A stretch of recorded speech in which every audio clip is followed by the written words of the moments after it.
Hello? Are you there? Hello? Hello? Hello? Are you back? Hello? Hello?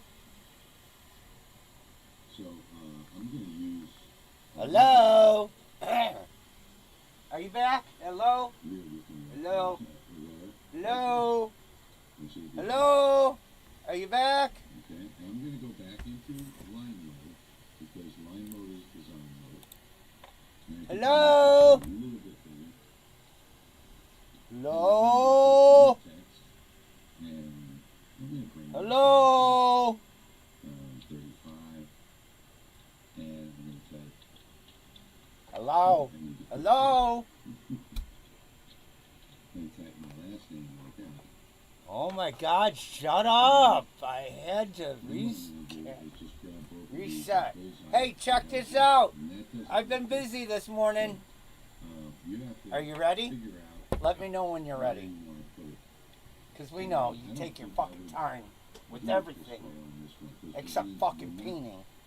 Creating the box this time and slicing out the middle. Hello? Use this text to weld into the F. And I think Are you ready? Hello? Hello? Are you ready? That could work. So let's give that a shot. Oh my God. Now, let's do it all. 5 years before you fucking answer. I'm going to use it too. Two is good. Now you'll see that the outside line only is selected. I'm going to press shift and select my letter. Hello? I'm going to roll those together and take a look and see how it looks. So you see here you can really... Want to see what I did this morning? Hello? To cut that box out of the middle of the letter. Only if you want to. So this would look just as good on a coaster if, you know, the last name being spelled out with the natural look. Oh my God. My chat look isn't working. You're on my TV. Shut up. in the background. No, I don't have to fucking shut up. Such that, you know, I think it Watch. looks fantastic. Watch what I did. So I did this let's this get rid of morning. these and do just one more. Hang on, let me fucking close this. Let's go ahead and do Are you ready? the most popular monogram that people are looking for. And let's do W. And let's go ahead and put it into You ready? century. And make it just a little bit bigger. And let's go into line mode. Line mode is design mode. Alright, and let's take and pick our box and draw our box across here. And select it. And let's bullseye the two, see how it looks. And we'll see that we've got two boxes coming out from the end there. And we've got two boxes coming out from oh well, we did a pretty good job with it there. And I think it's in a perfect spot. And you really want to look at this and figure out, you know, is this box in the right spot? Because maybe you might want to have it lower, you might want to have it higher, you know, so what do you think? What do you think is the best spot to put this in? You're not going to be fucking texting me every time you say something. So you better fix your chat. So, let's go ahead and Fucking use your phone to chat. While Watch it on TV and chat on your phone. Motherfucker, I'm not answering my fucking phone every fucking 2 seconds. Oh my God, 54 fucking more minutes on this.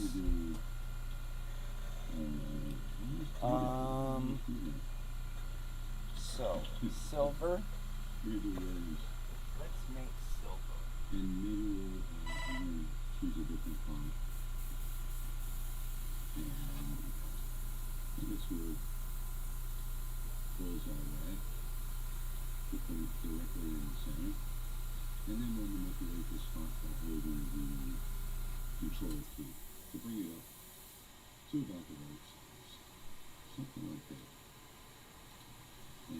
this is probably the most popular one, if you look at it, where you burn as photo relief, where you're burning out the background and leaving the foreground in the natural state there. And that looks really superb on a poster. To give you an idea, if we were to draw out, oops, I didn't hold the shift key.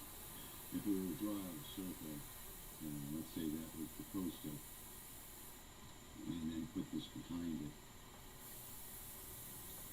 and then we were to just put this into line mode because we're just on it, and offset the circle just a bit, and now you'll see that that is probably one of the most popular ways to do something like this, make a poster like that.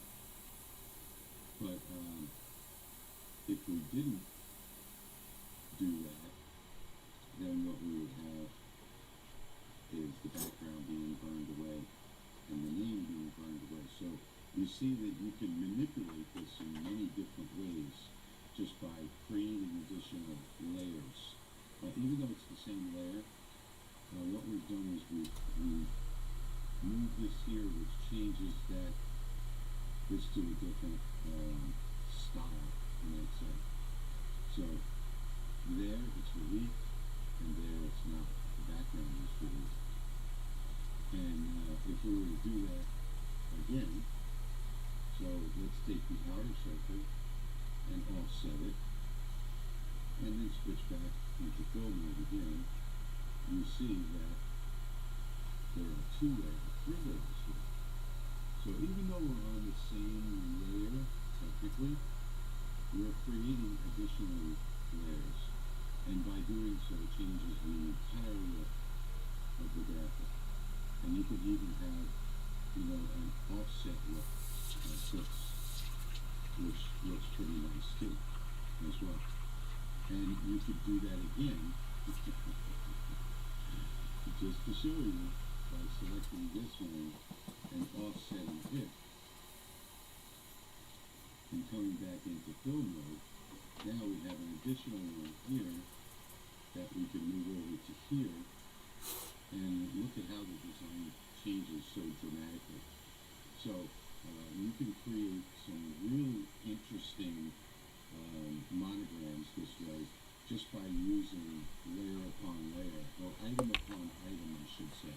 It really is the same layer, but each of these is a different item, which changes the look entirely of the monogram itself. Now, you can't tell me that's not a really good looking monogram, just like that. And, just manipulating this around, you can make things look entirely different. And this gives it more of a three-dimensional look. So, there you go. All you have to do is play with these layers. And by playing with layers, you can come up with all different types of effects. You can use a square and offset it into a smaller square, and then join those two together, and then draw a square over the top right corner, well goes together. Draw another one over the top left corner, well goes together. Bottom left corner, bottom right corner, weld them all together. And then you can offset that shape and get a really interesting pattern of, the boxes being black and the lines between them, and the monogram in the middle. There's just so many things that you can do with this monogram, with these different, shapes in the same layer. I think I'm probably explaining it wrong when I'm calling them layers, but technically, with any other software program, they would be layers. In this software program, they're shapes, but we're using them like layers. I had to disconnect my phone from my TV to make it work. Fucking weird. Give a patterned look around the outside that looks really nice. And I remember one in particular, I wish I had a picture of it. It was about 2 years ago. No, it was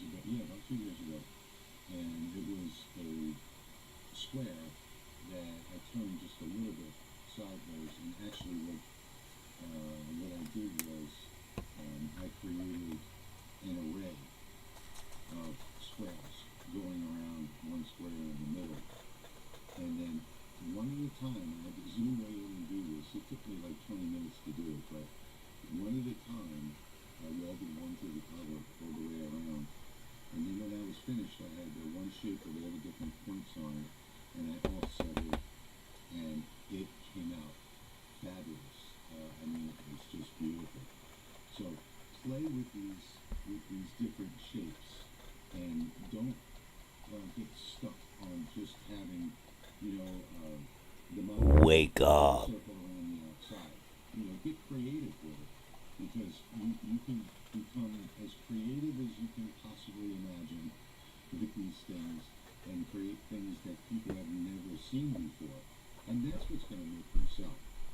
You know, when I used to sell these posters on Facebook Marketplace, I would put an ad up with, you know, 2 or 3 different samples, and you know, your name here kind of thing. And I'd have 2 or 3 different styles, and they were sort of styles that people don't normally see anymore.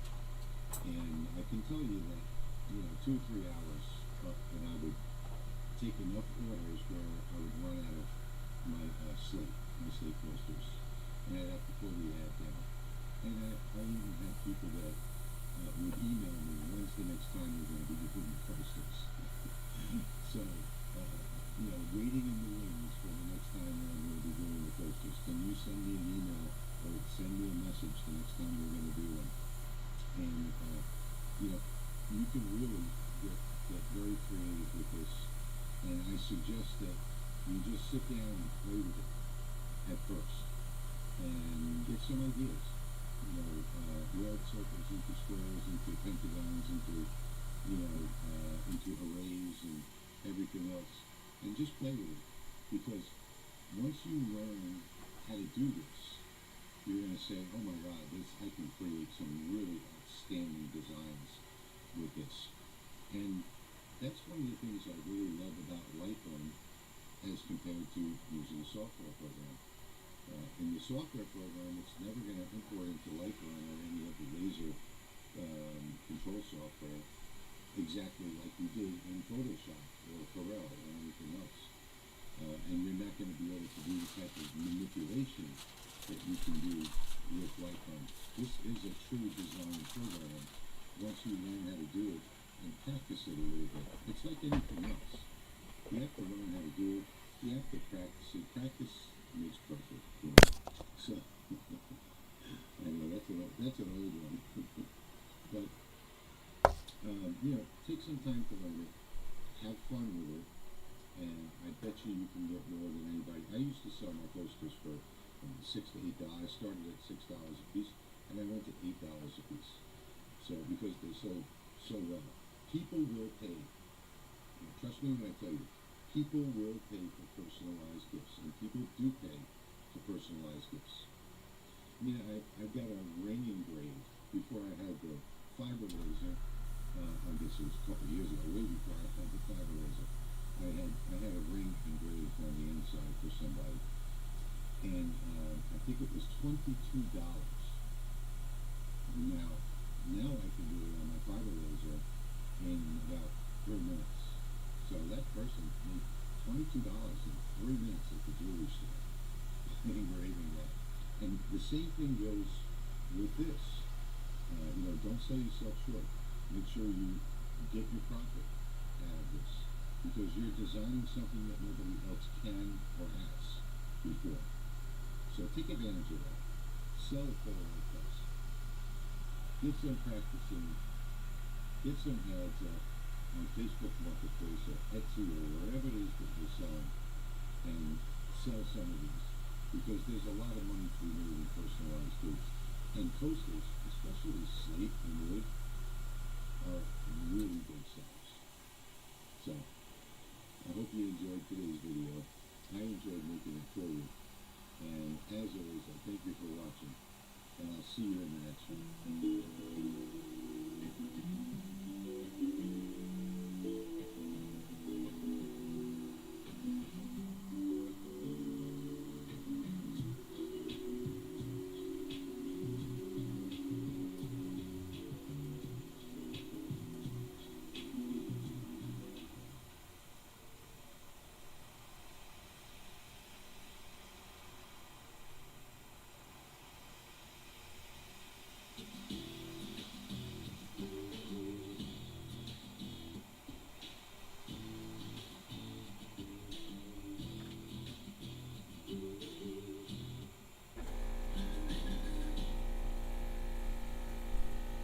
Little robot is now Fuck off. Not all of us. Hi, I'm Brad Baxter, founder of Whisper and Little Robot. 25 years ago, I inherited 2 cats and another 4 little dogs. I thought there's got to be a better way. I have a background in engineering, so I was thinking of ways I could automate the litter box process using gravity. Hey, it's Rich. I'll be back. Today we're going to be doing something a little different. Today is going to be user request day. So I've created a database of user requests, and the top request is what we're going to do today. So stay right there. We're about to get started.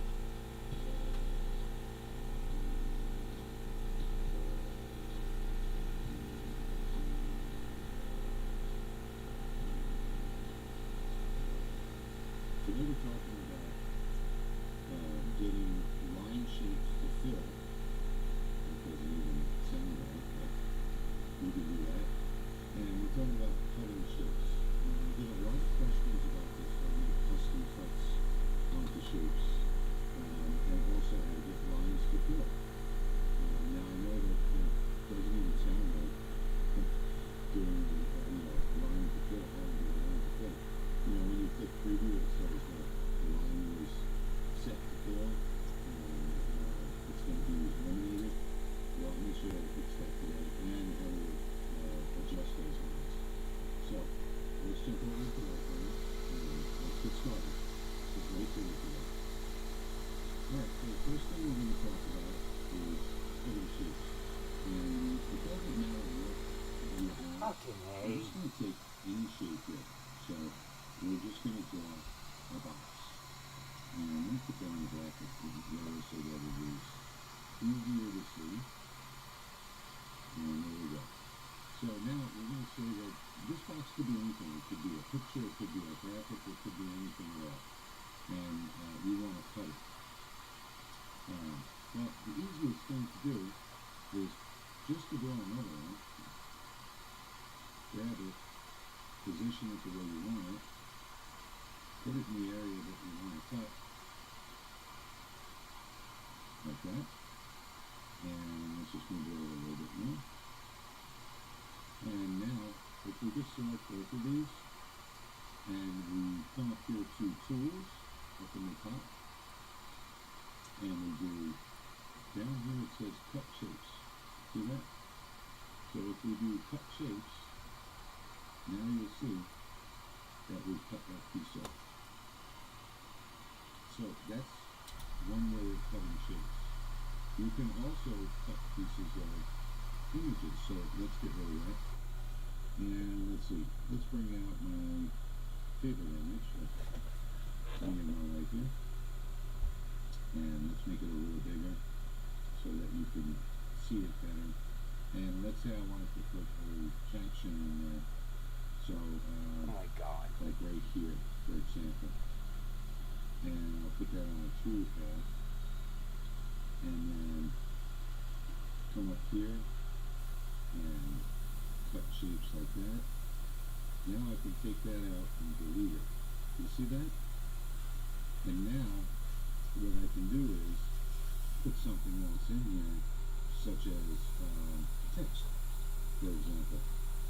Like that. Well, that looks really horrible. That looks even worse.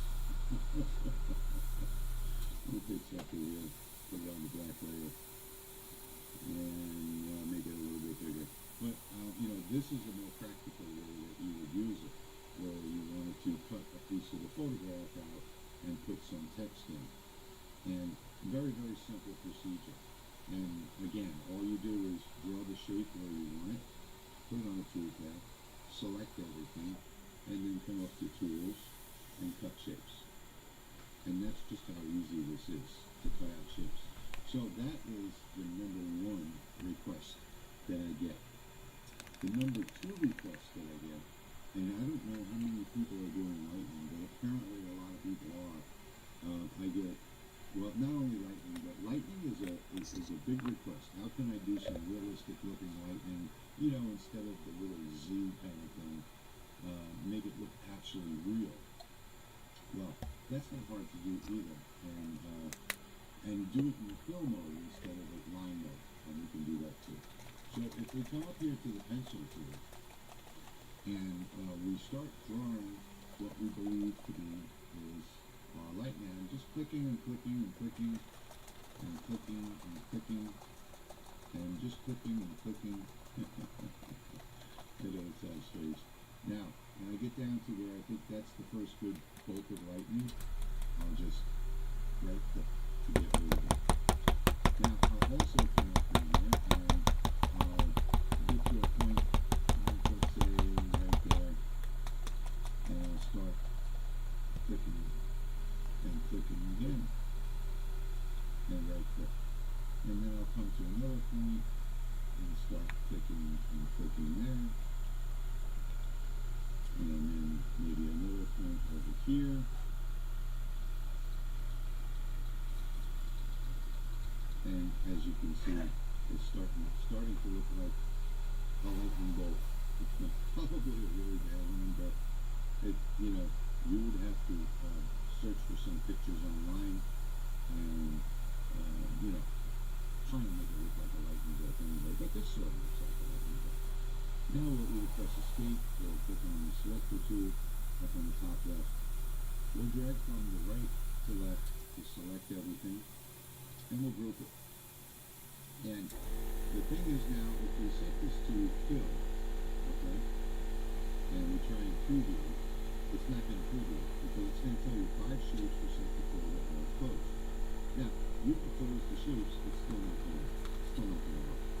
So what we're going to do is we're going to select it all, and we're going to use the little magic offset over here.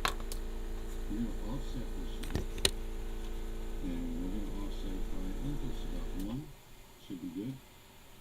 I'm going to say okay. Now, watch. You still can't do it, okay? So, we're going to do this one more time, again, with the offset, and we're going to say okay. I'm going to zoom way in here, and we're going to delete the shape that is not set properly.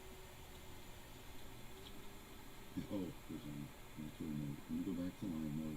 Let me undo what I did here actually. And put it in line mode. Now I'm going to come in here and I'm going to select the offsets that we did. Not the outer one, just the inner ones. And I'm going to delete them. And guess what we have now? Now we have, oops, let me put it back into fill. Now we're able to run this job with no error messages. And the beauty of this is that, the line is going to come out very thin. It's going to come out as thin as your focal point. So the lightning is not really going to show up like if you're doing a scene with a lot of lightning and things. And you can offset this as much as you want. You could offset it again, to like, say 2, right? And then come back in here. Well, let's go back to line mode. Come back in here and delete the inside one again so that, it's not right. And now if we put it back into fill, you see we have an even bigger line of lightning. Of course, we probably wouldn't want that big, so we'll go back and depth. So one good offset and about 1 should do it. And there's a lightning bolt right there.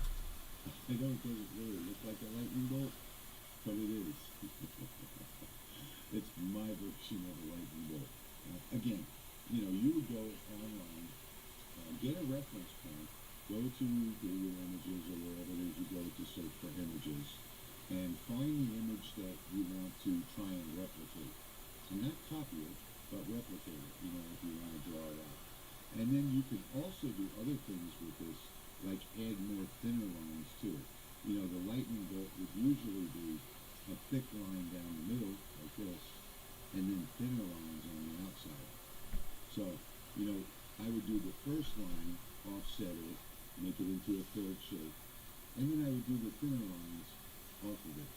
Maybe offset it half the distance, and then offset it 1/4 of the distance so that you get different dimension to the different legs of the lightning. But really very, very easy to do. And this was the question that I get is, number one, how can I cut out shapes, cut out pieces of photographs, cut out shapes, things like that.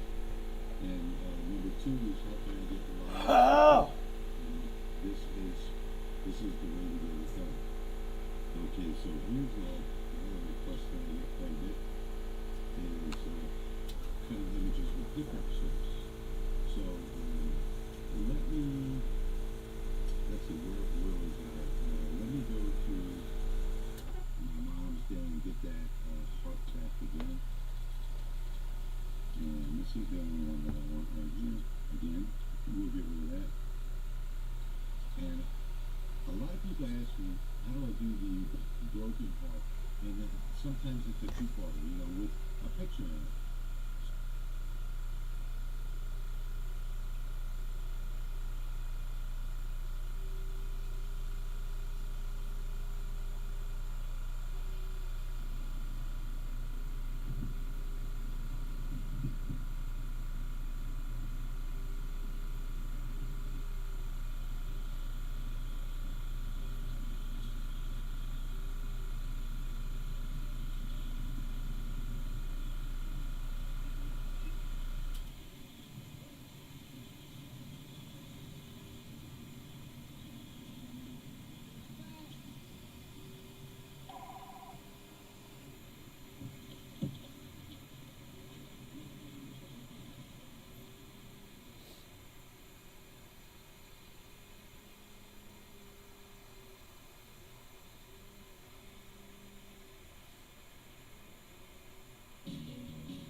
This child is making me insane so early. Is it going to be a very fancy sled? Yes, it is. So after months of debate over the U.S. border, we now find out that 400,000 criminals are living somewhere in the country. And although that's certainly not as high as the 10 million border encounters recorded in America since 2021, critics say the presence of even just one dangerous individual puts both law-abiding Americans and asylum seekers in danger, and there's 400,000 people like this. What we've learned from the acting ICE director, there are over 13,000 convicted of homicide who are roaming the United States right now. All those numbers we just rattled off, they don't even account for the nearly 2 million gotaways.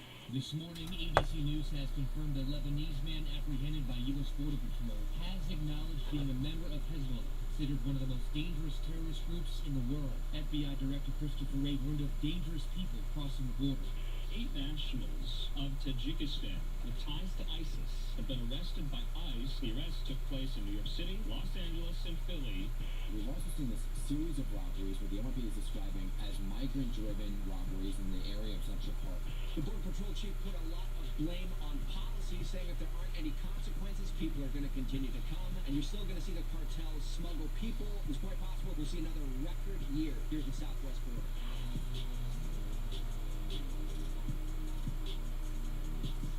So of the 400,000 criminals currently living in America, 13,000 have been convicted of some very serious crimes. But what nobody's talking about is even though those numbers do not represent the vast majority of asylum seekers, the real number of convicts secretly roaming our country might be higher than anyone.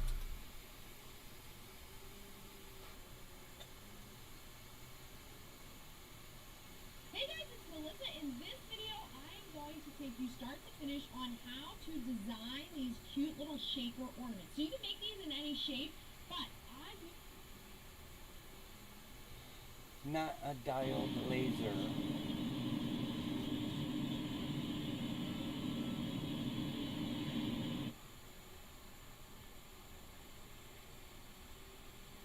G'day and welcome.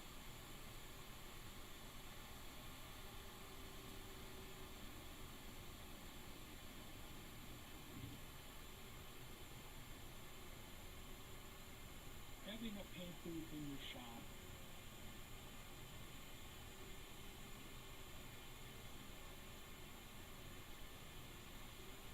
Good morning. We're here at the State Emergency Operations Center. Security.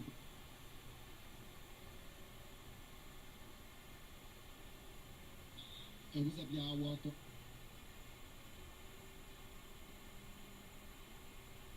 Hey, what's up, y'all?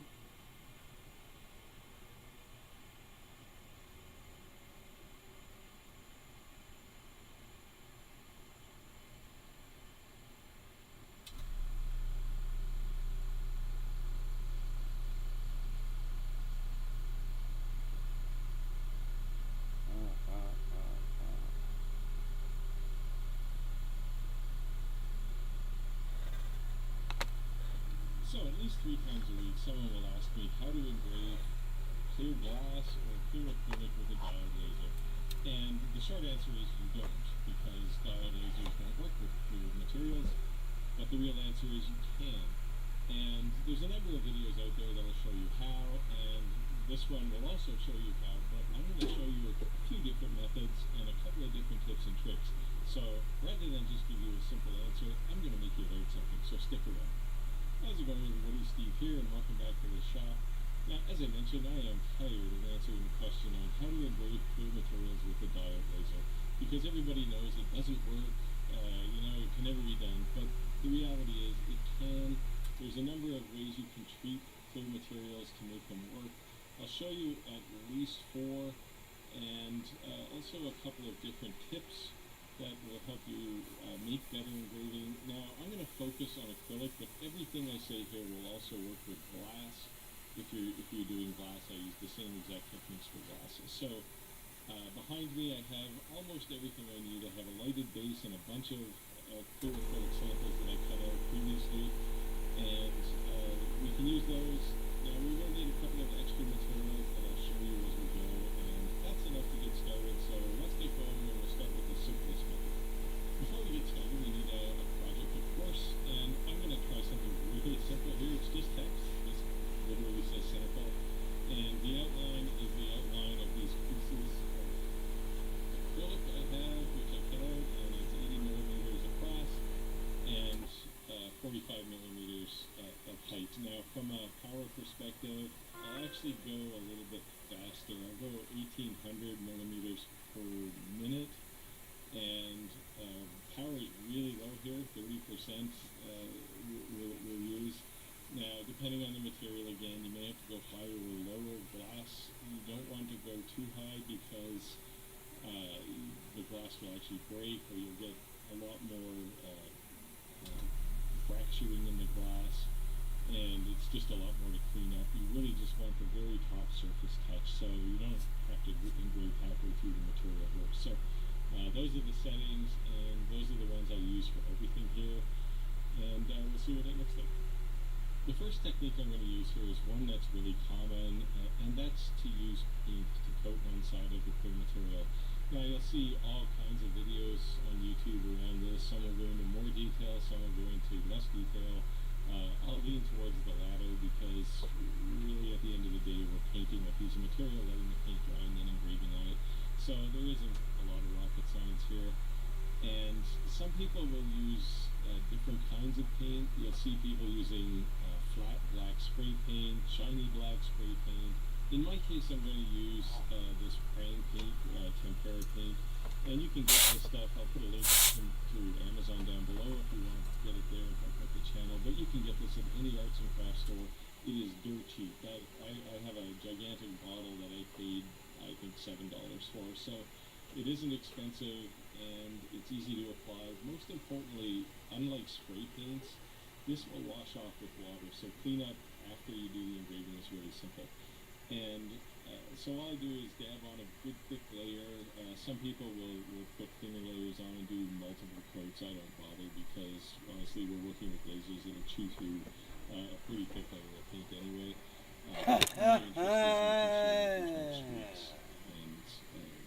And just so that the engraving is consistent across the whole surface. Method number 2, I'm going to take a piece of black cardstock and I'm going to put it behind the acrylic. Now, what that really means is and if you care about that, you really want the image on the front surface, and what you have to do with this method is remember to reverse the image left to right, because when you turn it over, it'll be backwards otherwise. I didn't bother here, but keep that in mind. You may do an engraving and then realize everything is backwards. So we'll do this method for the second method, and we'll move on to method 3. So sticking with the engraving on the back, method number 3 is going to be to take one of these metal business cards. You can see this one's What black. the fuck is wrong with your video, bro? And the hope here is that you get a lot less soot because the paint layer on this business card is really thin. Now, you can also, if you don't have a black metal card, you can also just use tempera paint and paint this, and then use that underneath. That has the added advantage of being able to reuse it over and over again. So whereas this, you use it, and when all this surface is gone, then you throw the card away. So what I tend to do when I use this method is I will start with this, and then when it gets worn down, I'll just start painting with tempera paint, and we'll see how that one works for the third method. So I've looked at 3 different methods so far, and the results will vary, and we'll take a look at them. But I got one more method here, and hopefully it's a secret weapon, we'll find out, and it's this. This is a water slide material, so you cut a piece of this the size you need, you soak it in water, and then you can peel this black layer off and stick it onto your material that you're trying to engrave, and engrave on it just like we did with the paint, and the results will hopefully be better. Now this particular material happened to come from X-Tool, and I happen to be using an X-Tool laser, but this material is available online. I'll put an affiliate link in the description down below if you want to buy some. And I've used it before. It works pretty well, and it's certainly easy to use. The cleanup is trivial, and that's the important thing. So I'll put this on a piece of material, and I'll do an engraving, and we'll see what it looks like. So I set up a simple light base, and I'm going to put each of the samples in one by one, and I'll start with the painted one. And you can see the sample word is very bright, and it was very simple to do. Next one is the cardstock. Again, not too bad, not quite as good, and it was actually fairly difficult to get it clean. Third sample is the metal business card, and that one came out exceptionally bright. Probably had to reduce the power. And the final one here is the X-Tool film, and it didn't come out nearly as well. You can barely see the word, and you can see the surface of the material is quite scratched, and that's because I had to do a lot of scrubbing to get that film back off again, even though I soaked it in water. So not as ideal, I would say. Now, just for fun, I also did the same test on glass, because if you're doing clear material with a diode laser, you're eventually going to get to glass. And what I did was just did these same tests and put them all on a single piece of material. And you can see I started with the paint, and again, it came out very, very nicely. That film decal stuff did not work really well at all inside the engraving.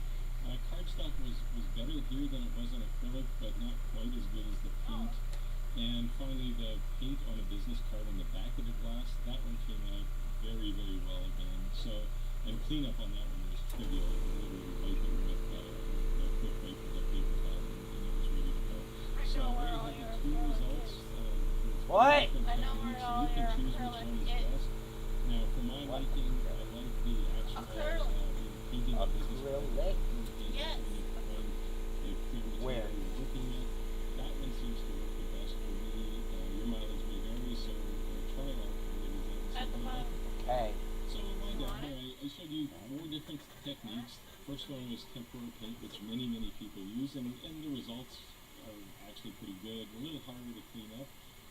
My favorite, the paint on a business card behind the material, and also cardstock, which worked not as good on acrylic, but worked really well on glass. And finally, that black film, that water slide film that you can put on top of the material. That one didn't work nearly as well, and I guess I could just try it with more power and see if it has any difference. Fuck you. The advantage of that one, the sole advantage, is you can put it on round things. And Go get put it my in last battery. coffee. You can do the same Sorry. thing with paint, but you couldn't do, say, the business card or cardstock method. So anyway, give them a try, and hopefully you got a little value out of this video. There's a few techniques here you probably haven't seen anywhere else. They're, up until now, they were kind of my internal secrets for doing clear acrylic and clear glass with a diode laser. But try them out. Anyway, we wind down here. I'll put a couple of videos up on top, and go watch those, and I'll see you over there. And get out there and make your rug, and I'll see you next time.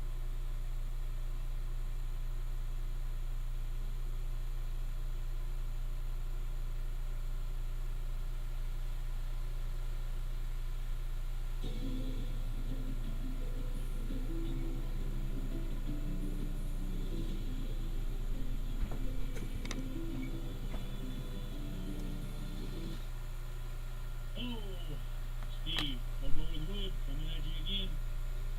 So there's been a lot of conversation going back and forth in the comments about working with the Krill, my tongue twister, the clear acrylic, engraving clear acrylic with the 10-watt extrude.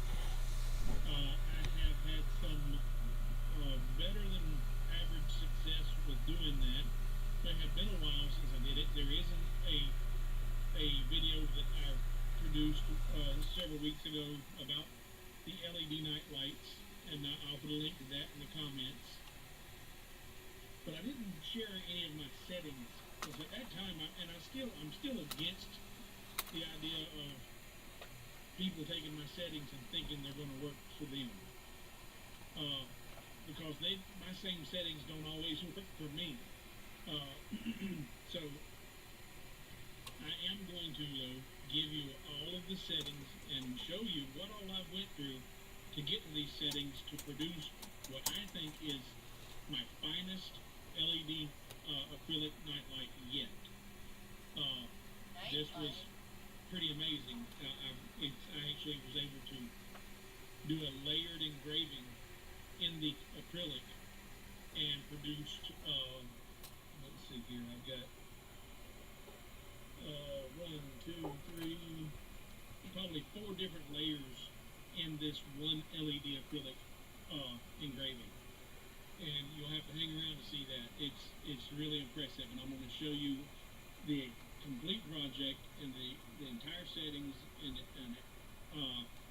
you can cross your fingers and see how well that works for you. But I'm going to show you the test that I did in order for me to be able to come to this final outcome. So let's jump in here to Lightburn, and actually, go to Lightburn first, and I'll show you the actual test. All right, if you go into Lightburn and you come up here to your laser tools and your material test, Lightburn has a built-in material test generator, and you can set it up and edit it as you like. Now, I set up one today for a crosshatch test, doing the clear acrylic. I don't know why I have such a hard time with that. I don't know if it's just, I don't know. But that ties me up every time. Clear acrylic. But you can set in here your speeds, how many different rows and columns you want to do, 10 by 10, or if you want to do 5 by 5. Change your speed and your power, your minimum and maximum speeds, and your minimum maximum power. And then it will do a burn like this. You've seen these test patterns, I'm sure. But I did 1, 2, 3, 4. I did 4 different test patterns today, and I'm going to show pictures of all those and the outcomes. And what was really surprising was the reason I said that my settings don't always work for me. The settings that I used when I did the LED nightlight video number 1, those settings didn't work today. It was too much power. And I think what happened was during those first LEDs I was doing, that was just prior to my focus lens or my lens on my laser cracking and completely putting the laser out of business. But I think that was probably already beginning to have a halo on it, and not cracked yet, but getting close. So that allowed some muting of the laser, so those powers and settings worked then. They didn't work today. It's too much power. So, but 4 tests, 5 tests later, I come up with a pretty decent set of parameters and grids, and I came up with a really, really, really nice output. But let's see, this was the first test I did. And then, let's minimize it and say, okay, go away, close. So, and I'm, maybe pause it here and take a snapshot or a screenshot. So that was the first test. And then the second test. And the first test I did with the crosshatch and the parameters. And I'll show you that in a minute. But now this one was not a crosshatch. They were both single pass tests, except technically the crosshatch to me is a double pass because it's passing horizontally and then vertically. But they were both done at 0.08. Take you a snapshot, a screenshot of that. Now, how you change those crosshatch and tip tools. Nice. Tight. You go into material test, you come down here to edit material. And here you can tell it crosshatch or not. Your speeds and your power are going to be controlled by the material test generator, so you don't have to mess with that. But you can change it if you want it on your bidirectional or crosshatch. And on my first test, the reason I did it on crosshatch is because I did it at relatively lower powers, and I wanted that crosshatch to be able to do a little work and then come back and do a little bit more work. At least that was the theory. Because if you've done any of this clear acrylic, you're probably familiar with the Snap Crackle Pop, the Rice Krispie candy, or Rice Krispie treats in the cereal. You start hearing Snap Crackle Pop in your acrylic, it's too late.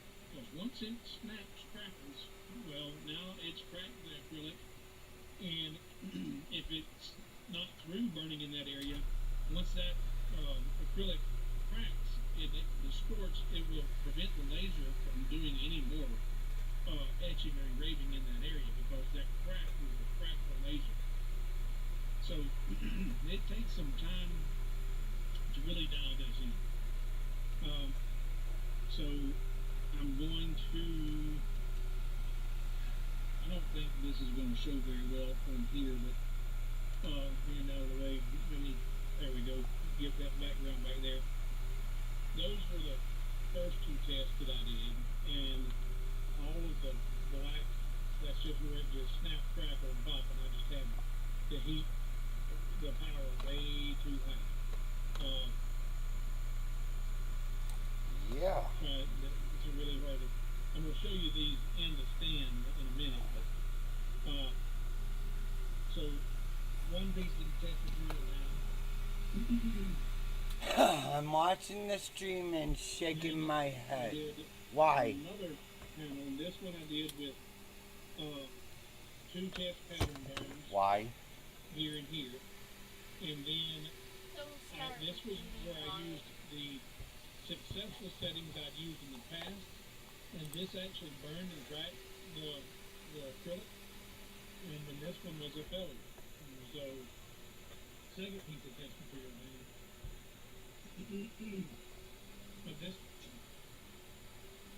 the second one, the test burns that I did, those were 10 by 10, and I did them relatively small, so I can get them both on here. These gave me some valuable information on what burns worked for me, what power and what speeds worked for me. And we're going to see all that in just a second when we get to this elaborate burn that I did, and it was quite successful. Excuse me, got a frog in my throat tonight. Get long, strong hair without spending $60. Pantene Infinite Length Biotin Collagen. Your jelly Honeycomb Whispers makes life a bite better. Like a good neighbor, State Farm is there. Love that too. This incredible product dissolves oven grease and stubborn mold in seconds without any scrubbing. Take any dirty surface, spray over the grease or mold, and watch it literally melt away. It's patented. Morning, Night Train. It's dangerous black mold and stubborn baked on grease. Good morning, It Night leaves Train. behind an invisible coat on any surface to eliminate future staining, making any surface look brand new. Night Train, look what I made. Dangerous toxic cleaners. It was invented Why did it restart? with a very simple, albeit first word. Night Train, look what I did this morning. And he refused to spend hours cleaning it. Why are we still getting on our hands and knees to clean? So he put his chemistry skills to the test and invented an alternative. He named it Cleanlix, an innovative new cleaning system that can tackle even the toughest stains without any tiresome scrubbing. Each bottle comes with 6 concentrated tablets that dissolve right in a bottle, creating a magical cleaning formula. It contains all natural ingredients that won't irritate skin, damage floors, or cause any side effects. Unlike name brand chemical cleaners that can enter the bloodstream, potentially impacting respiratory health.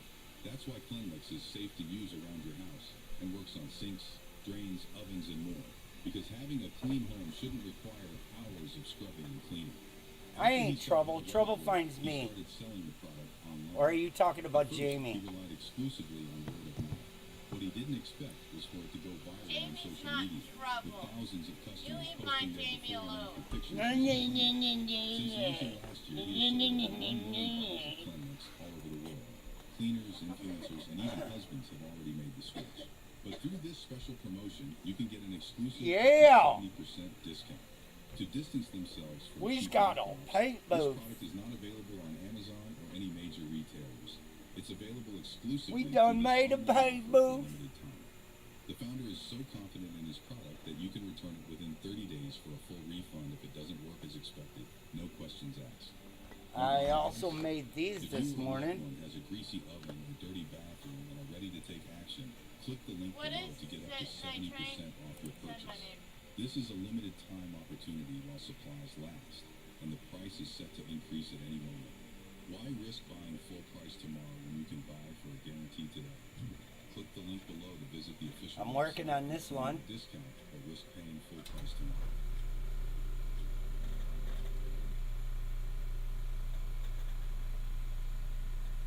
Alright, close.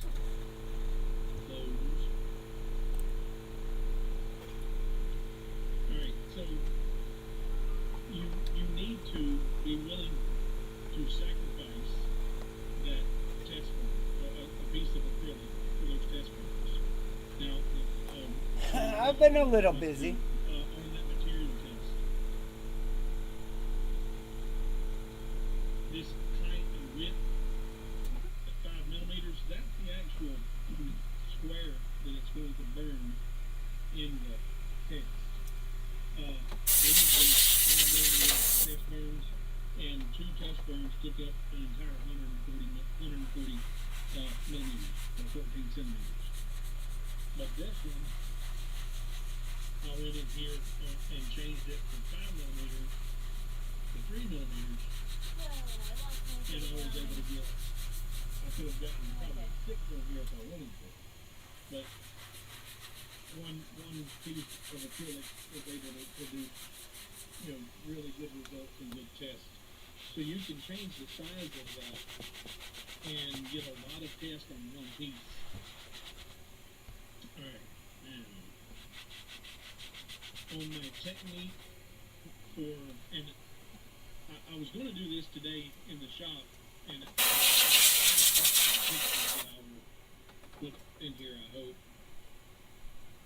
But if you have the honeycomb that came with the, or from that store, it came with a flat piece of steel of some type that goes under your honeycomb typically to prevent any burn through it. So when I'm burning my clear acrylic, I take the piece of sheet metal or steel that's normally face down, I take it out, I spray it with Rust-Oleum filler primer. It's dry, put it down, then I put my clear acrylic I put it down and engraved my image without prepping that clear acrylic in any way. I removed any of the protective film off of it, make sure that it's clean, and just lay it right on the metal and do my burn. And there's something about, I did several tests today. If you've watched my test with the masking tape and how successful I was with engraving the glass with masking tape, I thought maybe I could combine the two techniques and use masking tape with the clear acrylic and get a better or different result. But I got nothing. When I used the masking tape on the top surface of the clear acrylic or on the bottom of the clear acrylic, there was no image in the acrylic whatsoever. So that technique doesn't transfer from glass to clear acrylic. They're both clear medias and that laser shoots right through it, but there's something about that laser hitting the Rust-Oleum primer that's on that steel bed, that's what reacts, because the engraving takes place at the reaction between the primer and the acrylic.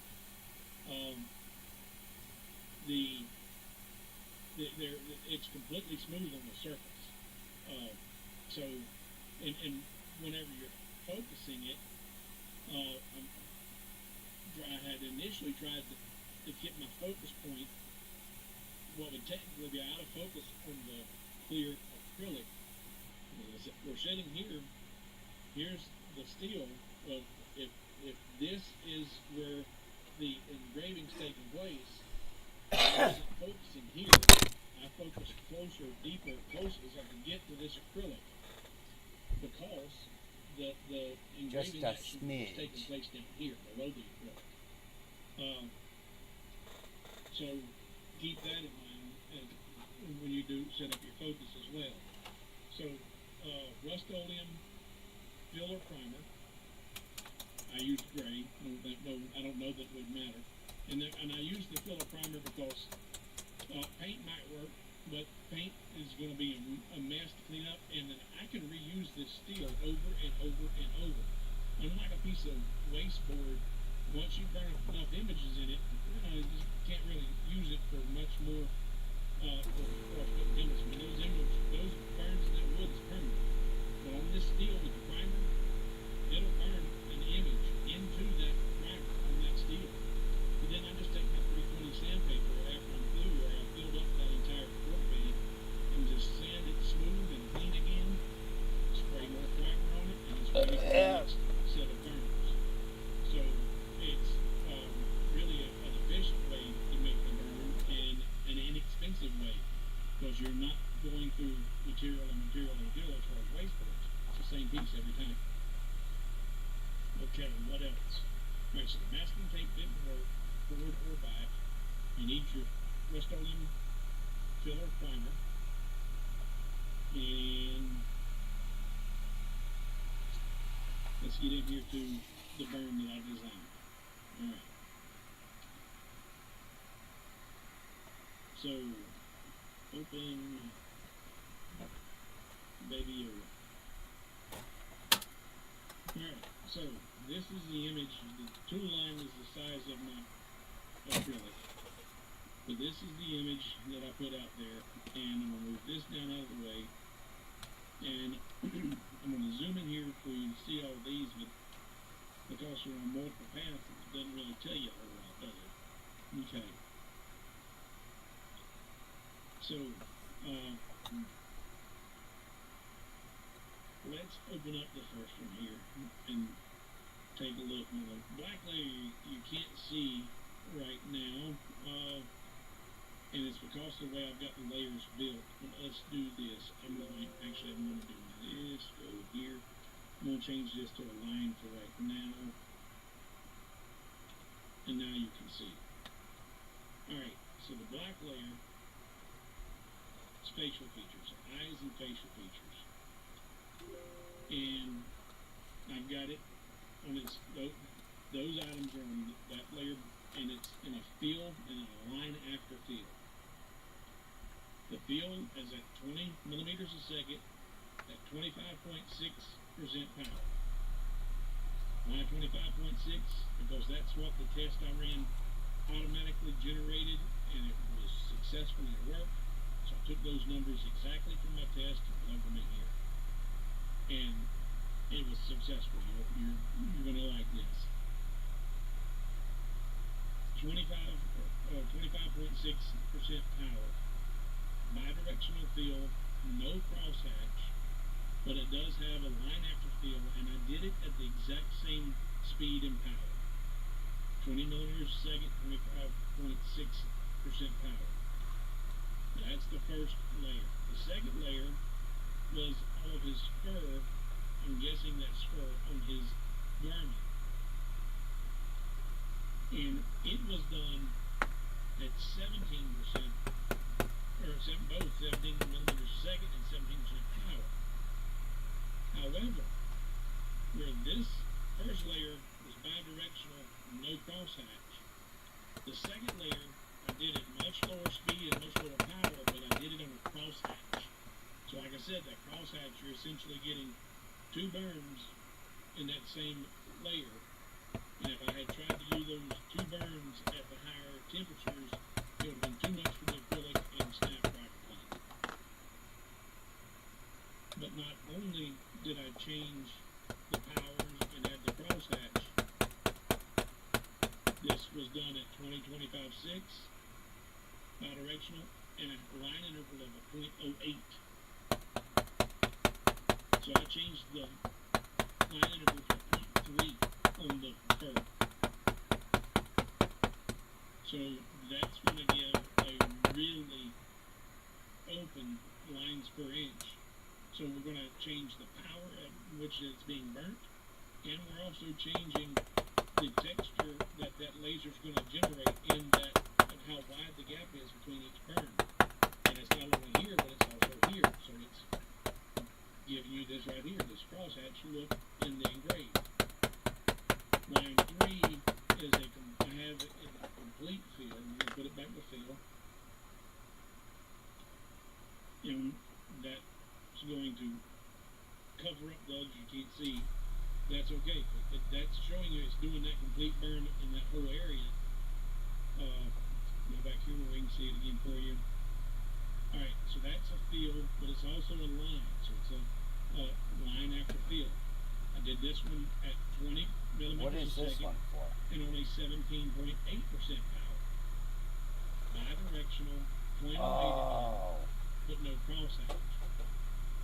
So I'm 0.08 just like I was on the first layer, but it's at a lower power. So that's going to be a lighter engrave. It's going to have different contrast. Then my line after fill, same thing, 20 and 17.8.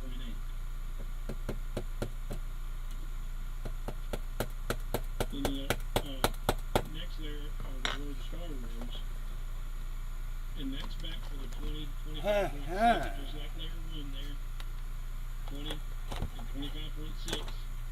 However, what do we do different? It's a fill and a line after fill. It's 0.08. And, alright, so that one I did trying to get the most burn as possible to clear as to engrave as much of that as possible, and as dark, or technically as bright as it could be whenever the lights turned on. And then lastly was the little insert of his ears. That one was done at a much higher speed, 70 millimeters a second, but only at 17.8% power. And there's a line after fill.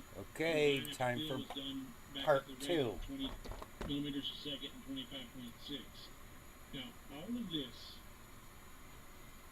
Time for part 2. is, and you guys, of course, you know, pause, back up, and go see this. But all of this to accomplish a pretty involved burn on the acrylic. In fact, let's take a look here. a preview on this. In fact, let's just show you how this was going to come into be here. Alright, maximize you. Get me out of the way. Alright. There we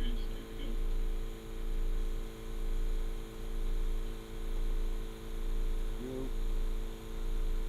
This will show you the crosshatch. You can see it there in the garments.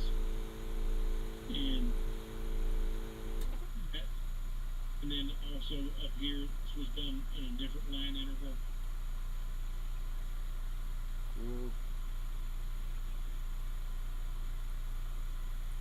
But as that began to, and this field, that's fine. The crosshatch was already there and had given a certain type of look and a certain burn. Then the field come back in and just burned the entire image. But we still had the contrast because now that's just a burn on top of the contrast.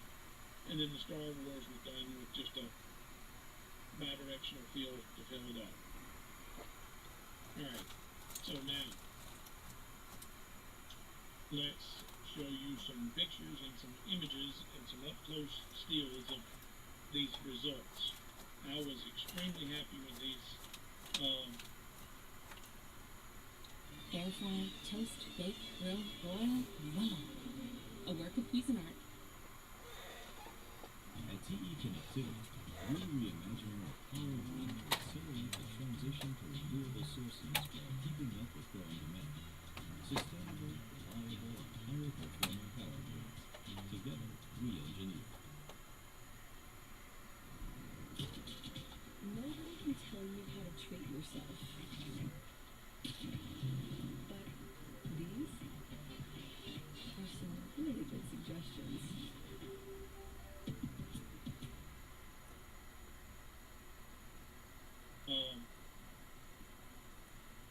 This was, the one thing you might have seen, but I didn't point it out, so let's look at that again. That preview, it's an hour and 15 minutes for that burn, and it was every bit of that.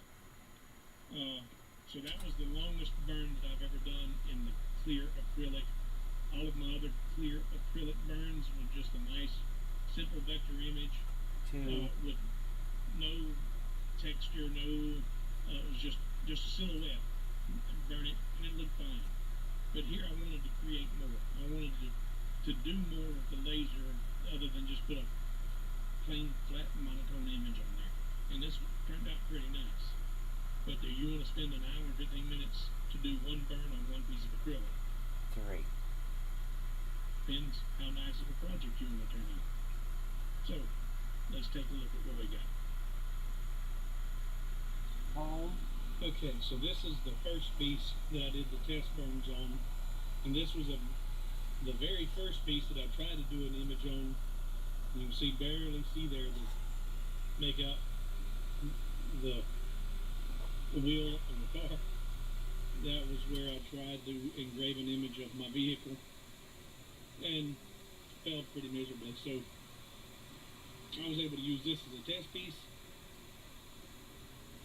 And all that snap, crackle, pop you guys are hearing whenever you're trying to burn, you recognize that look right there. When you turn it on, you can really see. Let's see y'all.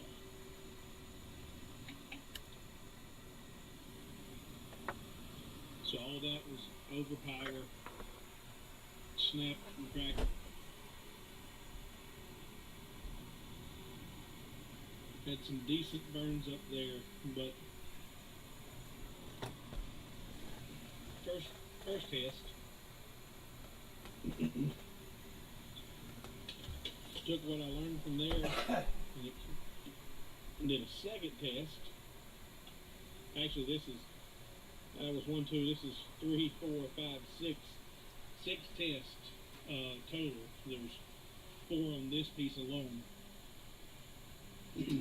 So this test here was the test I did with the crosshatch.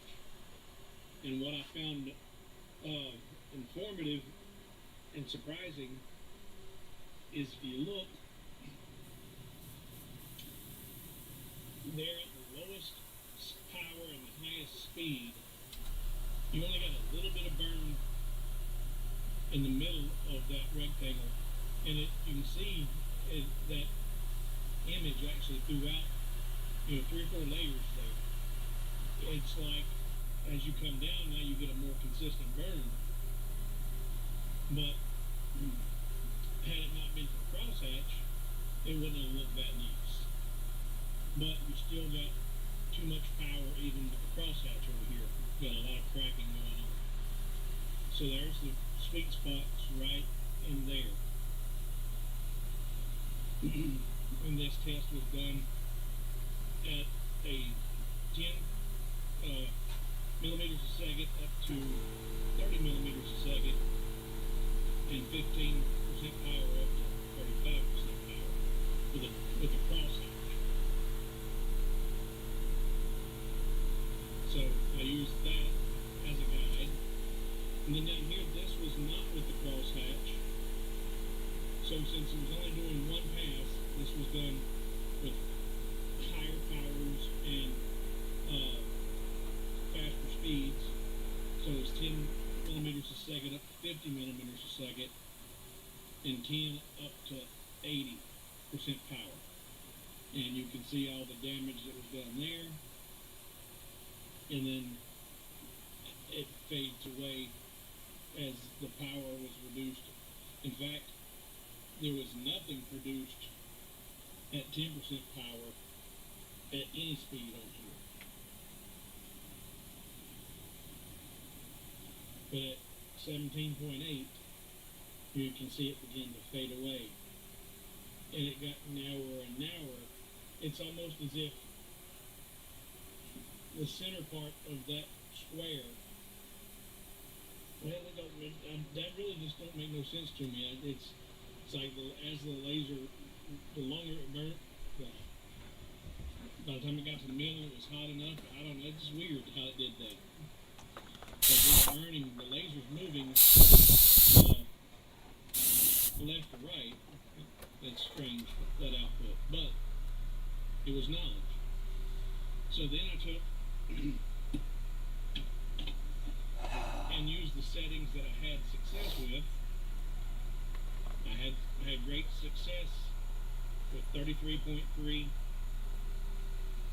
speed and 75% power, but that was when I had the failing lens, because if you notice here, I had a failure here, it was too much power.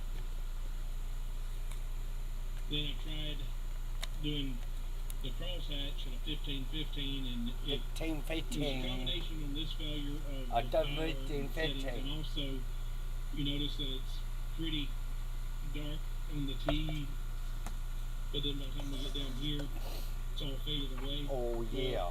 That was a problem with the primer area on the steel.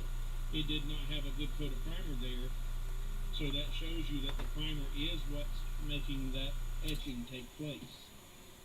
And what is kind of interesting is these two tests were burnt at the same time using the exact same fonts.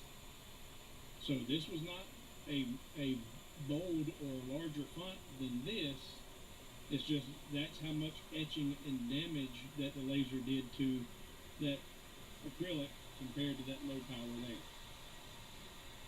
Alright, now it's time for the reveal.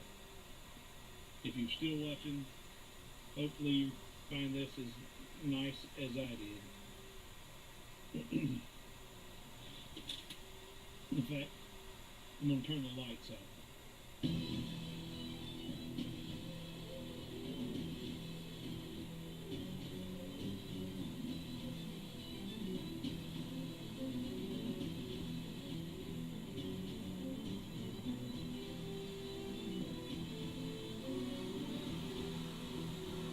Yeah, I can't hear shit you're saying.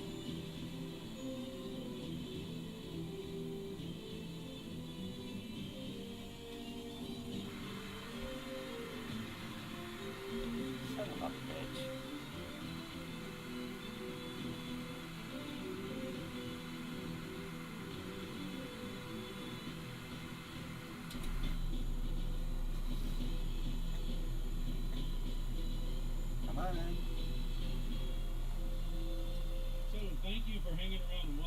this was a longer video, but there was a lot of information there. I learned a lot today. There was 6 test burns I did, 4 or 5. Yeah, 6 test burns plus the engrave.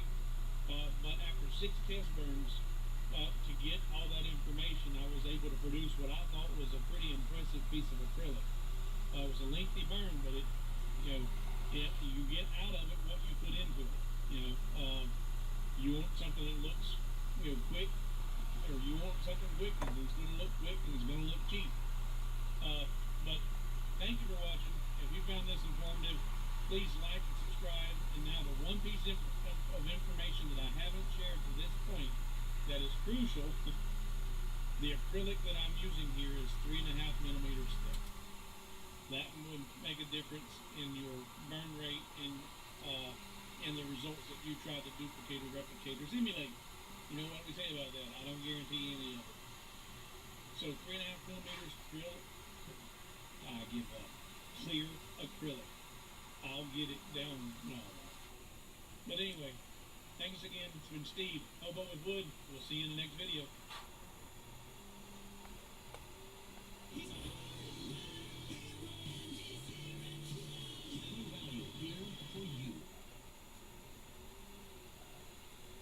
That's one. Hey y'all, The deer are I'm Steve, small. Hobo with Wood. And this is going to be the second video in a series on engraving. It's going. This is a lot of work. It's not as easy as you would think. This is a true art. Oh, that's cool. In this video, we're going to go over what I've done for the last 2 days.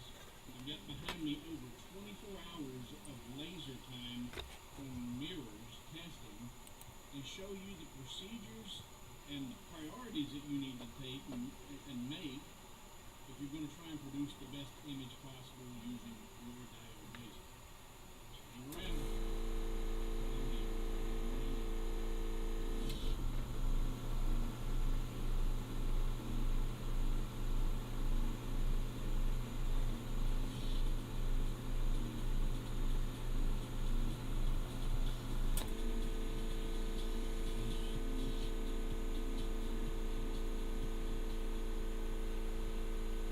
So if you purchased this pack of mirrors from Amazon, then we're all working with the same material. And that is crucial if you're going to use these settings that I'm going to discuss in this video. As I demonstrate later on, it's going to make a difference.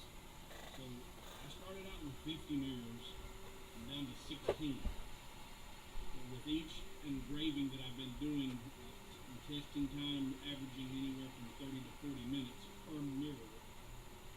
You do the math. I've been sitting here for a long time doing these tests. Now I've learned a lot, and I actually had an extremely surprising outcome. It's not what I expected. I was shocked at what I learned using these mirrors on my Rolly laser-mounted 10 as what produced the best possible image. Now, this whole stack right here, which is, these are nothing but test images and test material tests, trying to find the best possible power settings. It's not just about power. Speed. Now I'm using grayscale, so I'm using a max power and a min power. So I'm looking for that right range of power, but I'm also looking for the right focus point, the right speed. There are so many different variations, and I'm going to show you examples of several of them here in just a minute. But after the first video post, many of you made comments about, well, can't you go faster? Can't you go faster? It seems like it's very low speeds. So I ended up doing a test pattern like this, and that's going to have, I think it was, let's see if I can read this. It was anywhere from 10% power. Let's put it in the right direction here. 10% power. I to am not 100% making power. 9 fucking reindeer. And You're out your mind. 600 millimeters a minute up to Then it wouldn't be 3, 6, 9. millimeters a I minute. need I 2 think more. That is the full spectrum of the Lasermatic 10's Which I could- capabilities. I could probably And do. so what I was wondering was, okay, if I found a gotta have the power whole range word. that worked and produced a good image down here on this lower speed settings, could I not find the same variation in output as I slide up the scale with this gradient here? So over here, these 6 look like about these 6, but it's done at a whole lot higher speed. Makes sense, right? It should work. But it didn't. It did not have the same results. And I was shocked, aggravated, and surprised, and a whole bunch of other adjectives. So I spent lots of time trying to find a better power, better speeds, It's and another one. I have come to what I will show you here, what I feel like was the best possible result using these mirrors. And again, I stress these mirrors because I'll show you here, they will have their own issues. They will going and the process that this mirroring is done with is going to affect your outcomes. And not all mirrors are processed or created the same way. And I'm going to try and hold this here where you can see the back of these. If you have not purchased any of them, that white material on the back of that mirror, it has hips and valleys. It has highs and lows on it. Now that, to me, looks like Fuck. that may have been a surface that was possibly rolled on instead of dipped into a bath, because if it was in a liquid bath and submerged and pulled out, then it should have a nice slick finish on it. These do not. And those hips and valleys and the unevenness of that backing material is going to play a factor in the outcome and possibly why the higher speeds weren't working as well. So, with all that said, let's go over here and take a look at some of the outputs, some of the creations. Okay, so here is just some of the test pieces. And right now we're looking at the backs of the mirrors. And I have them written on the back, all of the different settings that I used. And some of this is not going to make any sense to you, but it's just how I made a quick notes. The 12.5 is 12,500 millimeters a minute. Highest possible setting was 80, and lowest setting was 60. Minimum and maximum 80. 80 max, 60 minimum. Same settings, 12.5, 80, 60. Do. So if that's the same, Do. why do these look so different? This doesn't have nearly this amount of burn as this one does. Now I'll point out one thing here. Notice this white streak that goes through the middle there? Well, that's not because of the There's settings two. of the mirror or the laser. Santa's But bringing that me a was present this year. and I'm running at a 22-degree scan angle. But if you look close enough, you can see horizontal lines that run up through that image. And those horizontal lines, you see there? Those are the hips and valleys in that material. And that 22-degree scan angle right there, or that white ridge there that runs across there, that's at 22 degrees. Well, the laser didn't stop outputting there. That was just a line of thick material, maybe. I don't actually know. That doesn't make sense either, because the line of thick material wouldn't be at 22 degrees.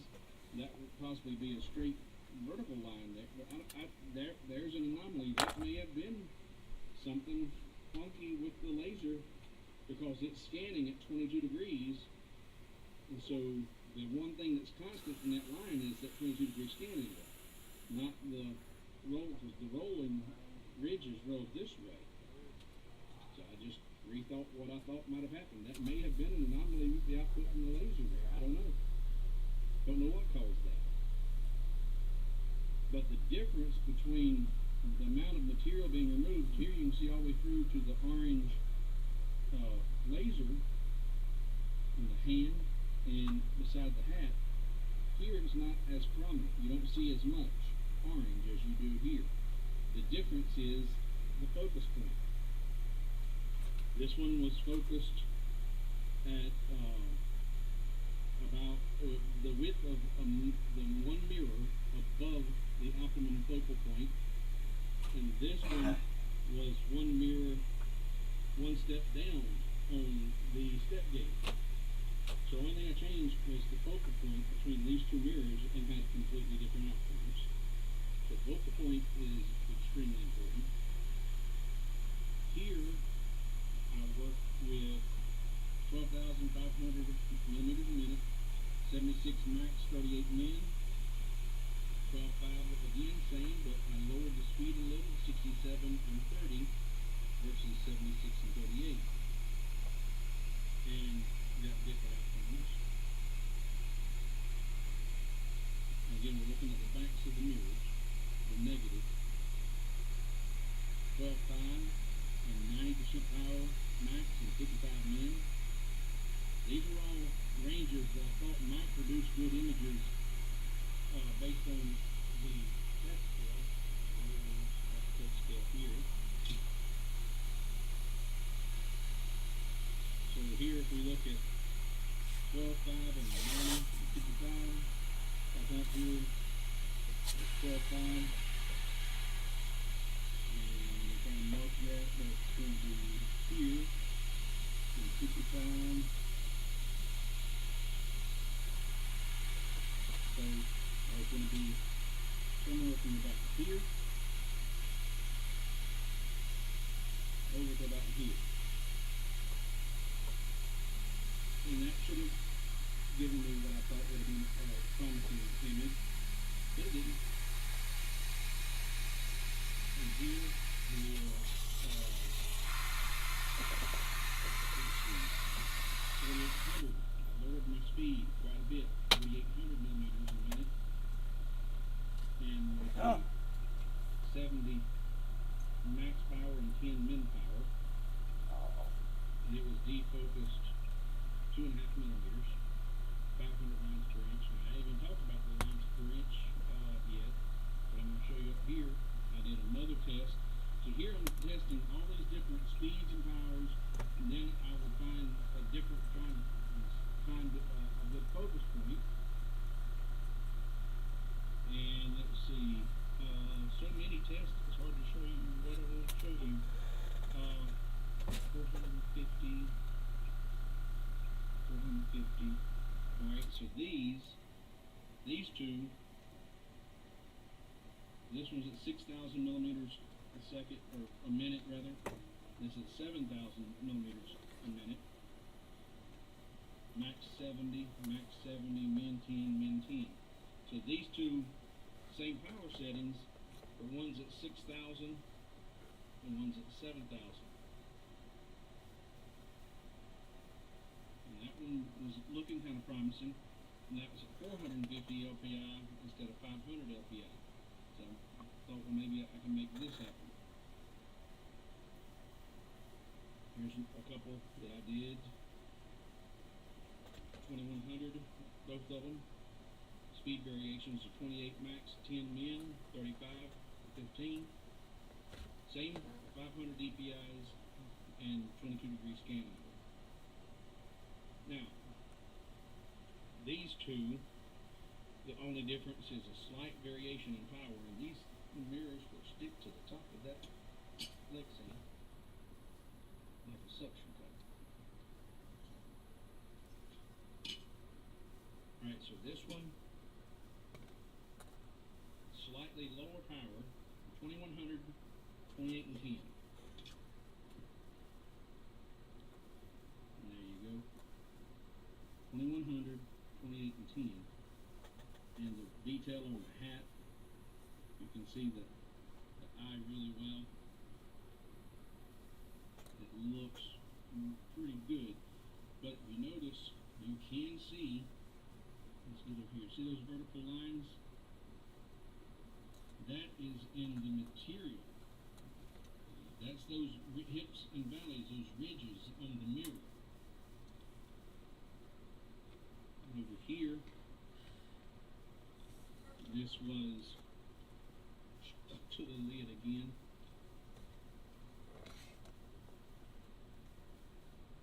$21, $35, and $15. So this was higher power, same speed, higher power.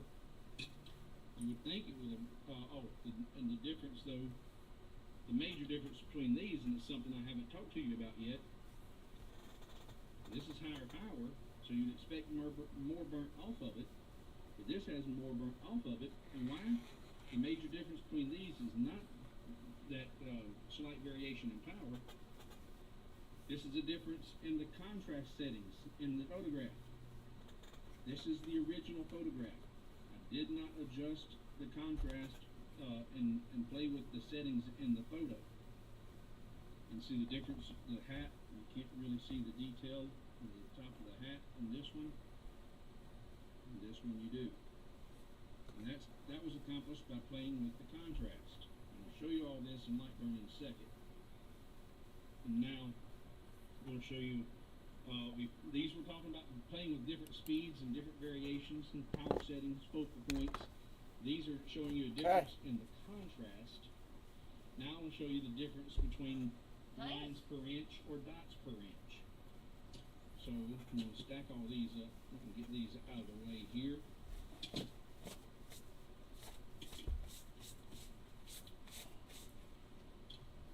This was a lot of work. This was more than I anticipated. But with all the questions that were arising after the first video, I said, well, I need to do a little bit more in-depth, a bigger dive. I already knew what I had worked and worked well, but with all the questions that were arising, I said, well, let's see if I can find a better alternative. So that's what prompted all of this. All right, so now these three. Let's bring these to the front.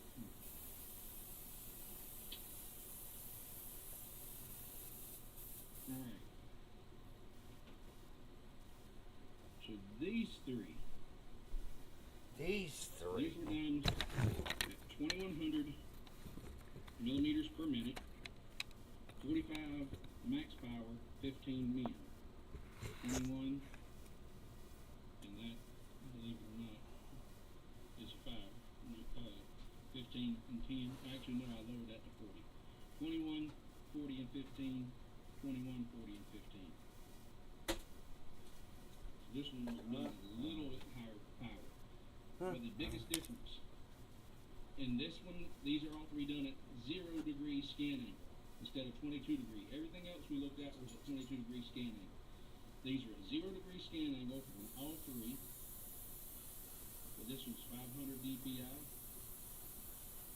375, 254. At 254, this one took 28 minutes. 375, this one took 42 minutes. These are only 4-inch mirrors. This one at 500 DPI, 56 minutes. Now, let's reveal the outcome at 254 DPI, 0 degree scan angle.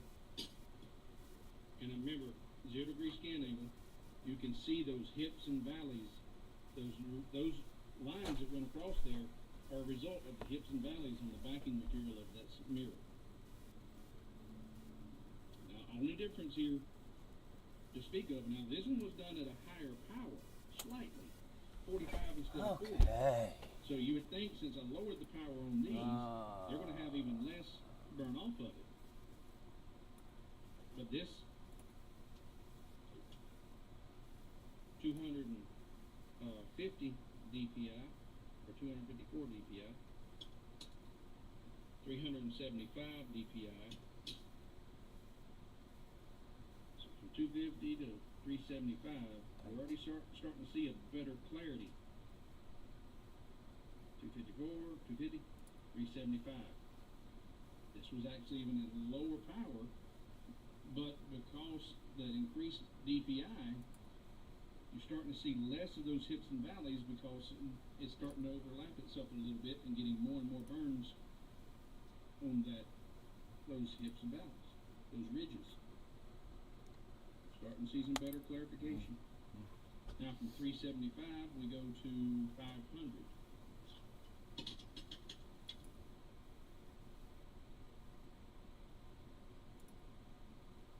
Now, you don't see hardly any of the hips and valleys. The image looks pretty good compared to the original 250 or 254. That was 0.1 on the spot size. So it's 254, 375, 500. Now, why is this not any darker? Why can we not see the image that well?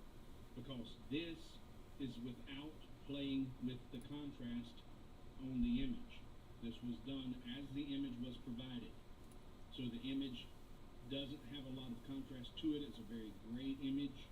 The detail is there, but it's a very gray image, so you don't see a lot of contrast in the image itself. So let's jump back over here to the computer. Okay. Mopping is hard work. When I tried the Swiffer Power Mop, it has a built-in solution that breaks down dirt on contact. Plus, its 360-degree swivel head cleans up along baseboards and even behind the toilet. Bye-bye, bucket, with the Swiffer Power Mop. I need that. I led the fight to get illegal guns off our streets, to keep New Yorkers safe. Okay, so this is truly an art form, and it takes a lot of practice, trial and error, but hopefully with what I'm sharing with you in these series of videos, you're not going to have to spend days testing to dial this in for you. And if you're working with these same mirrors and a 10-watt diode laser, you should be able to use the settings that I'm providing to replicate a very similar outcome as long as you've edited the photograph correctly. So let's jump into Lightburn and look at the steps that you need to take to get to your optimal output. First, I mentioned to you in the previous video tools, not tools, laser tools. This is where you find your material test right here. And on the Rolly Lasermatic 10, I'm pretty sure that this is your default minimum and maximum speeds, 600 millimeters a minute and 18,000 millimeters a minute max. And then over here, 10 and 100%. Now on these mirrors, it was my experience on the 10-watt diode, 10% power did not do anything.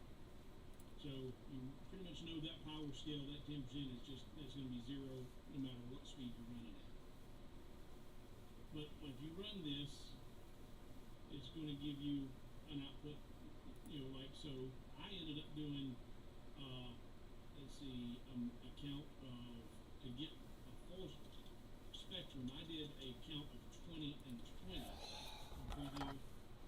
So I ran that power scale, that test material, to get a true gradient across that entire mirror to see if this output right here at 1500 from 25% power to 50% power, 25 to 50, that gradient, the amount of material removed here looked like it was very similar to something up here at a higher speed and higher power. But it did not produce the same effect on the mirror. This worked better at the lower speeds. And I'll show you that a finished complete mirror here in a minute. And those exact settings in which I work. But this is how I found that perfect pocket of gradient and the different speeds to test. Once you've done that, you found your power scale that you're going to use for your optimum output. You then need to work with your and also a big tip, big. Whenever you run that material test, you want to do that from the focal point that you plan to do your image. So if you're using the rolling Lasermatic 10, you have a step gauge like so. This top surface is what's optimum for engraving on the material, on the surface materials if you were cutting on wood. Yo, Jamie, I got a question for you. Working with wood. This step down is, you know, a little for cutting thinner material. Next step down is cutting thicker material. So as you lower the focal point with your laser, it's moving that optimum point, pinpoint of the laser deeper into the material. That's why you would lower it if you're going to cut through thicker material. Well, since we aren't cutting on mirrors, and when I do images, and I showed this on the last video, I just for demonstration purposes, I said I use pre-focus, and pre-focus is the laser, the optimum laser point is pre-focused. It's above the optimum focal point. So if this is the optimum focal point for engraving on the surface, then pre-focusing the laser is raising that. And I just used this surface down here to show if I jump up a level, that's pre-focused. That was not to mean that this was the optimum point. So in order to pre-focus a laser above this and do it from a fixed position, I would take and lay my mirror that I'm going to engrave it with flat on the laser bed. And then if you notice there, it says one mirror and one step down. But these were just my notes. But one mirror meant I had my mirror laid on there. This is what I'm going to engrave. Then I took a second mirror, laid that on top of it, and then laid my focal gauge down there and focused here. Do you know how to sew? So I focused on that particular mirror one step down there. That's how I tried that. But I would start with two mirrors stacked up. So it's one excessive mirror and focus to here. Then I remove these two, and now when I go to engrave on this mirror, it is pre-focused the distance, the thickness of one mirror. You follow? So when you do your material test, make sure you have it at the pre-focus. When you come over next time, can you bring like a needle and thread? Here are the steps and the gauge. A stuffed Halloween cat that I got at a garage sale. Down, I call that sub-focus. That sub-focus, and steps. It's below the focal point. Means new muffler. So sub-focus as I drop down, pre-focus as I come up. So it's before the focus, sub-focus. Basically, the head is so do your material test. Coming off. Have that focal point set. Then run your material test. Okay. Otherwise, your results are not going to be any good whenever you start changing your focal point when you're actually doing the mirrors. Now, image. I'm going to bring in the original image. And you can see this is very gray. There's not a lot of detail. It's very high resolution, so you can see, but as far as the spectrum, the grayscale, there's not a lot of variance there. It's just very gray, very monotone. And that is what produced the really good result of this image, but very, very gray. Not a lot of detail there. So how do we fix that? So before you do your job, you need to play with the contrast. So if we take this image and we right click on the image, come down here to adjust, where is it at? Right click, there we go.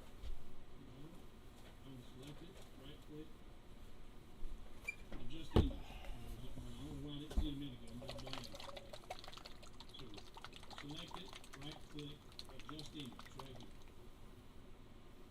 adjust image. In fact, I've got another thing we want to talk about.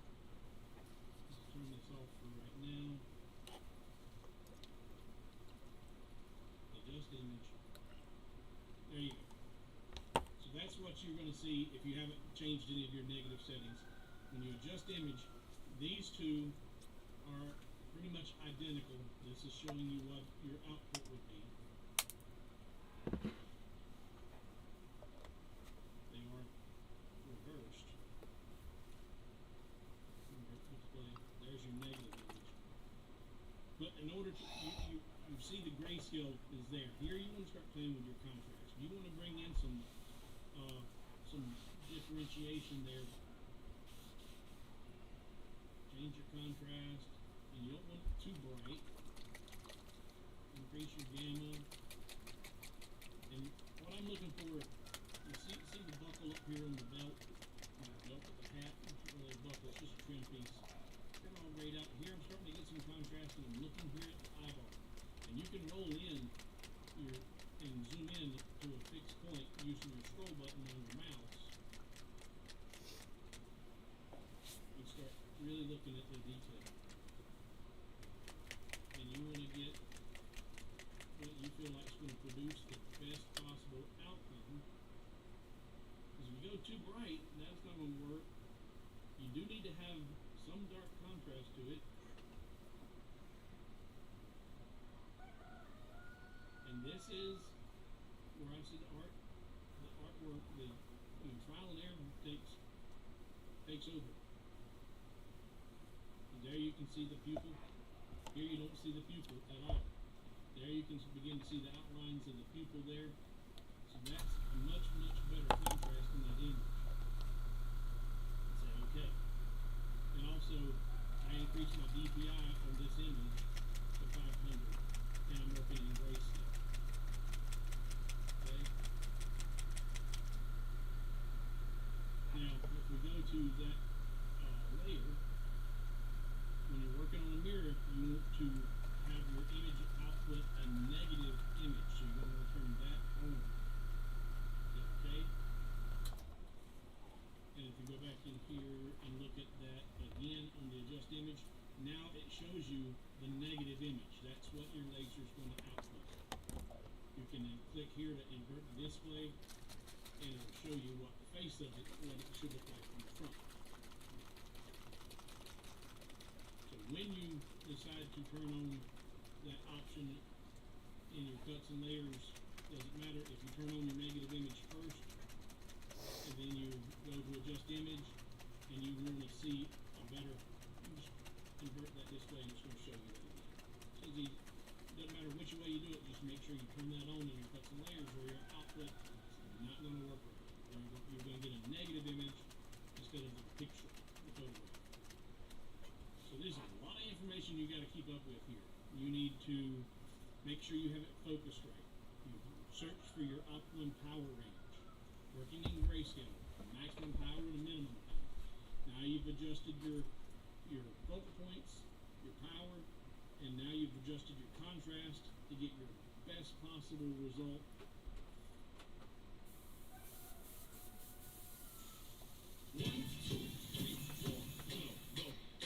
Bounty Mega Roll. 4 rolls in 1.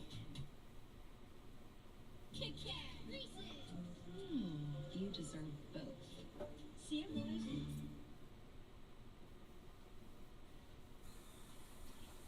And now you're ready to send that to the laser. Alright, so this is video 2 in the series. I'm probably going to do a third one here, which will be kind of a summary, a real quick walkthrough with an image set up, burn it, find results, and hopefully that'll be edited down and be a really short video. But this is a lot of information, and there's a lot, you're not going to be doing a ton of these. So you almost need to write you up a checklist of things you need to do when you're trying to do photographs on a mirror. Now, an image, just a regular SVG that's not needing to be in grayscale or having contrast, if you're just doing text, on the back of a mirror is really easy, really simple. Which when you're trying to get all of those gradients and all that grayscale in a photograph, that's where this really comes trial and error. And hopefully you'll learn enough from these series of videos that you won't have as hard of a time as I've had over the last week dialing these things in for you. And again, these results are on these mirrors. I don't expect the exact same outcome out of a different set of mirrors because they have their own problems with the way that backing's on there. But this image is one of the best images I was able to produce after several days of testing, 2 days of testing to get this image. And it actually turned out really, really nice. I'm happy with that on this mirror. Hopefully it shows up well on the camera. That's always hard to try and show in images on mirrors. So let's look at Lightroom, and I'll show you the settings for this particular image and how we got to that outcome. So in the Lightroom. Alright, so I am working image mode grayscale. We are outputting a negative image. Line interval is 0.0508 or 500 dpi. You can just put in 500 dpi. I'm using a scan angle of 22 degrees. I went over the scan angles and why that's important in the first video. If you haven't seen it, go back and watch it. I'm running at a speed of 2100 millimeters a minute with a max power of 35% and a min power of 15% on my 10-watt Rolly Lasermatic 10. 2100 millimeters a minute, 35 max, 15 min, negative image, 500 dpi, 22 degree scanning. Focal point. Here is the surprising outcome to produce this image. In order to get this image, it was completely counter to everything I've ever learned or done using making or engraving images.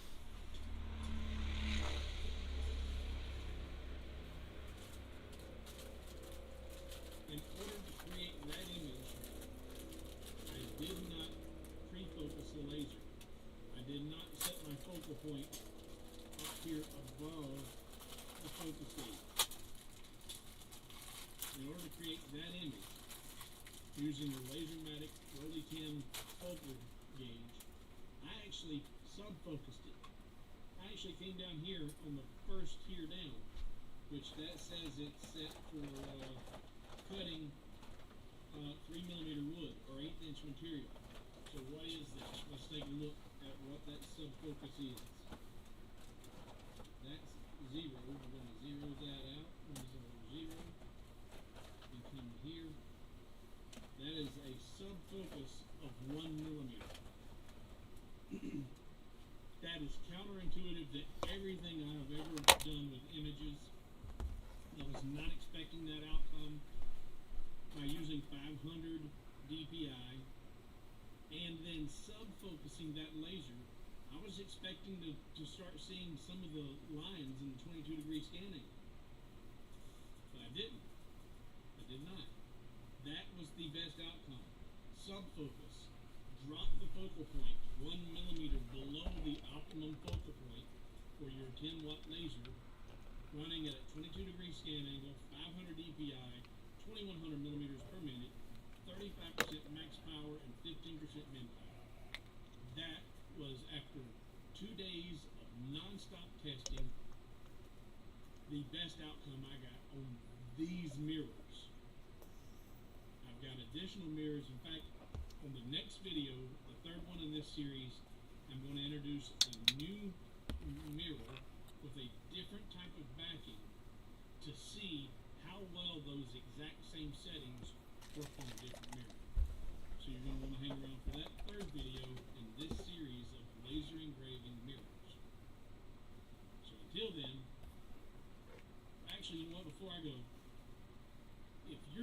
Patreon and you have been on the fence, or it's just not even in the budget of signing up for a Patreon. I can't be a Patreon for anyone right now. I can't afford it. But one thing you can do to support me without spending a single extra dime, if you go to this link, anytime you need to shop on Amazon, I don't care what you're buying. No matter what you're buying. If you're jumping on Amazon to buy your pet supplies, use this link to go to Amazon first. And all it is it's just a redirect. It will send you to the same landing page as if you went to Amazon.com. The prices are identical. If you go to Amazon.com and look up your milk-bone dog biscuits that you buy on a regular basis, and then you go to hobowithwood.com/Amazon and look up those same milk-bone dog biscuits, they're going to be the exact same price. But what's the difference? When you go to hobowithwood.com/Amazon and make any and all of your Amazon purchases, I will get a small commission. And you can support this channel without spending a dime. If you already are a Patreon, or if you're regularly contributing to the super things, which I think is right there, right there, or right there, I'm not sure what that. And you want to help me even more? Put up there in your menu, on your menu tab, a favorites. Just create a favorites, hobowithwood.com/Amazon, and anytime you need to go to Amazon to purchase, just click on your favorites tab there, and it's going to take you right to Amazon. And you're going to help me every time you shop. That would be great. If you want to be a Patreon, here it is. Patreon.com/hobowithwood. And always, if you don't feel like a regular monthly investment is in your wheelhouse and it's not your financial capability right now, as I say, not mine. But if you find these videos particularly helpful, hit that super thanks wherever it's at. Buy me a biscuit. I greatly appreciate it. So now, until then, I'm out. I'll see you in the third video, and hopefully the last of the series of Mirror Engraving. See you soon.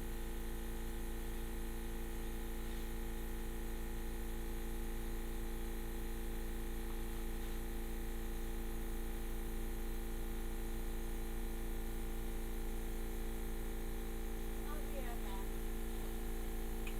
After the break.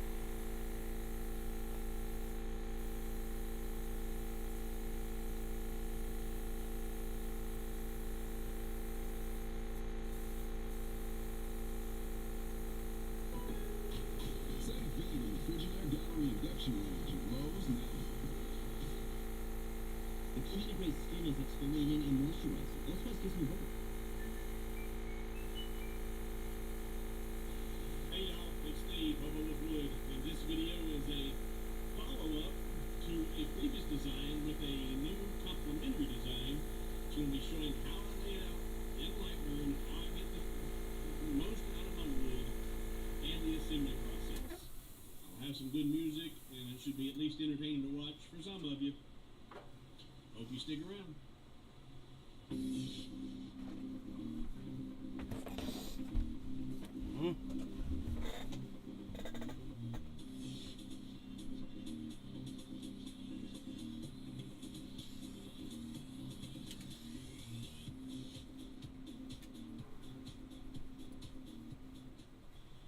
Alright, so a few days ago I released the Amazing Grace Cross,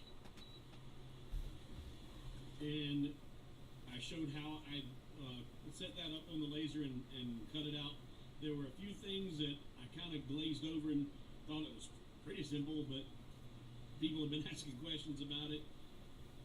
So I'm going to cover those in the new design that complements this.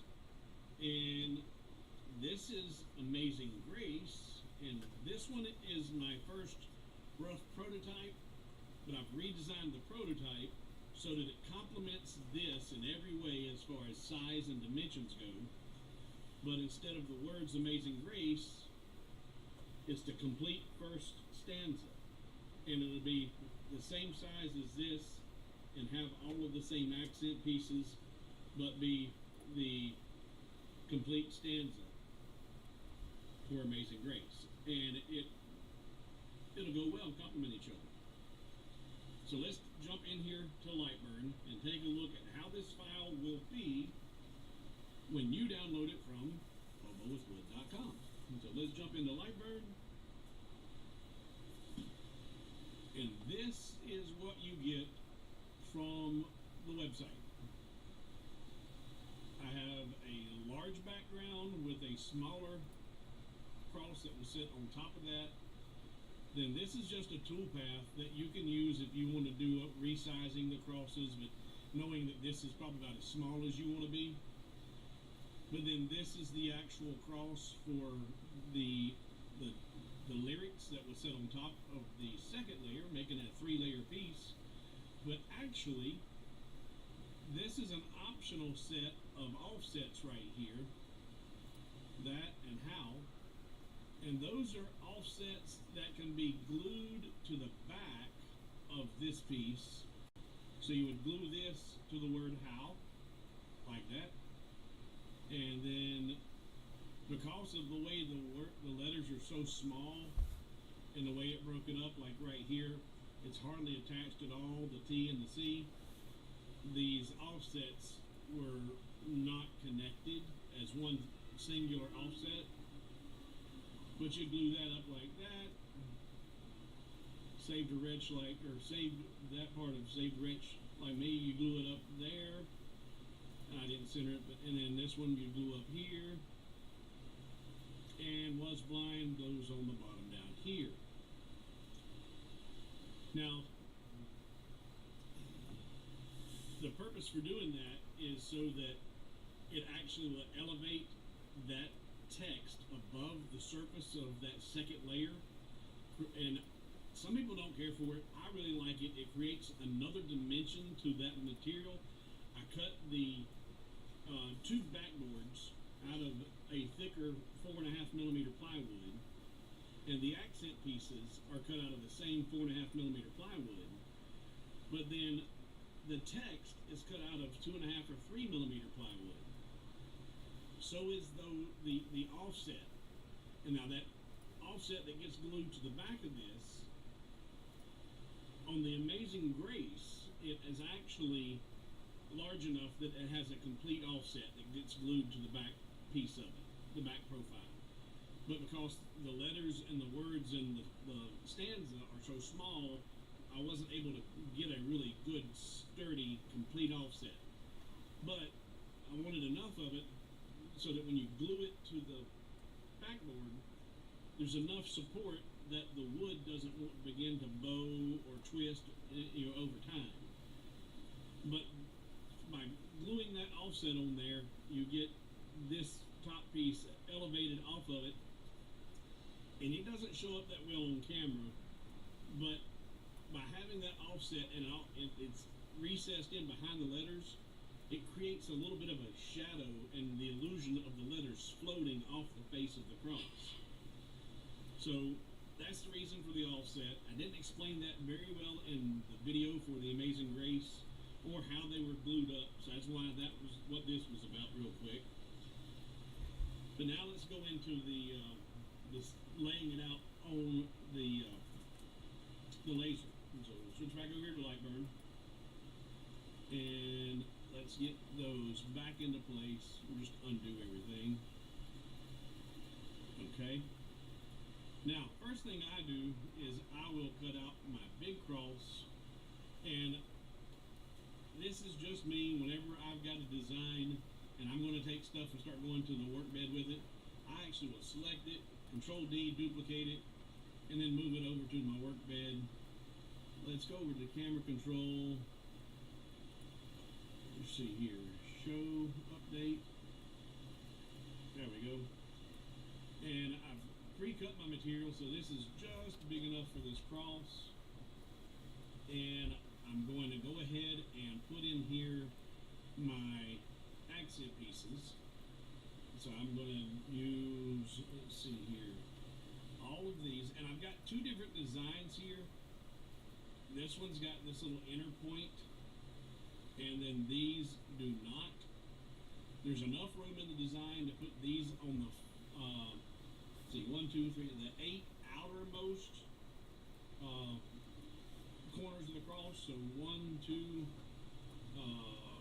3, 4, 5, 6, 7, 8. And these inner corners, I go with these here. You may not want to use these, and you may want to use only these. That's why I've got plenty of them laid out here. But I'm going to go with this one, because that's what I've got in my first Amazing Grace cross. And I'm going to set those right there. Oh, you know what? I didn't want to do that. I'm going to duplicate it. Control D, duplicate that, and then bring my duplicates over here. And then that's 8 of them. Now I need 4 corners for the inside here. So I'm going to grab 4 of these, duplicate that,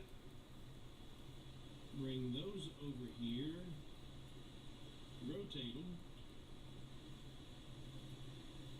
put those there.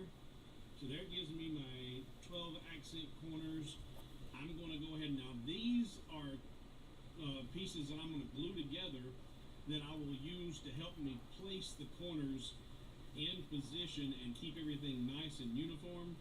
So I'm going to go ahead and duplicate those, bring those down here, rotate them, and put them in position where I can cut them out.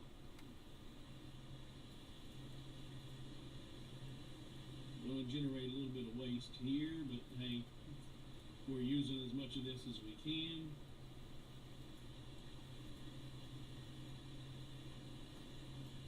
Alright. Now that'll take care of the backboard, my top accent pieces, and my assembly pieces. Oh, and where is my... I don't have my hanger. I'm supposed to have my keyhole hanger on here, and somehow that got deleted, so we're going to make one real quick. And the way I make my keyhole hanger is I will just draw a rectangle,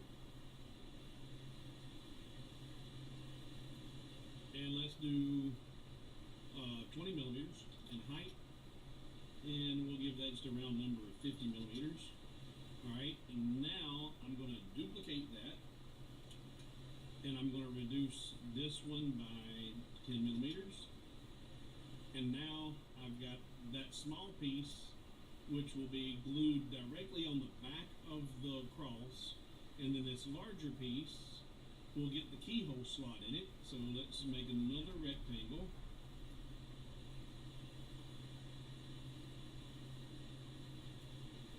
And now let's make a circle.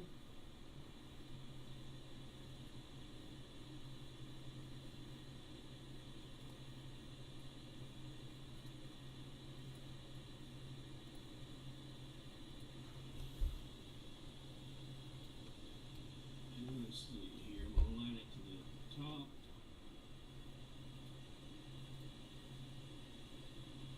And actually, you know what, I'm just going to give it crosshairs and just drag the crosshairs to there. That's where I want it. And I'm going to weld those together. And now I will go into node editing. I'm going to come right here. Actually, you know what? I'm going to start over here. And I'm going to hit the letter M as in the middle. And it's going to put a node in the very center over here in the middle. Middle. And I'll just keep it in middle till I got right there, and then I'll hit the middle of this one, do it twice here, M, and again here, M, and again, I'll come over here now and go 1, 2, 3, and then here, and 1, 2, and here. Now I'm going to hold my shift button and select every other node.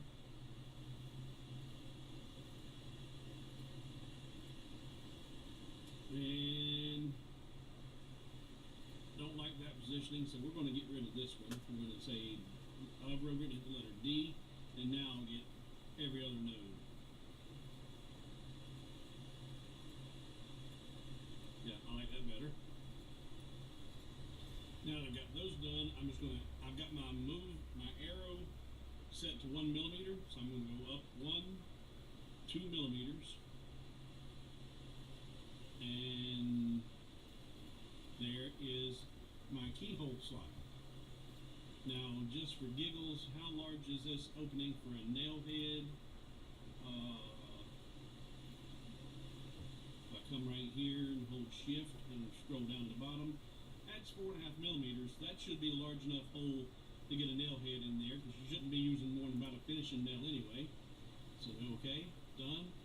And now we're going to take this, and it needs to be down here and centered. So I'm going to, but I'm going to do,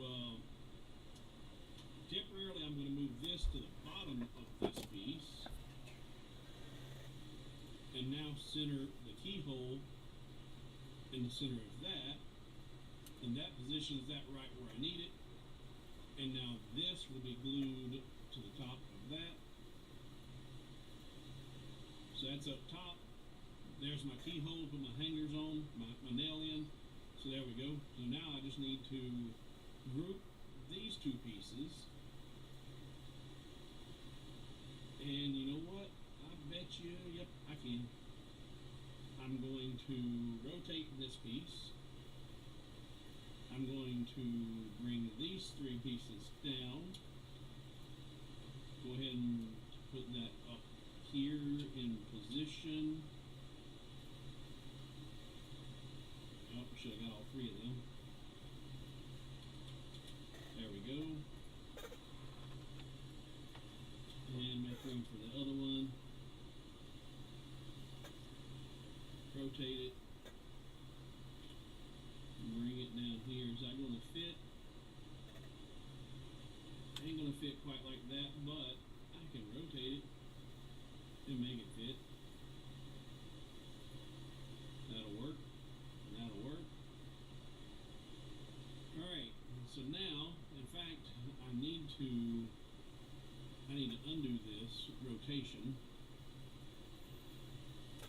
because I need to put this back over here, then make a duplicate, rotate it, make a duplicate of this, rotate it, and now when I go to save the file in a few minutes, I'll have the hanger in there, so you guys aren't having to go and design one for yourself. And that actually is upside down. There we go. Okay, that's done. So now I've got my accents, my very backboard, this, and the hangers, and my assembly tools. Oh, and now I got to rotate that.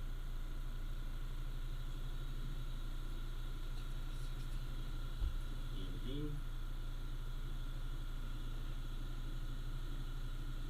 Alright, so that is ready to cut out. And I'll take care of all of that. So now I've just got to cut out my second layer and the cross and the offsets. The cross and the offsets are going to be done in the smaller 2.5 to 3 millimeter wood. This will be done in another piece of this 4.5 millimeter birch. And then I'll stain the second layer to give a real dark walnut stain to it to give it the contrast. Put my triple thick glaze on it and glue it up and assemble it. So let's just check my framing on this and make sure that everything's going to fit with where I have everything positioned. So frame. Oh, gotta select it. I use my cut selected shapes. So let's select it all. Now frame it. And you know what? I gotta stop. Laser control, stop. I was helping somebody and I wasn't set up in absolute coordinates. Console, move, laser, here we go. Absolute coordinates, go to home. And actually there's a new feature in Lightburn 1.5. You do Control H, and it's going to send that laser to home. Control H. Alright, there we go. It's at home. I am using absolute coordinates. Now we should be able to frame. There we go. Nope. What's going on? Oh, I've got my rotary enabled. I was helping somebody and I forgot everything that I was doing. So disable the rotary. I'm going to stop it, send it back to home, Control H. See guys, I make mistakes all the time. Control H, she's at home, go back to laser. The rotary is not enabled, it is an absolute coordinates. Now hit frame. And that's looking good.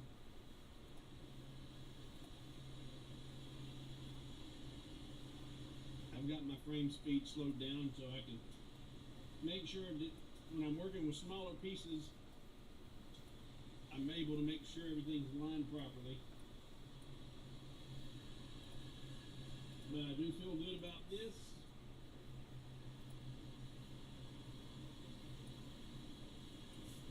Alright, now, let's see here, switch back to light burn. I'm going to check my layers and check my settings, cut. And we're going to do there, and we're going to assign. Alright. Alright, we should be golden. Let's send it. Laser. Start.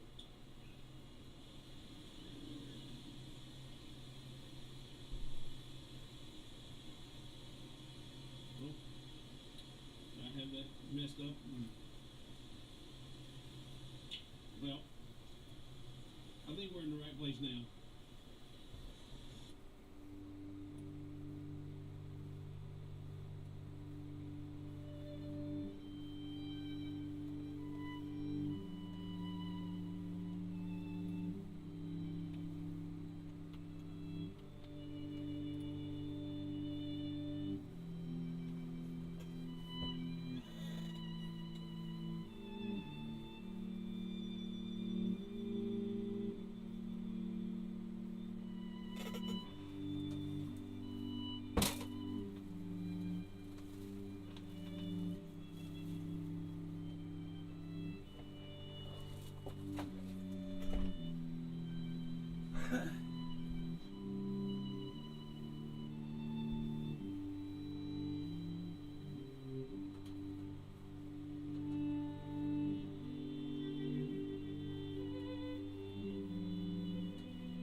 Okay, so I showed you how I laid all that out on the wood and try to maximize my wood, use as little as possible, nesting stuff in, thinking ahead on the laser.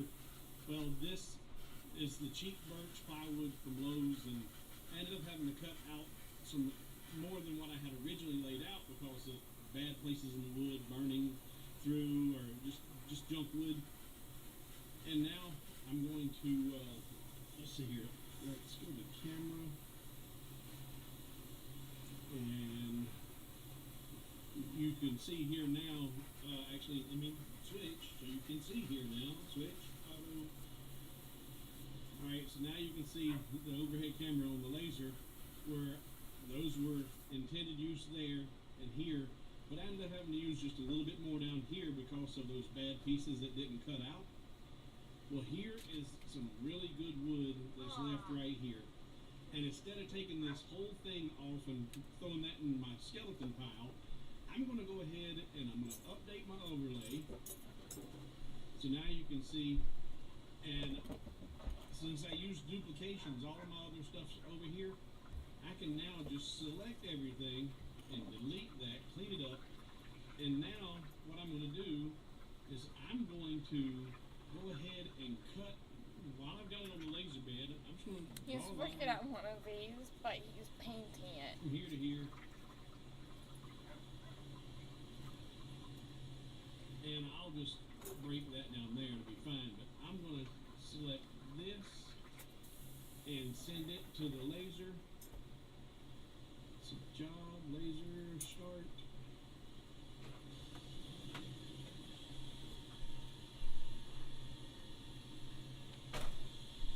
Now once that cuts, I can take and pick my piece up off the laser bed. Yeah.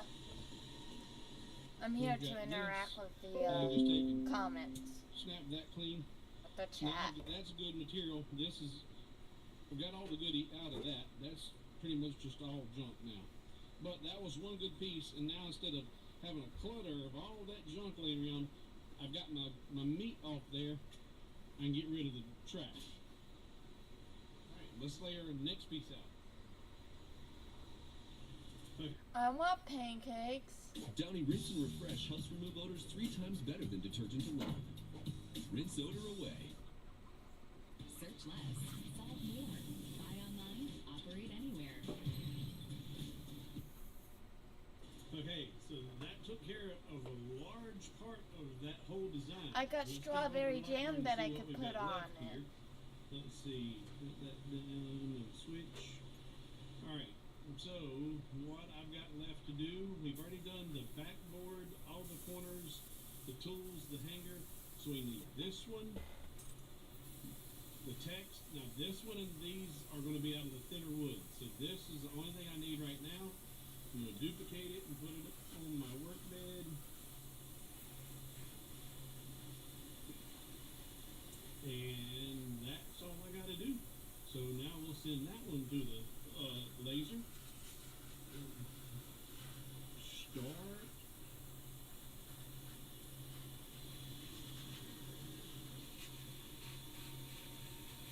And once we get that done, we'll get the text cut out, and hopefully we can get that all nested on one piece of 300 by 300 material. That'll be interesting to see if I can get that out of one piece. If not, I will get the cross out of one piece, as much as I can out of it, and then I've got enough in my skeleton piles that I can just pick up some scrap wood and cut these out of to use for the spacers on the back of the cross.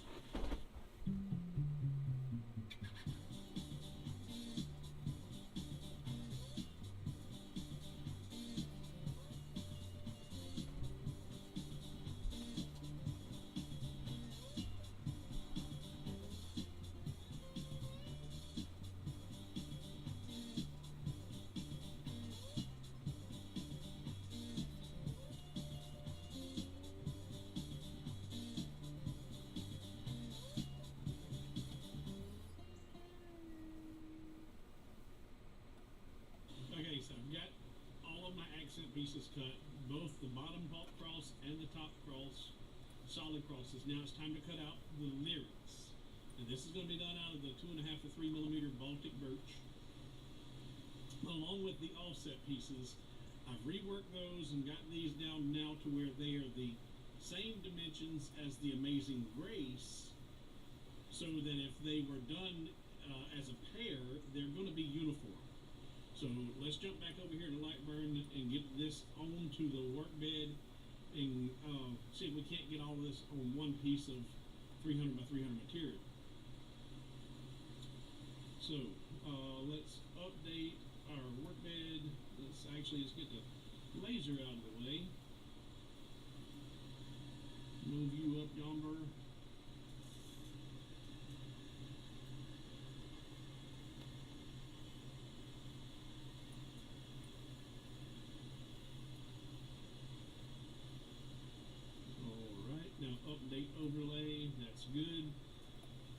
Now, I just need to get this cross, Control D, duplicate it, and I'm going to bring it down here to my work bed. And now I've got how. That offset will go at the top. That'll be the glue point. In fact, you know what? I'm going to do how, Grace, and how. And I'll show you how I did this offset. There's always more than one way to do things in Lightburn. I say that all the time. But this being already created and already welded, this is no longer a text down here. This is a path. Oh, come on now. There we go. Arial. And all caps. Grace. Come on. Get down here and start typing. Alright. I had a horizontal space of -15. And now I'm going to put this Grace on top of the other Grace.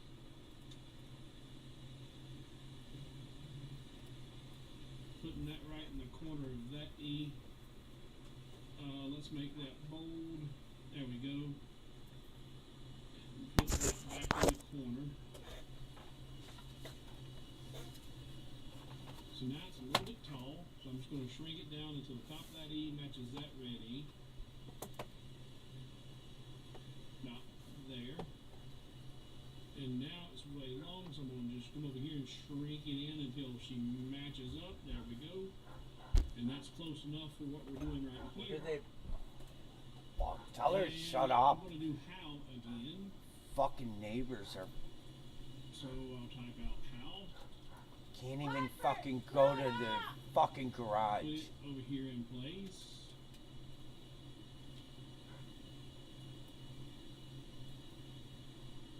Shrink it down. Shrink it out. Does it make actually stretch it out a little bit? And that needs to come up a little bit.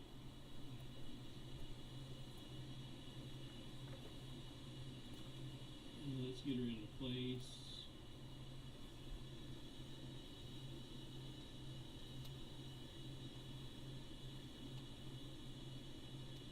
And just a little bit more.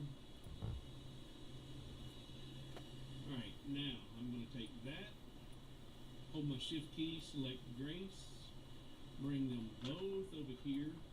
Let's weld those together. Oh, why did I not have those welded? Undo.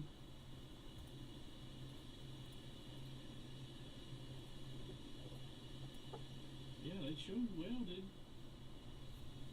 but they're not welded.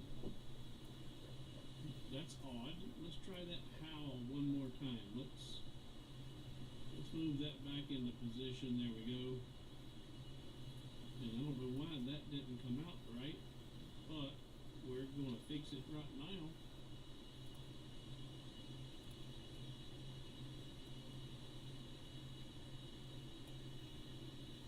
Huh. Well, there's more than one way to skin a cat. We'll convert it to a text, or a path rather. Edit, convert to a path. And now let's weld these. And weld these. And now group all of that back together. I didn't want to do that. I want to group it, dummy. There we go. Now let's slide that back into position. And then we'll grab both that and Grace. And now slide that over here out of the way. And weld that. There we go. Now that those are welded, I'm going to do an inward offset of 0.7 millimeter and delete the original object. And that will be my piece for the top piece. Undo. Those are kind of fragile right there, but that's okay. It's got a good strong bottom. That's still gonna work.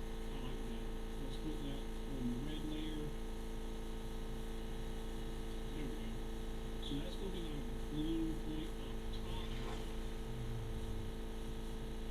I'm gonna get rid of this one. So that, and then this will be the left side. That'll be there for glue up.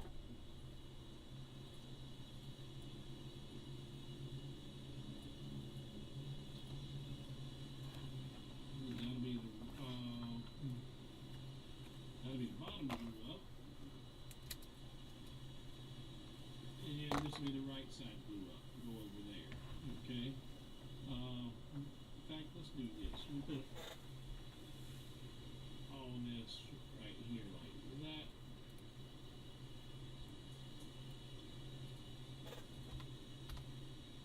And we'll do that. Yep.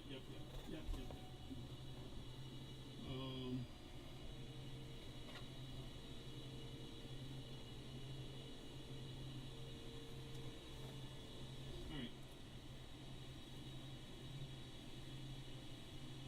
I'm just going to check and make sure that everything's good. I haven't checked my camera calibration after the last update. I just want to make sure that this is all going to be on the wood. So, frame it.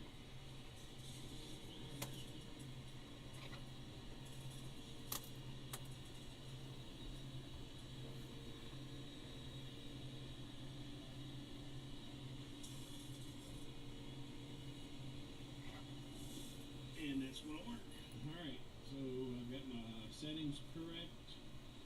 I've got everything ready. All I got to do now is send the job. Laser. Start.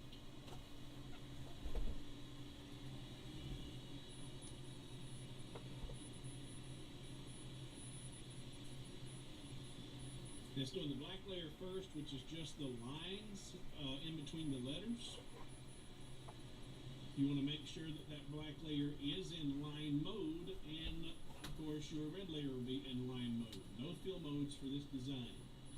Once it does those black lines, it'll go in and cut everything out, and we'll be in business.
this season.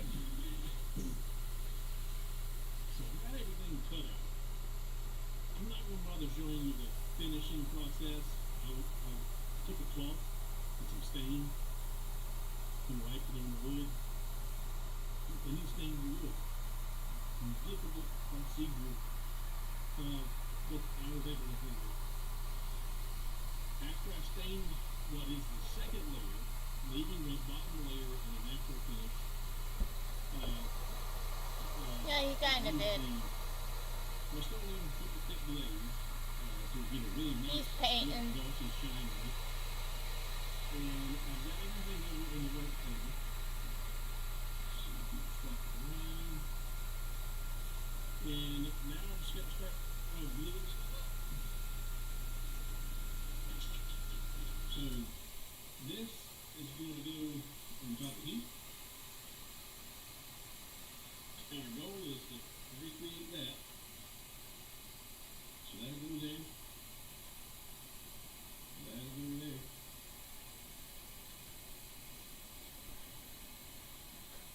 And then put our accent pieces around, and we've got our tools, our alignment tools. Yeah, because you guys are cool. In fact, what I'm going to do is I'm going to glue this up first. And then I will glue up my accent pieces. And you always have to talk to your fans.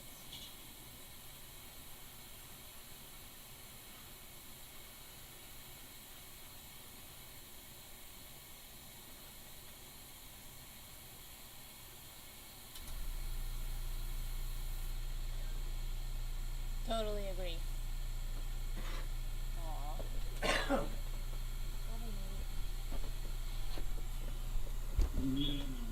Night train!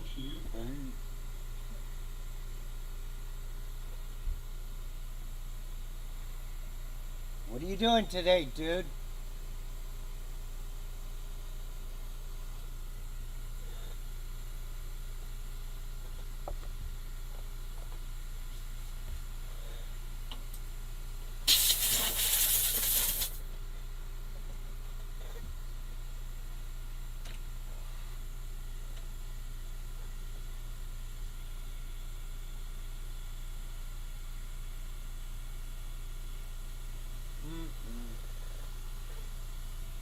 Relaxing.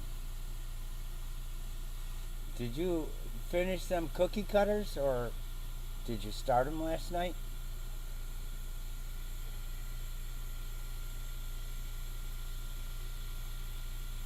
That's what you should make, Dad. Yep.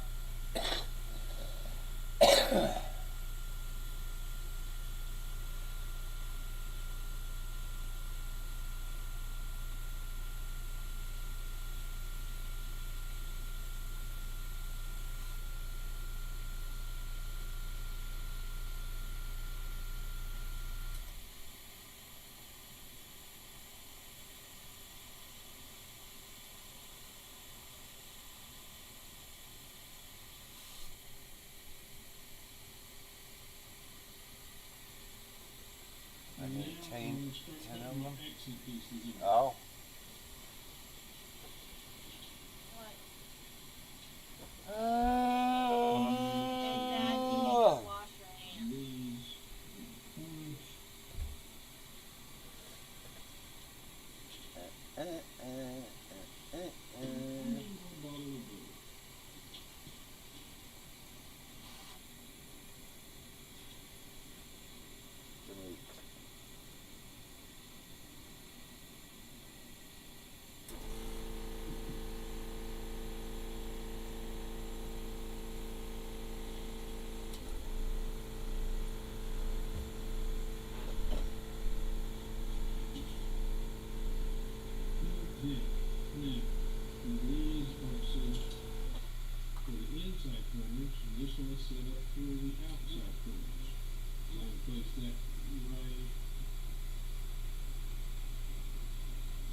There we go.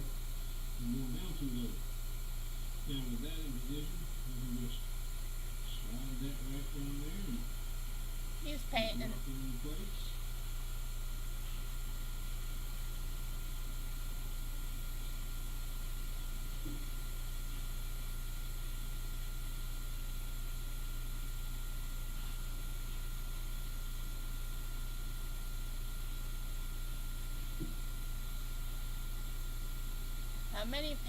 How much pancake batter did you make?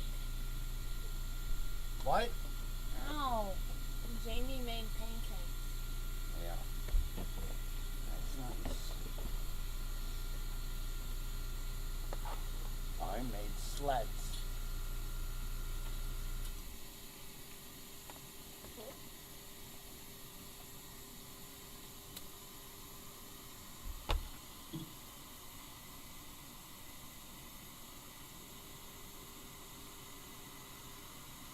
Oh, There goes on box. the center corner. I'm about to mess up. I'm not paying attention. That one's going to go here.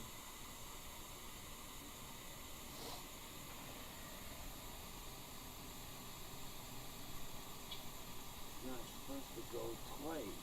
Why?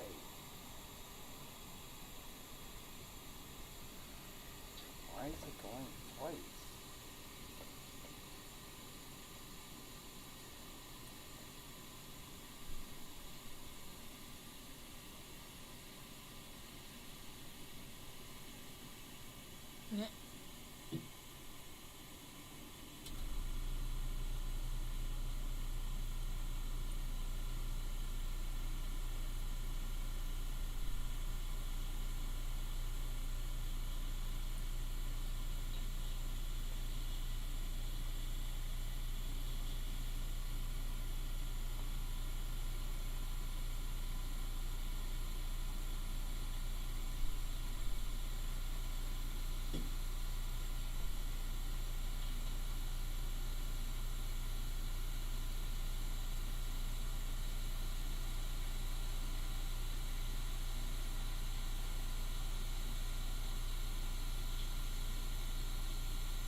Once I get these all in place, I'm actually going to use my clamps to clamp on top of those and hold everything together for a few minutes. Let everything tack up.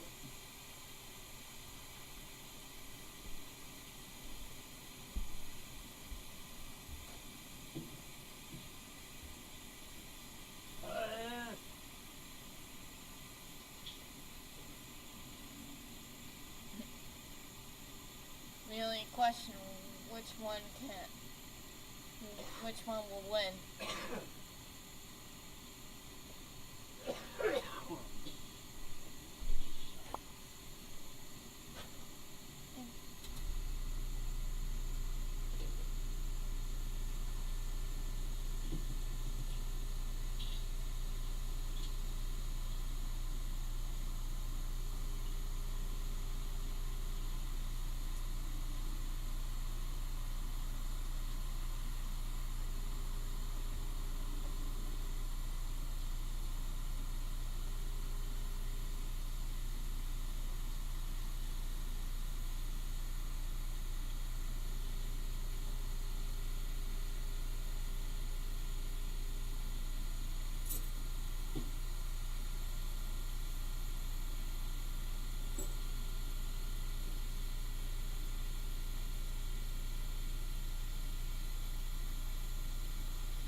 He's painting.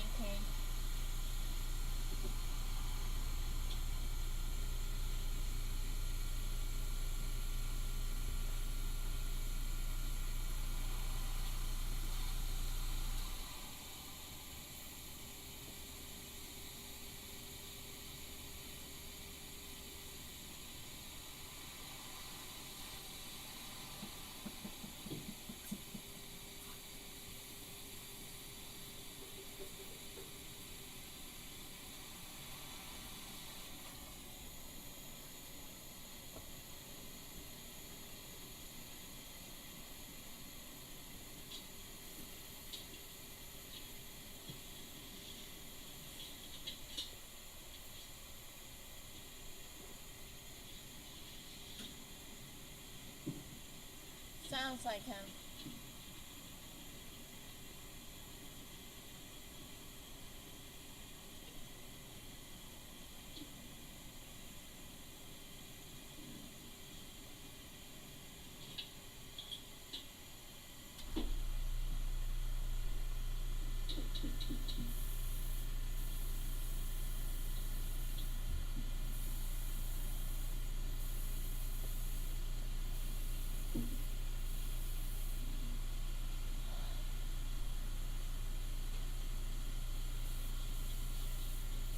He's doing the green next.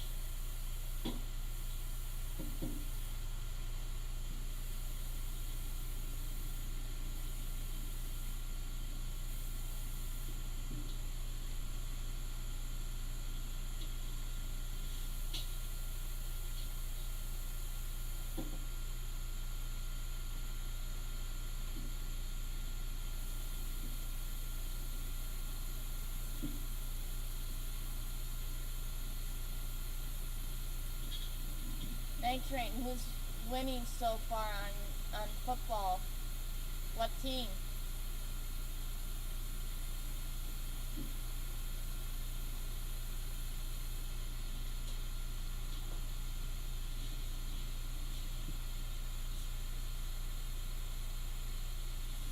So I'll let that pack up for a few minutes, then take my clamps off, put the Amazing Grace in there, and it'll be a finished product.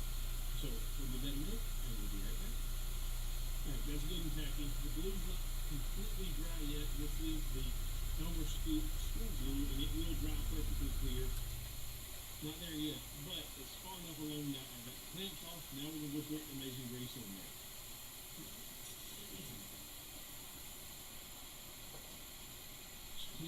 Oh, gotta go.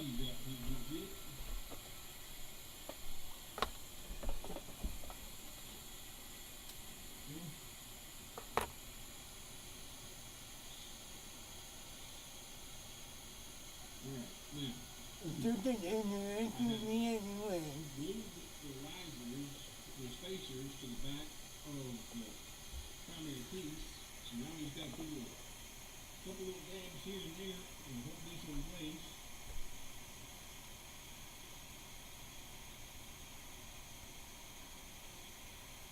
Oh.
was the prototype, and it's just too big.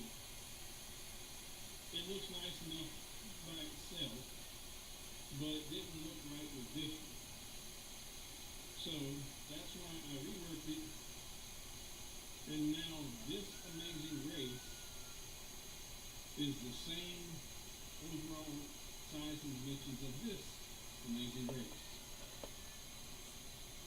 And those, they were cut from two different pieces of wood, so you got a slight color variation from the backing and this backing. So if you were going to do this yourself, you want to set it up, of course, you have to twist it just a little bit from the clinch. Cutting it all out of the same wood. But hey, they're set now. Fast runner will never see that. And wherever it goes, I'm going to see it from mine. Alright. So that's when I finished tacking up and drying up, and all that glue will disappear. And those will be two really nice finished products.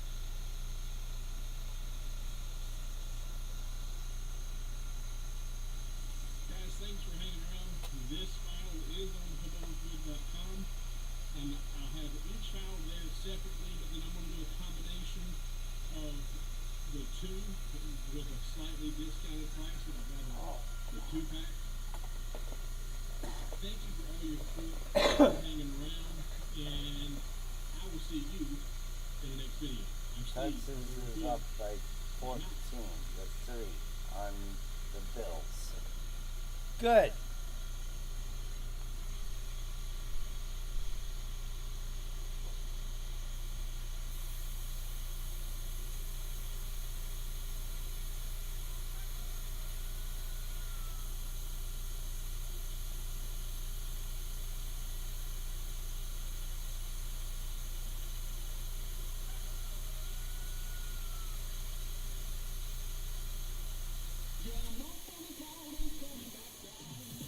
Try crunchy, melty, Ritz toasted chips. Jelly Green Gentle. Center pearls for skin safe.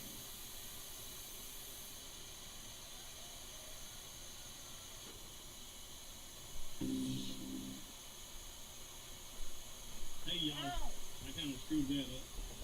Kind of way it's been going. Hope everybody's doing okay. Got a lot going on right now. I got fans on, I got lasers going, and I'm in the middle of a job, and I need to get that finished up. So y'all be patient with me as I get this stuff off the laser and get this on the laser.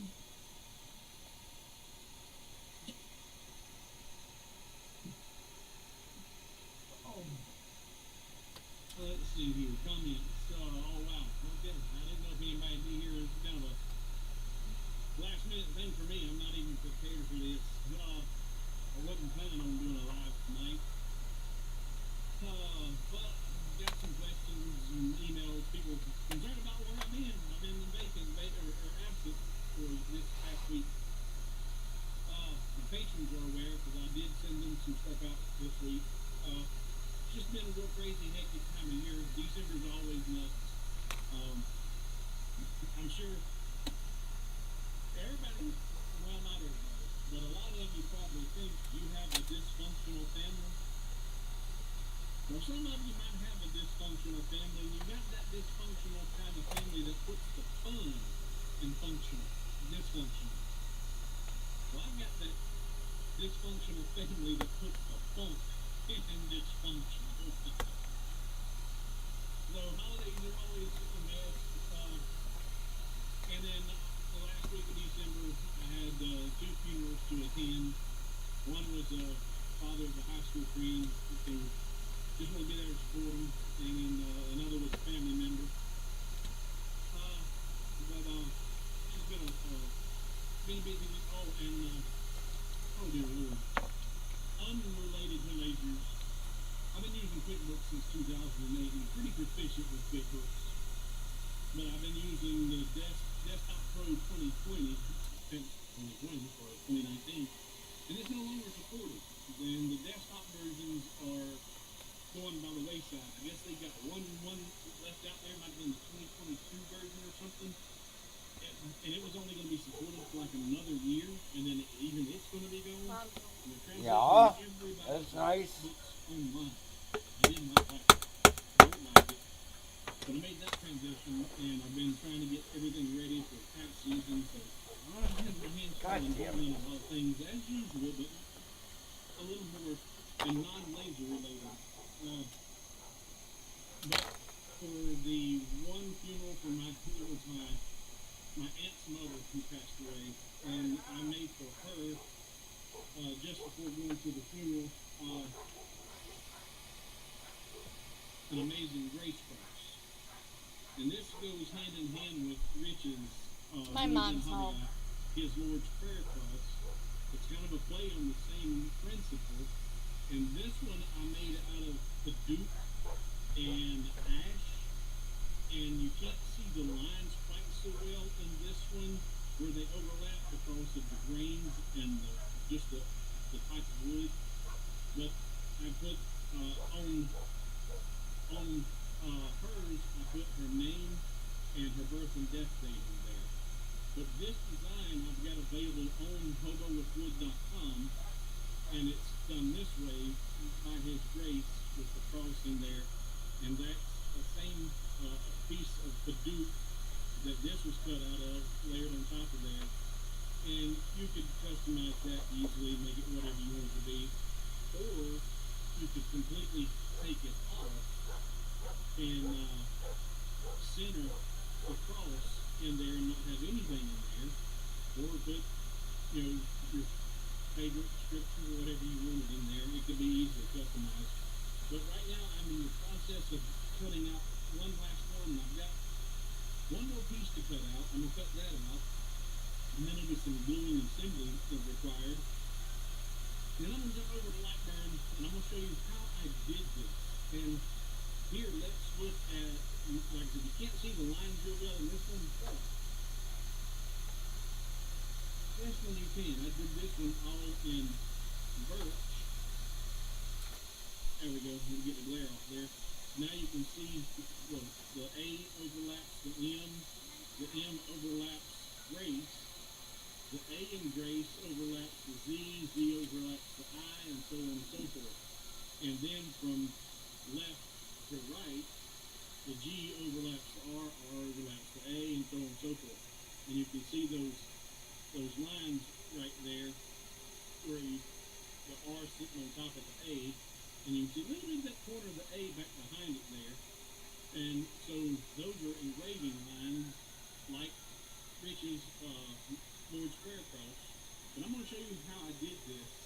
And it's not as simple as just using weld to weld the letters up, because I had to do even some more tweaking, and I used a lot of the techniques I had in my last video on node editing, because the G, the font of this G was really a wide body G, and I think the C was the same way.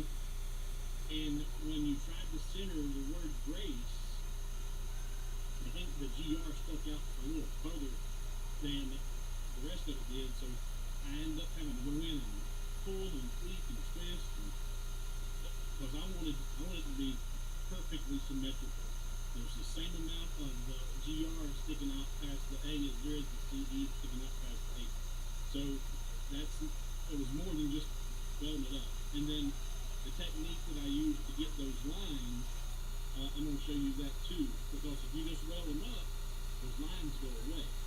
And it's like, okay, well, so I don't know how Rich did it, but I'm going to show you how I did it.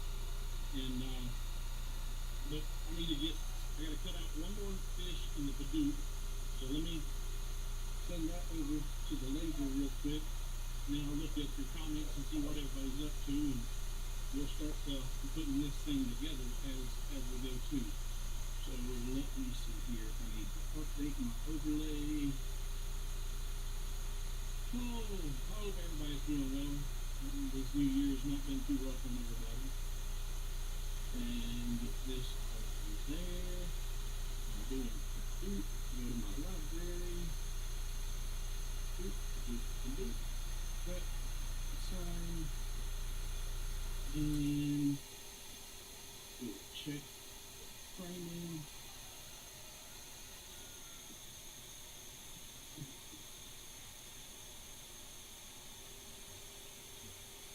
Alright, that's going to be good. And my laser is in an enclosure, and it does have the proper protection on the enclosure, and it's behind me, so I'm not worried about my glasses right now.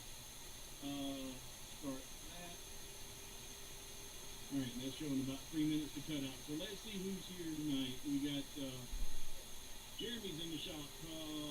Hit that like button before he shows you his awesomeness. Well, thank you, Jeremy. Jack's here. Carl's here. Wow. 67 people. Did not expect that. Good evening, everybody. Good day, Chris. Chris, do you ever sleep? For those who don't know, he's Chris from Perth Down Under. He's down in Australia. Every time I look at anybody's live stream, Chris is there. I don't know if he's a vampire and he's up, all night, or if he sleeps all day, or sleeps all, I don't know what he does. He's always there. We got all the regulars. Thank you, Carl. Appreciate it. Like I said, it's anytime there's a death is always strange. Fortunately for me, it was not in my immediate family, but you want to be there for the family you do hear about, and when you want to show support. Just takes I ain't complaining at all, but we spend the whole day just getting ready for that. And, hey, looky here. Folks, this is Astra Campbell Clark. She finally made it. Astra is a friend that I made on Facebook, and she reached out to me. She's down in Antigua, and if you know anything about island living, ain't cheap. Hardly anything's made on the island. Just about everything has to be boated in or flown in, and it's expensive. Everything about living on an island is expensive. And she reached out to me. She said that she wanted to get or design or make a shadow box. And well, I'll have you meet me in Hobo's World, and I'll show you a couple quick tips and ideas. Well, we knew it. We designed a shadow box, start to finish, and then but I don't typically like to do that because I don't like to test any of my files that I put out there before I put them out. But I told her, I said, if it don't work, then I'll give you double your money. And she said, money? Well, money. Exactly. I'm not asking you for no money, and ain't charging no money, so if it don't work, I'll give you twice your money. But it did work. She had to make a little tweak, and she picked up on how to do that, and me showing her when we were doing the creation. But thank you, Pastor, for being here, and it was real nice talking with you, and I'm glad we was able to get that together for you. Andy says he stopped using QuickBooks across the online and the subscription model. Yeah, Andy, I don't know of another option right now, and I'm dreading this year. I don't know what's going to be in store for me here. Let me get this off here.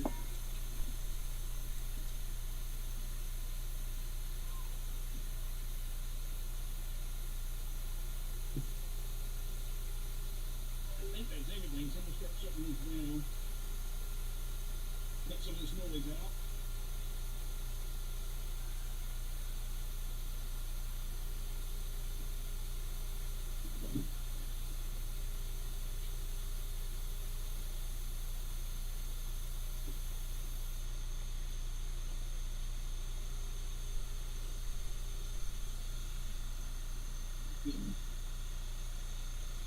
That's going to be better.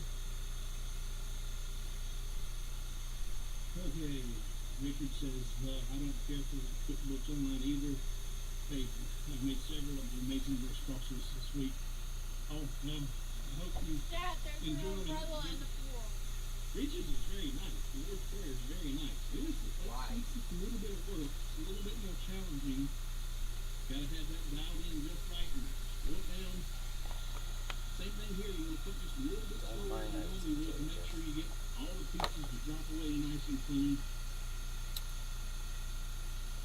I love playing with my wood.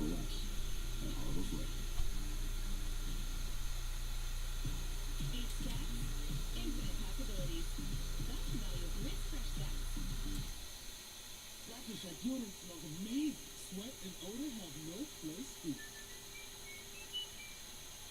D&D Brand Pro Heal creates an ideal environment for 60% better healing.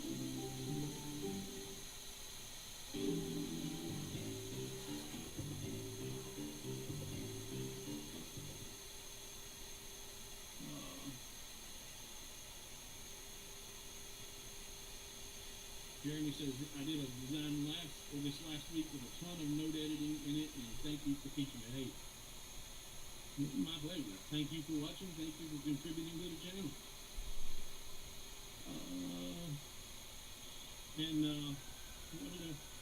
Jerry. Hey, Jerry. Jerry's in the house. Jerry, I took your advice, sir. With my PayPal account, I got a new PayPal, and it'll be, I'll have it going across the bottom.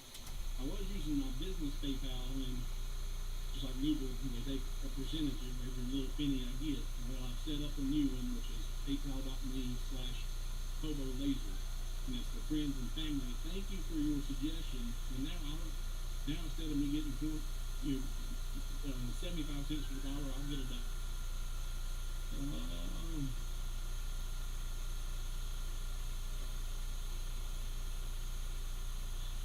Chris, what's he saying? I don't have to all your lives come. Oh, okay.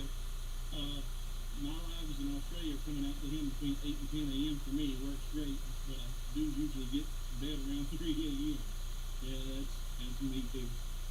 And did the same thing for Bordello here. I was able to help Ashla and Bordello. And for those that aren't aware, what I'm doing right now with this live stream, I've got another studio that called Hobo's World.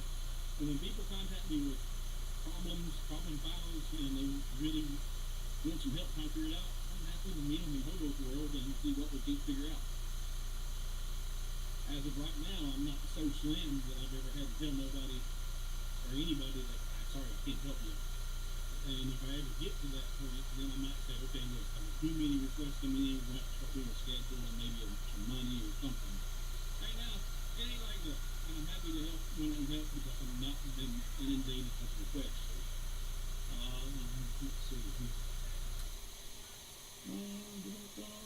And Ashley says, yep, we did, and it worked good. I'm glad that that light box working out for Shadowbox. She actually also went to the Black Shack's Etsy store and got his lighted mirror box after we designed one. So, Black, if you're there, I sent her your way too. Alright. Want to see something? Yeah.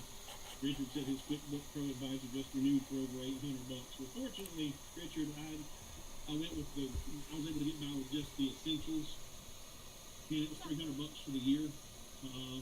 So Come on, put it over here. All right, so that's everybody. All right, now what I've got. Yes, they are. They're mine. I've done a few different versions. He's got Jeffrey's hat on. This one was all Baltic birch. Jeffrey's boots. And Baltic birch vase and a walnut cutout there. And that looks pretty good. And I like the light Baltic birch with the lines showing up there. The lines are lost in the Padoot because of all the grain and the color of the Padoot. What's that for? So I did another version. It's called a paint booth, dumbass. I know. But with the Baltic birch on top of the Padoot. And so that way you can see each individual letter. And this one is going to do, Mom's had my pop in her car for weeks, she said. It'll be stacked. That's not all the regular little beers, not all of yours. Yes, it is. Goddamn pop and shit. This one will be. Jamie, want to see the cat that's losing its head? with a matching Hadoop fish and cross, and that'll give it some heft, some weight, and gonna keep that, firmly, keep it stable wherever you place it. So that's gonna look good. And this was done with my premium Baltic birch and some Hadoop. Now you're not gonna find Hadoop just anywhere, but you could stain your Baltic birch a red color like that and get the same look. And the Baltic birch is really inexpensive compared to these hardwoods. So I want to glue these up real quick and get this going, and then we'll jump over into Lightroom and show you what I did to create this. And as I said, it's the file is already on HoboWithWood.com. Losing its head. If you just want to go there and grab it. Your support will be greatly appreciated. And now I have to do a big shout out. There's a lot of patrons here tonight, and thank you for your support. And watch where you're walking. This video is brought to you by my patrons. Alright, and taking a page out of Rich's book, I've been using the Elmer's School Glue, and the beauty of it is like he says, it dries clear, and for little light pieces of work like this, it works just fine without having to be. I've got the pipe mom over there, but I don't need pipe mom or something like this. And it tastes good too.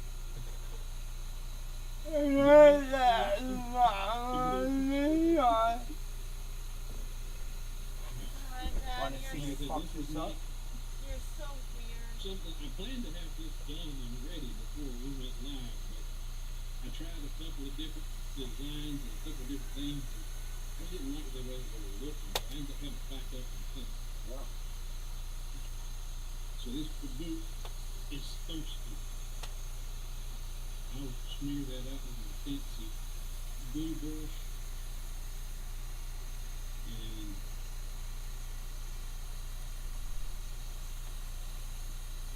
then what I do, I got these, I don't know what they're just pipe cleaners, but they're extra fuzzy pipe cleaners.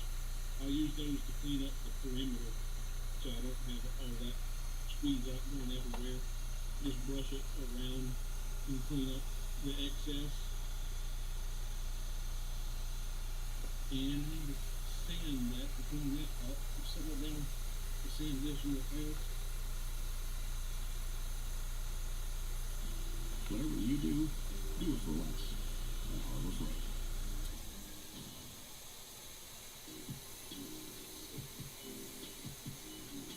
Clothing. Keep your head in the game. After my job accident, my attorneys now at the Barstow put on my case for 11 times more than the insurance are being paid. What's your case really worth? Call now and find out.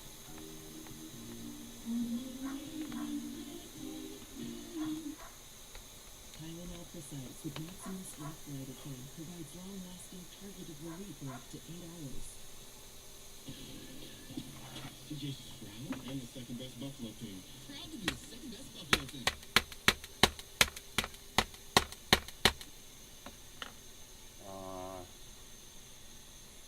I don't think that goes there.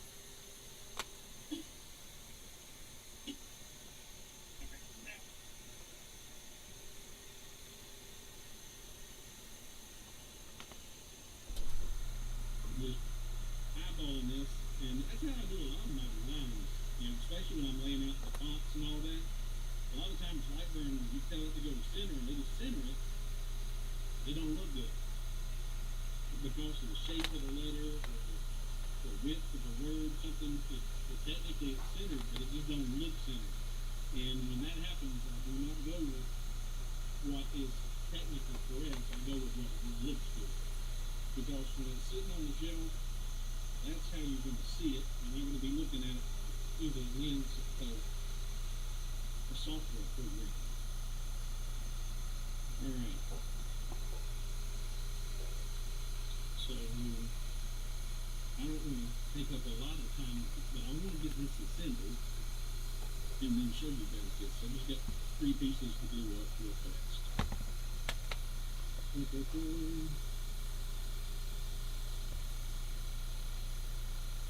said, I intended to have all this done before we ever got live. And guys, I don't know if I've looked and seen, I haven't seen Rachel or Patrick in the stream there in the comments. I don't know if we're live tomorrow night or not. I'm so confused on when we do what we do, how we do what we do. With our schedule is so fluid sometimes. It seems like it's live or I didn't know we were live. But if we, for those of you who are watching the laser makers round, we do have another laser to give away. Patrick's got his laser all boxed up and ready to send to a new home. It'd be nice if it was yours. This Lasermatic, he's giving away the Lasermatic MK1, the 10 watt. And for those who have already broke down and bought a Lasermatic, a Rolly Lasermatic, you can comment in there about how nice it is. That the precision, the repeatability of it, it's, in my book, it's second to none. And we've got one to give away, totally free. But the requirements for giving away that laser are we want to have 275 viewers in the live stream. Where the pipe cleaner go? Here it is. We want 275 viewers in the live stream, and we want 275 likes. And if we can make that happen while we're streaming, we will stop everything we're doing and give away the laser right then and there. And I already gave mine away. I gave mine away about several weeks ago, and it was 250 viewers in the stream. 250 viewers and 250 likes. So 275 is not a big jump, and it should be doable. And if you have to cheat a little bit, cheat a little bit. If you're sitting there watching the live stream, and the wife's sitting over there reading her Encyclopedia Britannica, or the other way around, you both got Google accounts.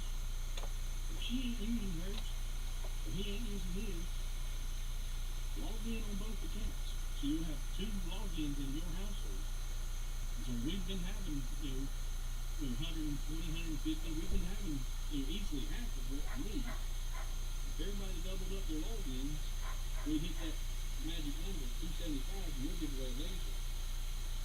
And you're like, well, nobody extra's watching. No, they're not. But that helps the analytics on YouTube, and that's what we're trying to make happen. We're not trying to fool it, but we're trying to maximize it. Alright, one more piece, and then we're going to jump over to the left one.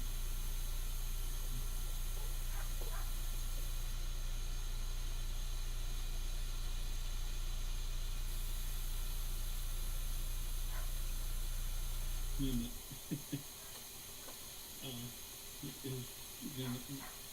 inside joke here, we are watching me do up something and watching Doodle Drive. Oh, no. Alright.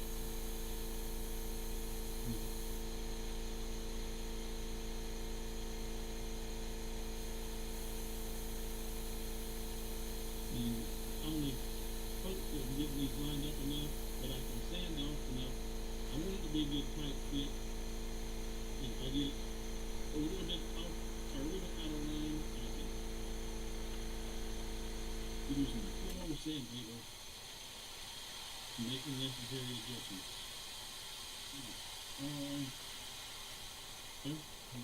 While I'm waiting for that to back up a little bit, I'll just close this and then give it a comment.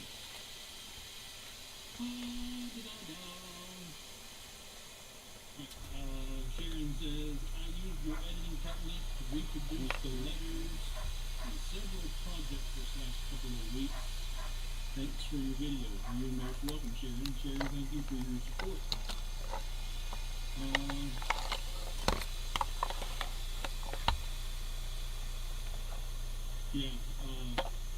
didn't see if somebody asked a question. Hobo's World, I'll send you a private invite. And if you have a camera, then if you go out to Laser Maker's Room, the three of us, Rich is in Louisiana, Patrick's in West Virginia, I'm here in North Carolina. And, but we all show up on their computer. So that's what Hobo's World is. I have another studio like this that I'm in solo. I'll send you an invite if you can join me. And if you have a camera, and you'll pop up beside of me just like Patrick or Rich does. And we can converse, talk, meet, speak, and I can help you with the couch.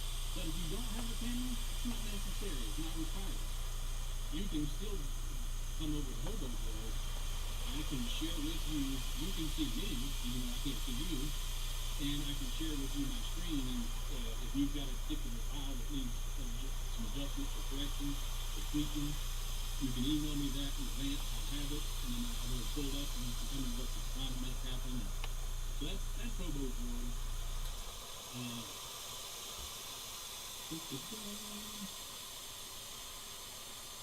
And a couple of people, I'm guessing, yeah, I agree, it's second to none. Talking about that Lasermatic. Yeah, the Lasermatic is freaking awesome. Oh my god, that fucking dog. Come on, guys, we could make that. There's 101 of it. Oh, wow, we got 105 people watching. We got 105 people sitting there watching. Shut up! Ain't y'all think they better do on Saturday night? I swear. Alright, so there's the layered look with the Caduce, and I'll put a finish on that. And what the finish that I'm using is the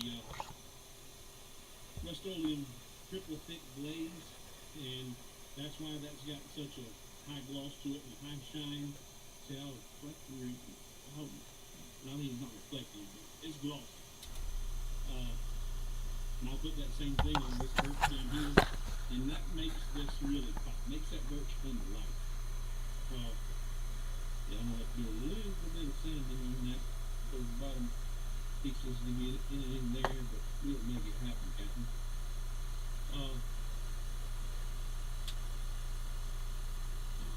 Whatever you do, I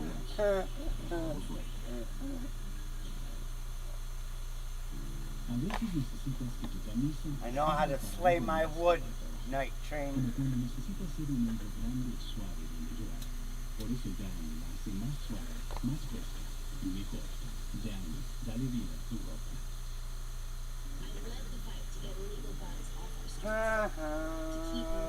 One more cut.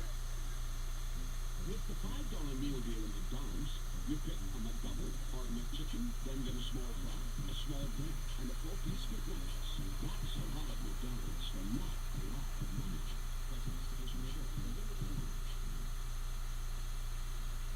Let's see here.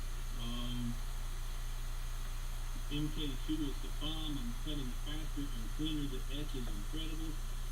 I just did a project with a friend, and it literally took me an hour. They came out very nice, but the slate punch was too serious. Imagine doing that with a fuck off. And I got the Kinrock too. Patrick and Rich, man, this name is special. Sometimes that stroke kicks me in. I feel just gone. But Patrick and Rich have the 30 watt. And that's really impressive. Let's see. You should do it on camera. Glue it up on camera, or come to Hobo's World on camera. I don't know which part you're talking about there. And I finally got another camera, but I'm just doing up some wood. Hopefully, when you really look at all of these things, this is much more impressive than looking at some glue. Alright. Oh wow, Moses, thank you very much. Thank you so very much. Can the MK1 be upgraded to the 20-watt laser mapper? Ed, I don't know that. I think that question has come up on Laser Maker's Realm. That's another thing that's not scored in here. I honestly don't know.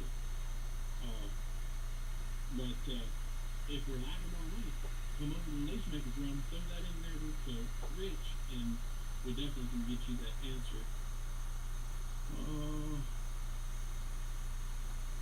Yes, Sabrina, you were I was up at my aunt's house this afternoon delivering that cross that I made when I seen the alert that you joined Patreon. Thank you for your support. If I have time tonight after this live stream, I will be sending you a coupon code for my store. So do not go and buy the Amazing Grace cross. And actually, you probably already have access to it because, guys, I made this file as soon as I finished this design and seen that it worked. I haven't done anything on YouTube, and I haven't done anything in live or anything like that in like a week or so.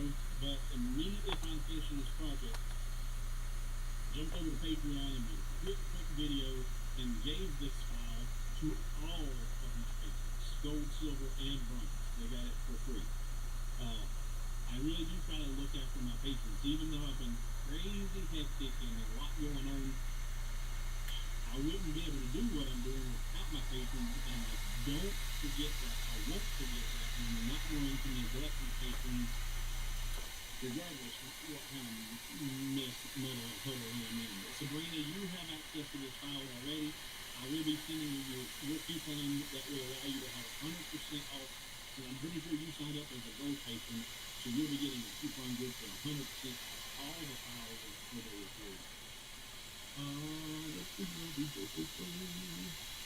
Jerry says, yeah, it's a great machine, the MK20, but the support from the company is even better. Yeah, I tell you, I struggled the first, if you go back and watch the first videos of Hobo Hood, it's amazing I'm still here.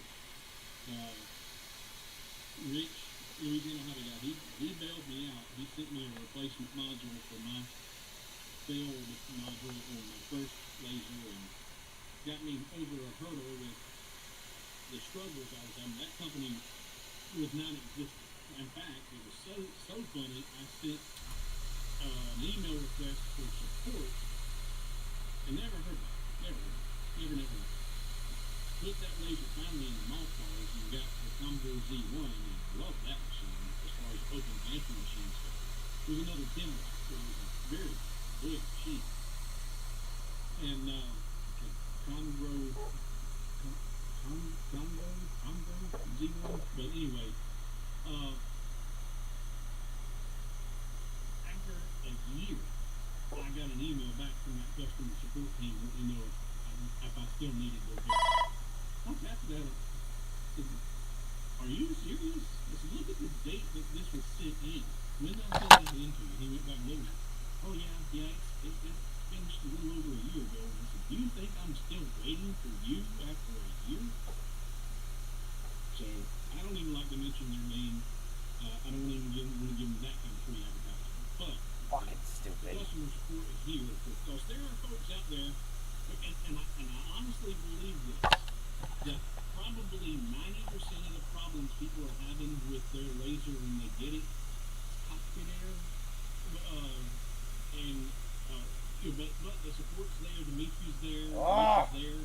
I can help a little bit, try to get you through that. And so if this is your first laser, this is a really impressive machine, but if you don't know what you're doing and you mess things up, it's not really on the laser.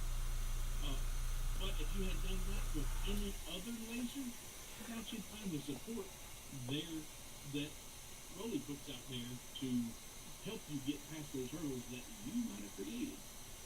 And speaking of that, if you decide you want to look at the Rollies, if you want to help me out, if you go to hobowithwood.com/Rolly, that will take you to their website, but that will let Leo Q, as I like to call him, let Q know that you went there because I recommend it. I don't have any kind of coupon or discount code or anything like that. Nap time before next game. Alright, have a good one, Night Train. Okay. I put all things on hold. I didn't want to miss I'll Steve keep slaying away at this. Bob says, I bought some of that triple thick glaze Steve this week from your Amazon affiliate. Haven't used it yet, but I bought it. Well, it's addictive. Now, it does take a little bit of practice to learn how to get a real good coat on it. It usually takes a couple, 2 to 3 coats. sanding in between each coat to get it really nice and thick, letting lots of curing time, let it dry between each coat. But you can make it look like grass. You make it look like it's laid. That's what it's called. Oh wow. Okay. Yeah. Here it is.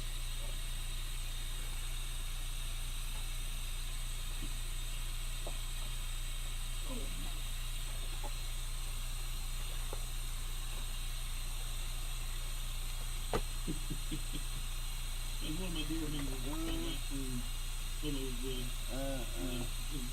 For you youngins out there, which I don't think I got any youngins watching my channel, I doubt that needs any explanation whatsoever, because probably everybody out there is of this demographic.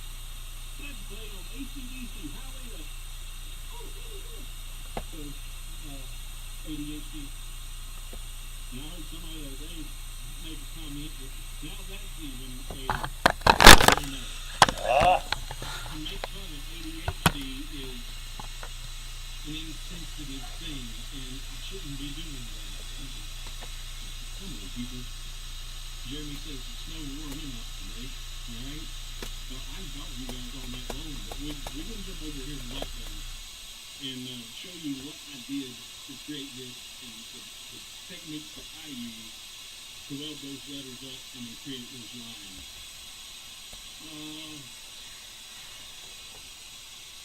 Alright. Let's see here.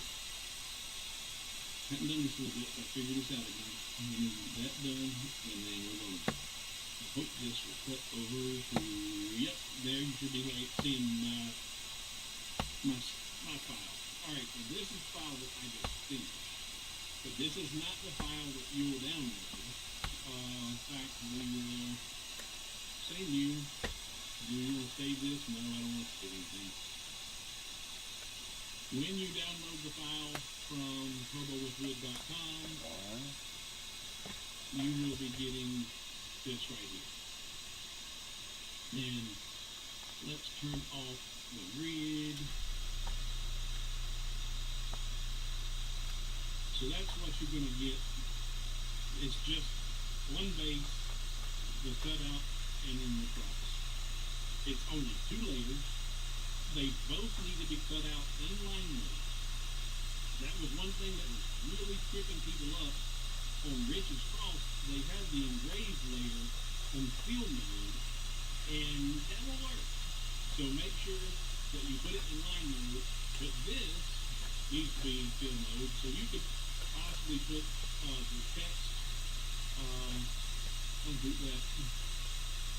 If you open it up and say, you know what, I want to put that on the blue layer, you can put that on a different layer and put it in fill mode. Come on.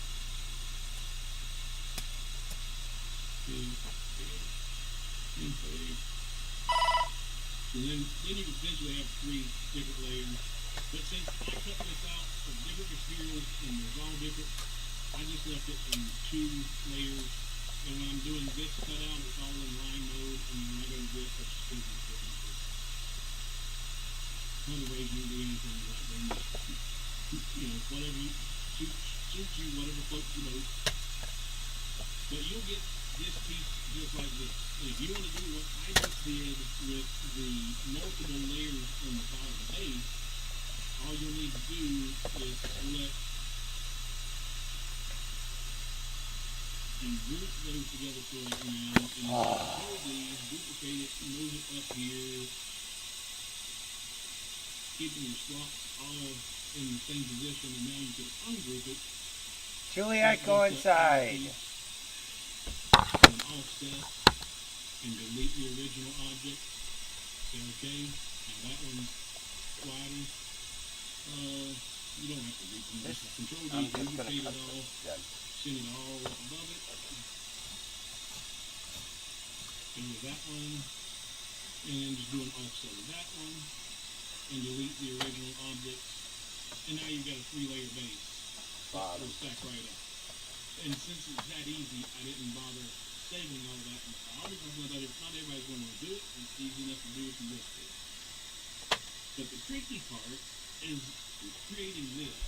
If you don't want to go to hoboswood.com and buy it, and you want to create it yourself, or you just like creating your own piece, or you want to do something different. We're going to show you how to do that, and I'm going to start out with Amazing Grace. How sweet. Alright, now hit the letter A. I'll go to all caps, no cap lock. A, and enter M-A-Z-I. And I'm just hitting enter between each one. And there's my amazing. Now that one I was able to do in just one text box instead of each individual letter. Just a letter, no space, enter, a letter, no space, enter. So they're way apart. That particular font wouldn't work for me. But you're going to be able to pick and choose your fonts, and the more you work with these, you're going to get to know which ones work, which ones don't. But right now, I'm just going to use this Arial black because it's just a big blocky letter. But see how far apart they are? And right now I have welded turned on up here. So if I was to start changing my H space and the vertical space, start changing the vertical space, I'm going to start squeezing those letters together. And I can keep squeezing. Now once they get overlapping, watch what happens. They automatically weld up. So that right there, you can put out, it's ready to go, amazing. But where are your, number one, that won't work. And so that particular font wouldn't work because there's no I overlapping in there. Unless you went on down with it, and that would flip for you. And now you got just that little bit overlapping. And now you got hard to nosy up to it. And that's why you have to, when you're doing these designs like this, you have to experiment and play with stuff and know what to look for and what not to use. I forget what they call a serif, I think what they call that. So you want a font, there you go, something like that. I think they call those serifs, where you have that piece sticking out on your logo or your font. And if we made that bold shot barely touching there, or if we made that bold, there we go, that's much better. That's going to be really frail and really tough to do. Or just frail, not tough to do, but frail. So that wouldn't be the font I would use either. And I don't want to spend a whole lot of time, and I don't even remember what font I used when I did it. It would help if I paid attention to those kinds of things. That works for right now, Century. But now, if we decrease that, space them back out, and I turn off welded. Welded is now unchecked. And I bring them back down. Now you're going to start to see those overlapping each other, not welded together. That's what I did to create my lines to show the letters overlapping each other. I'm sure there's tons of other ways to do it, and I don't know if this is how Rich did it or not, and there might be a lot better ways. Stop. But this is how I did it.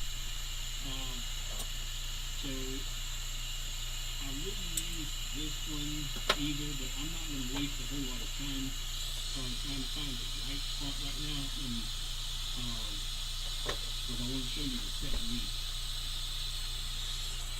And that I used.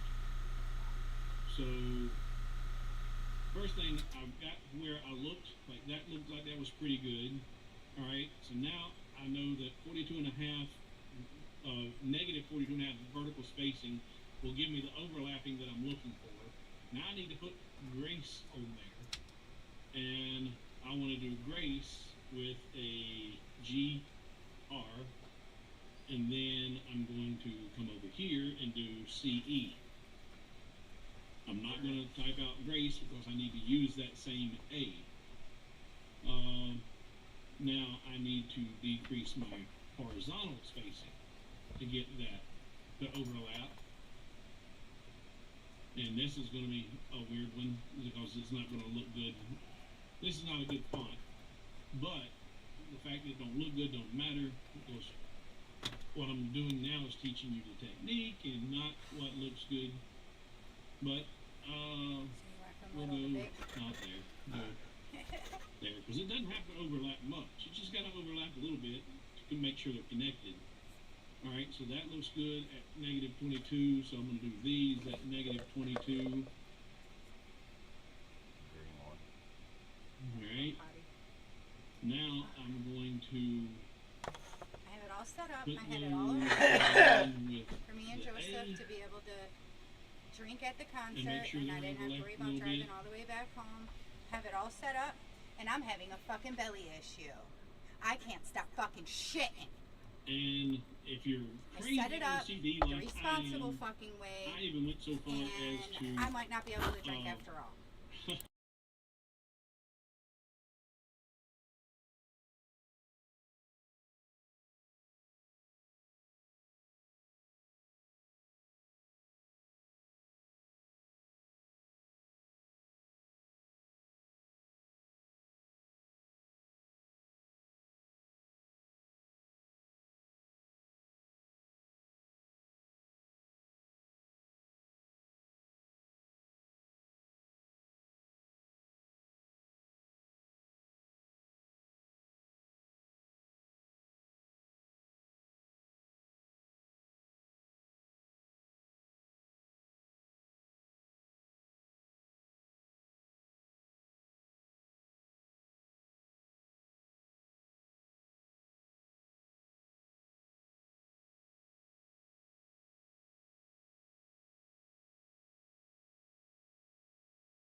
comes way in over there past on top of the A instead of just barely overlapping it.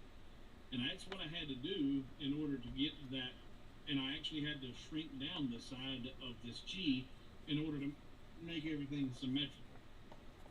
So I don't know how particular you want to be about it, but if you want it to look like a cross, then it needs to have equal amounts sticking out on either end of it. And this is why it's worth just simply going over to hobowithwood.com and purchasing this file instead of having to try and recreate it yourself. Because there's a lot of work that goes into this. Beyond just what I'm getting ready to show you, I made sure everything was lined up and really symmetrical. But what I did next, in fact, I'm going to go ahead and get rid of the grace, because I'm not going to show you this entire process on the live tonight. I'm just going to show you the steps that I did here. First thing I did is I duplicated this. Control D, duplicate it, and just set it over here, because I want to have my original so that whenever I screw up this one over here, I've got this to go back to. And we're actually going to be needing multiples of these to do the process that I did. The first thing that I did was I needed to get these lines. Now, and the way I wanted it, I wanted the A on top of the M on top of this A, the A on top of the Z, so on and so forth. As it came down, each letter on the top is on top of the one below it. So I needed to keep this line and this line, but I don't need this one up here and up here. Well, if you watch the node editing video, then you're already a lot further along than everybody else. First thing I did was take this, and I need to convert it to a path. Edit, convert to a path. Now, each one of these it's no longer a letter. So it is absolutely crucial, because you can no longer edit this text. Anytime you're going to be modifying text and changing it to a path and editing the nodes, first thing you need to do, since Lightburn doesn't have it, check your spelling. Because you can't fix it after you convert it to a path. It's no longer a text and it's not editable. And you can't eat it either. You cannot edit it after you've converted it to a path as far as the text goes. So check your spelling, but this is now individual paths. And what I did was select that, hold my shift button and select this M, use my Boolean tools, and I looked for the Boolean assistant, and I looked for the right tool that's going to leave me just that piece of the M, or the A, I should say. So that leaves you nothing. Don't hold that. And I think that's it. That's definitely not. And that's definitely not. So yeah, that's the one I want. So I said, okay, done. Now I've got those, and they're grouped. And I can move that right over here and see, yeah, that's going to be the right piece. But I don't need all that. So first thing I can do is edit it. I'm going to ungroup it, turn on my node editor, and I didn't need this line up on top here. And if you watched my node editing video, all you know you got to do is hit the letter D. Hit the letter D. Come over here, same thing, D and D. Now select both of those, put it on the black layer, group them, because you don't want to mess up your alignment. Now take that and put that, come on, oh, I got a selector, and put that right over here. Now, you're like, wait a minute, you can't see it. No, you're right. But that's where I need it. That's the proper alignment. Now, the MA, actually, that one's not been converted. That's still text, because I need that to stay text. I'm going to duplicate that, and it fell off, and the and you laser could probably started do fucking melting.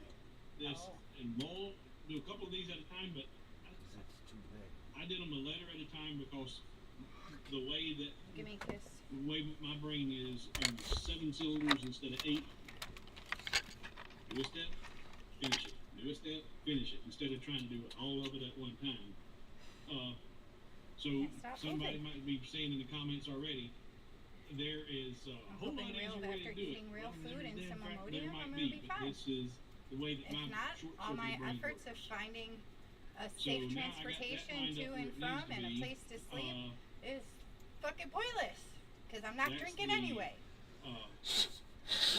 I spent 2 days I should have put one of these up on the trying to figure Yeah, out that's the arrangements so text. that We'll put the text I wouldn't have on to it drive. too fast so I can tell one from the other. And put this back. Pissed. Love you. Love There you. we go. Be careful. So I've got I my will. pieces for my lower part of my A. Now I need this little piece for my M. So I need that right there. So you can simply convert that to path, go to node editing, and that little piece right there is all you want. And if you watched my node editing video, you also know you can do this. Since this is the piece that I want right here, I can come over here, and I should be able to hit the letter T, and that trimmed away all of that, but it kept this, and come up here and hit the letter T, and that leaves just that right there. So that's another way you can do it. Now I'm going to go back to that, and select just that piece right there, and put that on the black layer. You see, that's not the way I did it in the first piece. I'm just showing you, there's more than one way to do it. But that's the only piece I need for that M.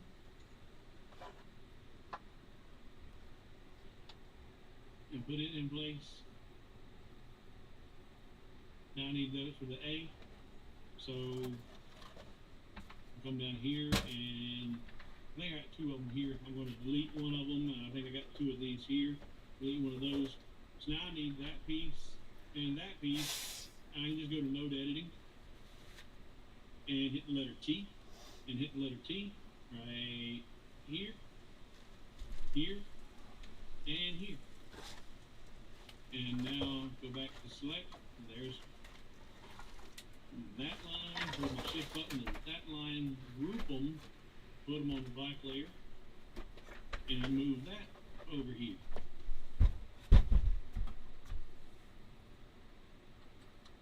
See how easy that was?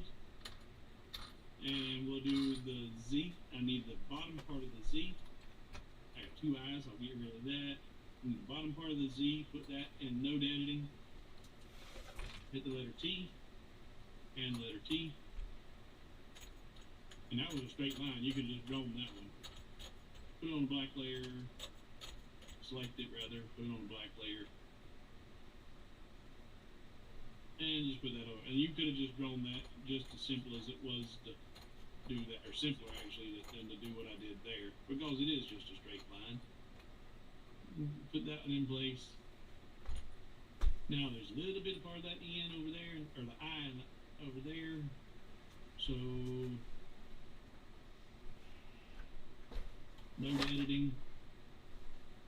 And the difference, if you haven't watched the node editing video, and I've had a few people check out on me, they're getting bored with me. That some people don't like this node editing stuff, but the difference between the D and the T, D for delete, T for trim. The delete, if I hit the letter D right here, it's going to delete that entire line between those two nodes. If I hit letter D, see how it all went away. And I need that part right here and right here. I'm going to undo that. But if I hit the letter T for trim, it's going to trim away everything on this line until it intersects again with another one. So down here it intersects, so it's going to stop at that intersection, and it'll delete everything else until it comes to another intersection, which I thought should have actually went all the way around as it comes over here and deleted it all at one time. Let's see. T for trim, but it don't. It went to the origin stuff. And I can come over here and hit this T for trim, and again here in the middle, trim. So now I've got those pieces that I need for the eye. And is that one or two pieces? That's a duplicate. So, in fact, oh, there we go. I think, yeah, delete that. There we go. That's an open shape. I don't know how that got open, but here's how you close that. Since that's an open line, that's an open line. If you select them both, and then that's the only thing, and then you hit Alt J, it joined it, and now when I select it, that's one piece. And over here, well, we got one piece. All right, so I'm going to hold my shift button, select that, and group them, and move that over here. Put it on the black layer.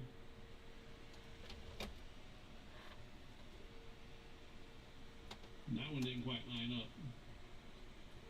Something funky on that. I don't know why that one don't line up, but once you see that's a problem, it's really hard to fix. All you do is ungroup those, put it back in node editing, and these were two straight lines too. You could have just drawn those out. Just move that one over and move that one there.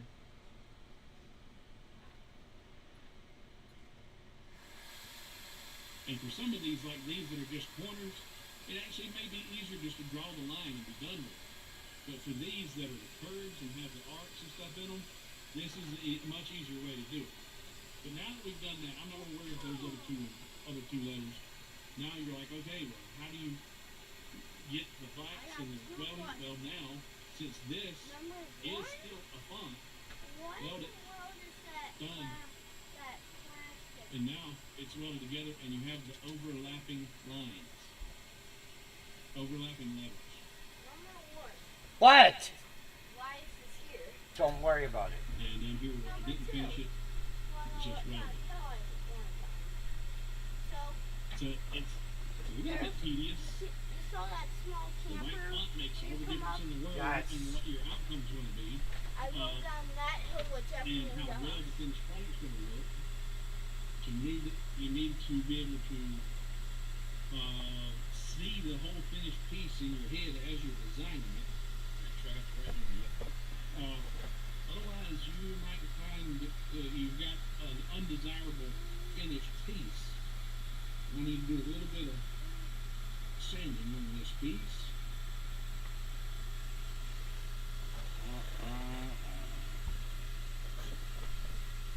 if you haven't ever worked with the Duke it's a hard wood, and it's got a very pronounced grain in it, and it cleaves and will break very easily. So you have to be careful if you get it too thin. But it also, people can be allergic to it. The smoke, the fumes, when you cut, it can aggravate you. And if you're sanding it, you get your skin, you might even begin to itch just from the dust of it. So let's see what everybody's been talking about here. Snow wire there. I left that up. I didn't mean to leave that up, but now I know where I was at. Neva says, I'm working on a project and painting and watching the glue dry.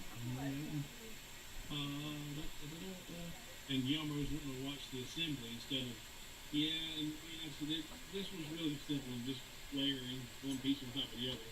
And now I've just got to sand this down just enough to get it to fit into those slots, because I glued those up individually by eyeball, trying to get those slots to line up, and I also did a very tight perfect cut with this, so that when it goes in, it was going to be a tight fit to begin with. So now I just got to sand just a little bit on my hardwood to get it to slide in nice and glue that into place. This assembly is one of this. It's not like my love letters. If you watch that video, that one even almost won me during the live stream, but we got through it. This is a very easy piece to assemble. Very easy piece. I'm always looking for an engraver. I have so many projects in my head. If you don't have a laser, this Lasermatic MK20 is the bomb. So,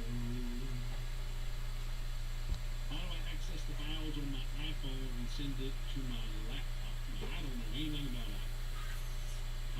Anti-Apple, both the fruit and the phone. I'm anti-Mac, anti-Apple, and Android man. So I'm totally lost on that at all. How do I access the files on my iPhone?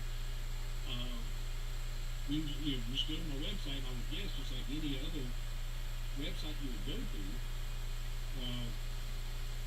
You download it to your file or your files on your phone and forward them to yourself on your computer. Are you not able to get online with your computer? Why is the phone part? Why is it necessary? Why can't you just go there from your computer? Thanks at Bob's World. That's really nice for him to do that. I really need to get back into my laser now that holidays are over. Yeah, I'm glad the holidays are over. Tell you what. Herbert's backing me up here. The MK is all that Steve says it is. Why was he snipping glue? My P20 is a lonely laser. Yeah, I tell you, I've got, I don't know if you've seen the video we did the other night with Jill from Algo Laser. He was nice enough to send me the Algo Delta, and it's a nice laser. It's an open gantry laser, and it's a big laser, no enclosure, and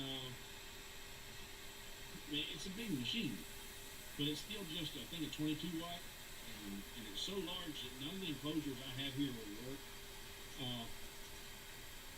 I don't do any projects that I can't do in here. In fact, when I design my pieces, I design them 90% of the time out of 12 by 12 material, because I know that's what most of you guys work with, or at least have the ability to accommodate with your lasers.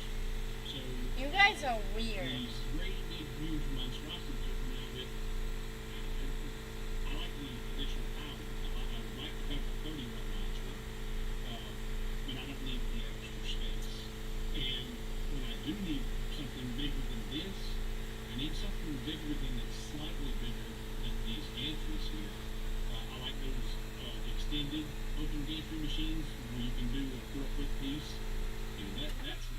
And that's when I would like to have an open gantry. But when you don't need an open gantry for the projects that you're working on, this is the way to go, because it's all enclosed, everything's there, you get your honeycomb, your get the air assist, you get the, well, the rotary's optional. You can get it without the rotary.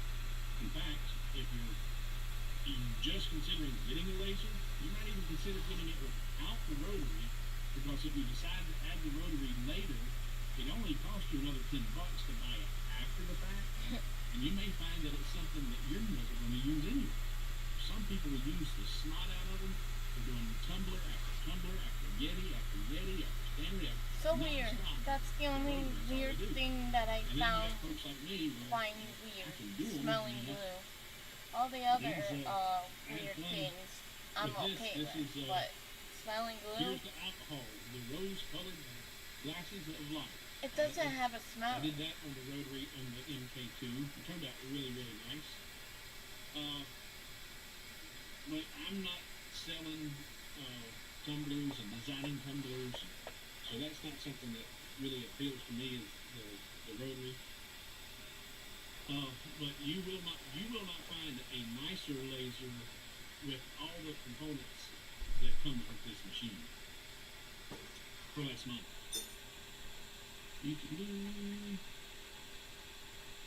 Okay. Russ says, I finally made the tackle box and some beer bottle openers. Russ is a big supporter of the channel. Russ, I really do appreciate all you've done. And Norman, thank you, Norman. Super sticker from Norman. Thank you very much. And I'll put this up here. Like I said, these are the ways that you can support the channel. You always can do the super thanks like Norman had just done there, and a previous sticker was done. But there's also the ability to do it through the PayPal, which I've got that listed in here, the paypal.me/HoboLaser. And that one I get 100% of the money on. Zelle, I get 100% of the money on. The super stickers, Google takes their cut, and also with the channel, it's all, so the PayPal and the Zelle gets me 100%. But, guys, if you Have are Joshua not, unlocked the freezer and one who likes to do super stickers, cook me a pizza. Patreon, or any of that other stuff, but you would So like to get it and cook me a support the pizza. channel and help me continue to grow this thing. If you shop at Amazon for all of your laser supplies and you spend like me, I'm $20,000 a month on Amazon just getting material in here for getting this channel done. If you're that kind of shopper, or even if you're only using it once a month, if you use the link hobowithwood.com/Amazon, it will take you to the same landing page that you go to for Amazon.com. It will not cost you a single penny more, and I will get a small penny off of everything that you purchase. And if every one of you watching, we've got 100 of you watching right now, if all 100 of you use hobowithwood.com/Amazon to make all of your Amazon purchases, then that would be, 100 of you, 100 people, that's what. Now, it's a little more, but if you spent $2, that's, maybe $200. So, that would be a big shot in the arm. If everybody just started using hobowithwood.com/Amazon for your purchases on Amazon, that won't cost you a single penny and help support the channel. Jeremy, just show up to the live stream and hit the like button and hope 274 people do the same. I missed that question about, I guess you're talking about the free lasers, and I don't know if we have a live stream tomorrow night or not. I haven't gotten an email telling me to be ready, so it might be next Sunday. I don't know. And I was so busy last time we were doing the live stream that Patrick had to email me 5 minutes before going live and going, hey man, where you at? I was caught up in doing what I was doing. PC is getting so bad. Oh yeah, political correctness is getting terrible. We will have to change the spelling of the words to ensure they have equal number of vowels and consonants. I tell you, and I tell you what, my name, my persona on YouTube is Hobo with Wood. Hobo with Wood came from the last 2 years prior to starting this adventure of lasering. I was living a hobo lifestyle. I was was a glamorous hobo. I was that guy that your mother warned you about, the guy in the camper down by the water, down by the lake or the creek. I traveled around the East Coast. I made it out to Arizona once. And I don't know, thank you. But from Lake Superior to Key West, traveling. So I was just bouncing around somewhere new every 2 weeks, and loving it. So when I got back here, I said, well, I'm going to continue to just a hobo, but now I'm going to be working wood through wood, so hobo with wood. Somebody got upset now. Somebody got their panties in the water. Probably shouldn't say that either. But they got upset because they didn't like the innuendo. And I said, what innuendo? Oh, that wasn't what I was thinking of when I come up with it. And that reflects more on you than it does me. So your mind was in the gutter, not mine. But somebody pointed out to me this week. And after presenting one of these crosses to somebody, I said, you know, Jesus was a hobo with wood. He lived a hobo lifestyle, and he had a very prominent piece of wood that he carried. So, instead of taking your mind to the gutter, when you get offended by stuff that somebody else didn't mean to be offensive, but you're so easily offended, I think that reflects more on you than it does the offender. So, yeah, political correctness is terrible. Moses says, almost got the money for the MK2, been saving up my grooming tips. I tell you, it'll be worth the effort. It really will. I don't know if Moses, if you've got a laser now, but once you get that MK2, it's kind of like going from, and I ain't slamming, in fact, we'll use a car that's not in, it's like going from a 76 Pinto to a Lamborghini. Yeah, Bob, if you're, I don't know how long you've been here, but hopefully you didn't miss out on too much of that, but you're going to be late like this, and we're going to ask you to start, I don't know, we're going to penalize you if you can't be on time.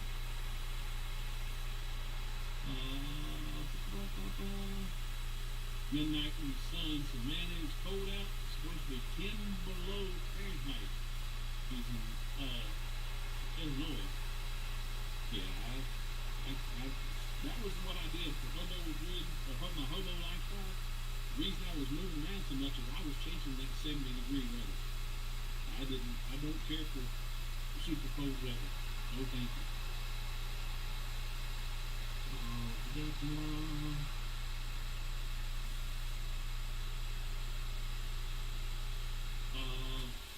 I can't find wood thin enough for mine to cut. What laser do you have, Ella? You must have like eyebrow or something if you're having a hard time cutting. Because it surely wouldn't be the MK2 or even the 1 if you're having a problem cutting wood. What laser do you have, Ella?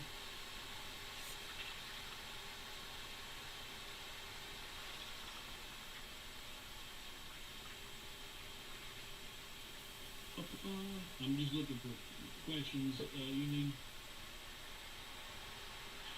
need to know node editing if you want a good product. Yeah, I had somebody else, it might be in the stream tonight. If you are, thank you for watching, hanging around. Somebody commented on one of my videos.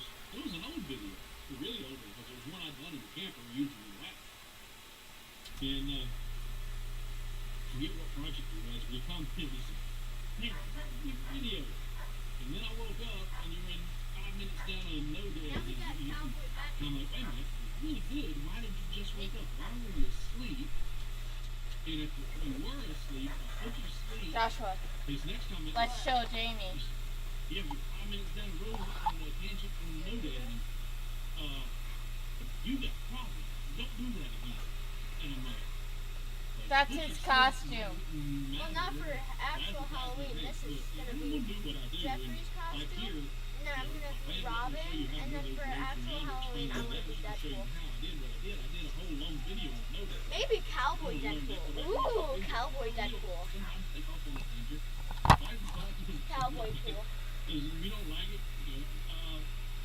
I'm going to do videos So if you don't like it, you go start a YouTube channel, do your videos the way you want to do them, and I'm going to continue being me. I'm going to do me.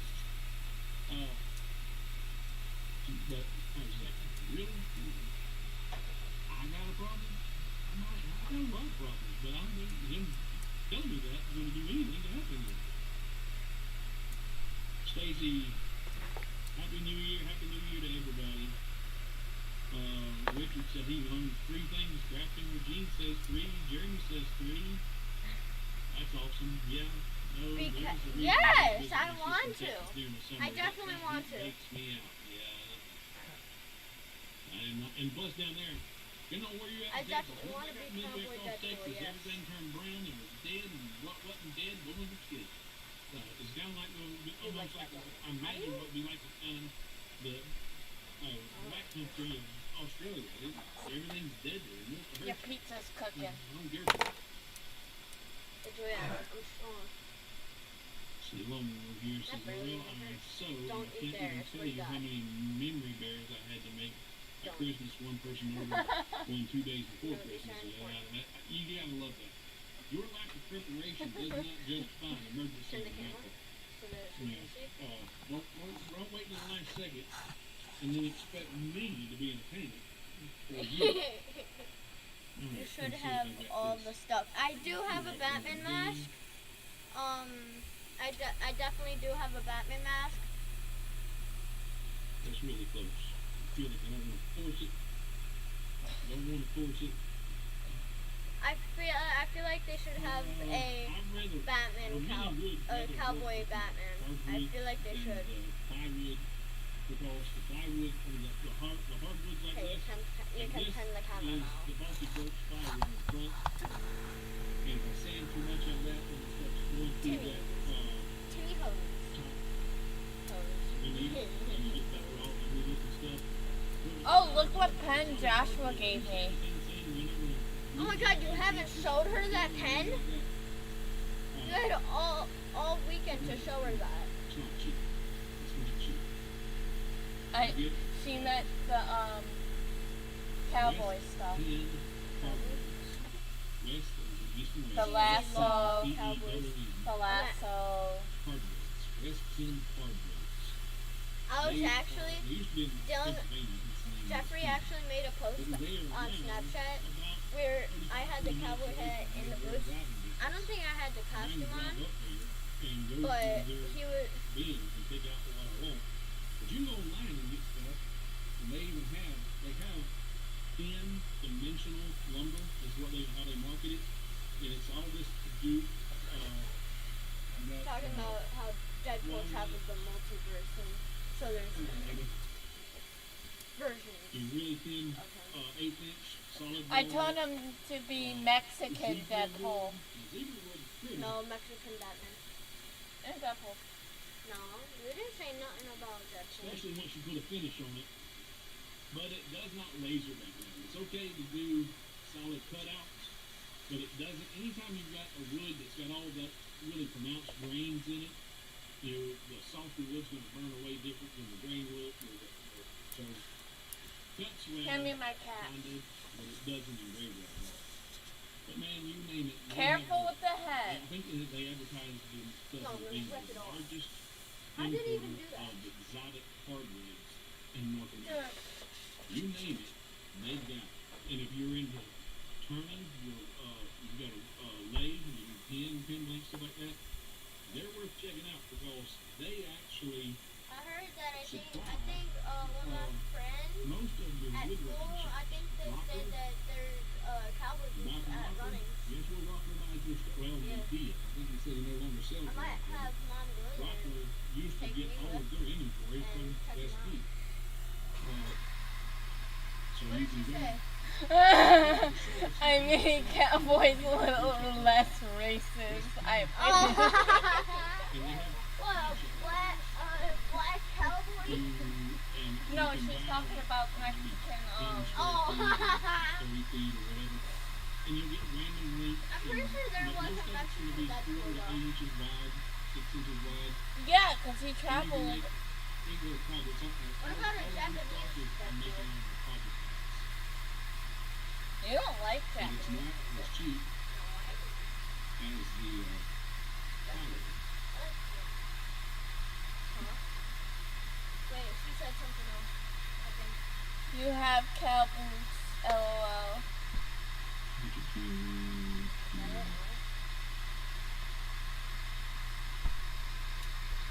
They're American cowboy boots. My cat committed suicide. Yeah, they're American cowboy boots. I'll tell you, I was a little bit more shy of Lightning just right now. Yeah, I've never worked with any lasers and because that's what I'm saying. anything that design stuff at all. But everything I looked at, and I really hate more than anything, just like the shit that's online, really Shut up! Get the fuck up! like to be pinned in with something. And all of these proprietary software programs out there, the XCS and all of these others that are coming to you with your laser from the laser manufacturer, I don't like that. If their server goes down, well, now you can't do anything because they're out.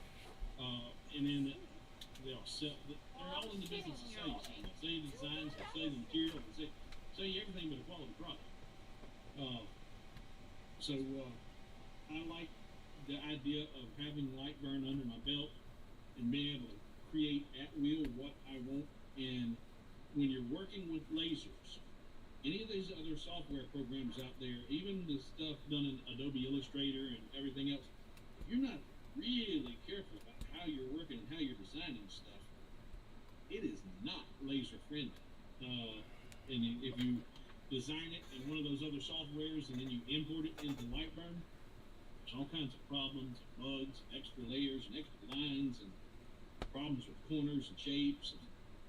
So take the time to get really comfortable with Lightburn, and you will not regret it when it comes to cutting with your laser. Alright. Where's my magic cleaning tool? My pipe cleaner. Where are we at? We're an hour and 20 minutes in here. I'm going to try and keep this to an hour and a half tonight. We're not going to go too much longer. I'm using my magic pipe cleaner to clean up my squeeze out.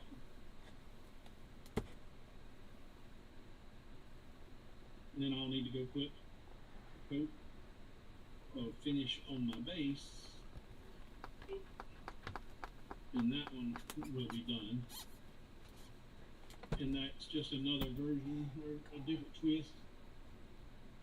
Like I said, with the back on it. What do you think, guys? Which one do you like better? Do you like the extra layer and the contrast of the two colors, or do you like being able to see through the letters and see through the background? Which one do you like better? And it's all personal preference. I bet it'll be probably close to a 50-50 split. Everybody's going to have different tastes. That's why we got Baskin Robbins and 31 flavors. We all like the same thing. It'd be a terrible, terrible world. Boring world. Let's look here. Go away. Alright. Oh, and oh, is it Johnny? Motherfucker. You know you can cut paper with Lightburn too, right? You can design in Lightburn and cut. You even have a perforation mode in Lightburn where you can cut out. I've got a video where I created little tea lights, paper tea lights.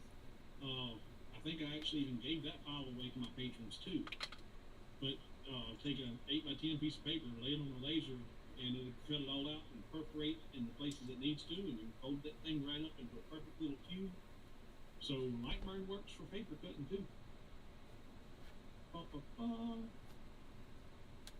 Chicago Bob, Homer Simpson to alcohol, the solution to and cause of all of life's little problems. Yep, to alcohol. Solutions, yep. I tell you, I've told you, some of you commented about the moonshine I had in the last couple of videos. Well, that's not there for the partaking. Not a real big fan of it anymore. I used to when I was younger and dumber. But I'm working on a project where I'm making some custom glass. and I needed the artwork off of those labels, and the label manufacturer was a little gun shy on sharing the artwork with me, but I guess they were afraid I was going to be copying their work or infringing on them. I'll just buy the bottle, and I'll have the label. So that's why they were here. I don't, and I used to be a real big, I still do prefer my Jameson whiskey over anything else. But I don't partake like I used to after my strokes because I've heard it all my life. It's a depressant, and it never bothered me. But after my strokes, yeah, it can make me, especially if I'm not with friends and a group of people, it can make me down. I don't like that. So I don't partake like I used to. I don't know what the amen was for, but amen.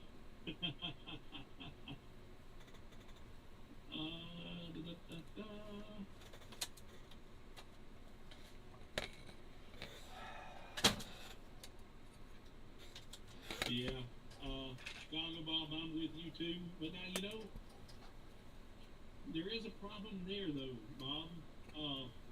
And I don't want to step on your toes, because I appreciate you, I really do. But man and religion is also a big problem because of the way that man interprets the Bible. They twist it to their needs, and so biblically correct, it's how they interpret it. It's how they. So I'm cautious about even that. Yeah, and there's another amen on the PC reference. Yeah, it's terrible. That's why I'm looking for my mountaintop in Tennessee. Man, I'm gonna get me a mountaintop, and they ain't gonna be. I can see anybody coming from any direction. I ain't gonna worry about nobody nowhere. I ain't gonna worry about anybody being offended by anything I say.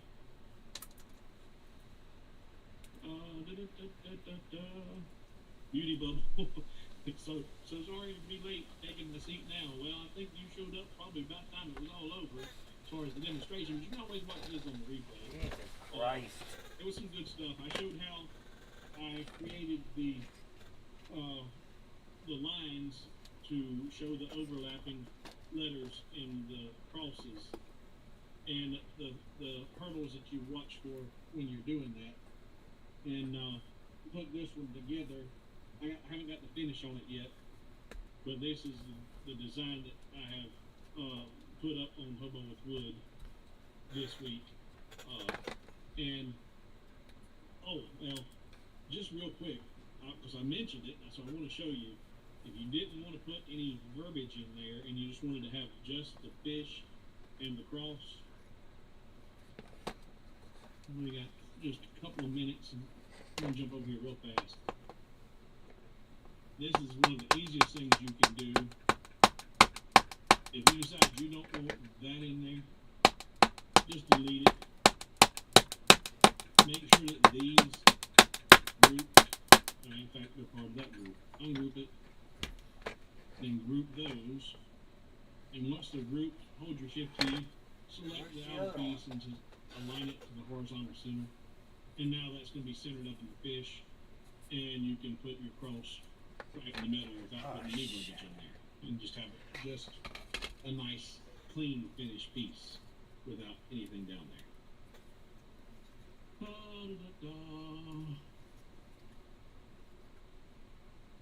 Looking for any last-minute questions or comments that I need to address before we get out of here. I don't want to go up. And I had never intended to do a 2-hour live, and that's what some of them were. Mike's is 4. You learned 4 things tonight? I didn't think I did that much of anything that informative. But hey, I'm glad you did. And that's why we're here. You'll learn and share with each other. Ellen said it's really sad what this world's come to. So many soft people. Yeah, I tell you, it is bad. And the frustration, and I think I may have already shared this with you, and I don't know if I done it in the live stream or not, but in my former life, I had a retail tire store, and I had a rule in my waiting room. that there was to be no MSRP conversations. If I caught a customer beginning to have any MSRP conversations, I would shut it down and tell them, look guys, can't have that in here. And I wasn't talking about manufacturer suggested retail price. I did not allow conversations about money, sex, religion, or politics. Because those four topics are going to start a discussion that can get heated, especially when you have opposing views. And I did not need to have customers feeling unwelcome or anything like that, so I just didn't allow it. But this is a little different. No, I'm coming in. And I like to think that I'm a pretty open-minded folk, and I want to feel like I learned not that long ago that your reality is not your neighbor's reality. Just because something is an absolute, stead, true, absolute fact for you can mean absolutely nothing to him or be the complete opposite experience because of his life experiences. Your reality is not someone else's reality. And if you never walked in their shoes and experienced what they've experienced, then you shouldn't be so quick to shut them down or judge them. And even with some of these real soft people, they're either just misinformed or uneducated or, I don't get for the majority of them, I don't think there's ill intent there. It's just lack of education maybe or something. I don't know, but I try not to judge. I try to be open and that's like here. I welcome different views. I don't in different religions. I have a hard time with Bob. You was talking about you being biblically correct.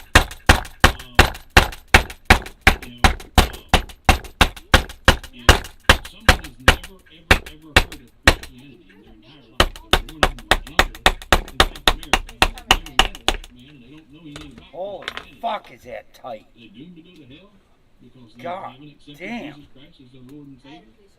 That seems like that's a very terrible God to do that just because they're ignorant of Him, because they've never been exposed to it.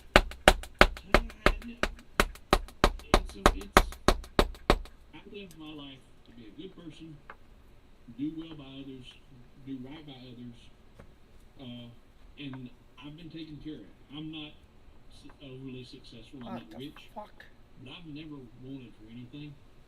I've always had what I needed, even when I was in the hospital after quadruple bypass. I'm going. Coma, woke up for the hospital bill that I couldn't Goodbye. pay for. I was provided for. I did not go without. I did not want I need a break. I've always had what Bye. I needed. Never had an excess, but I've had what I needed. And that's all I need. So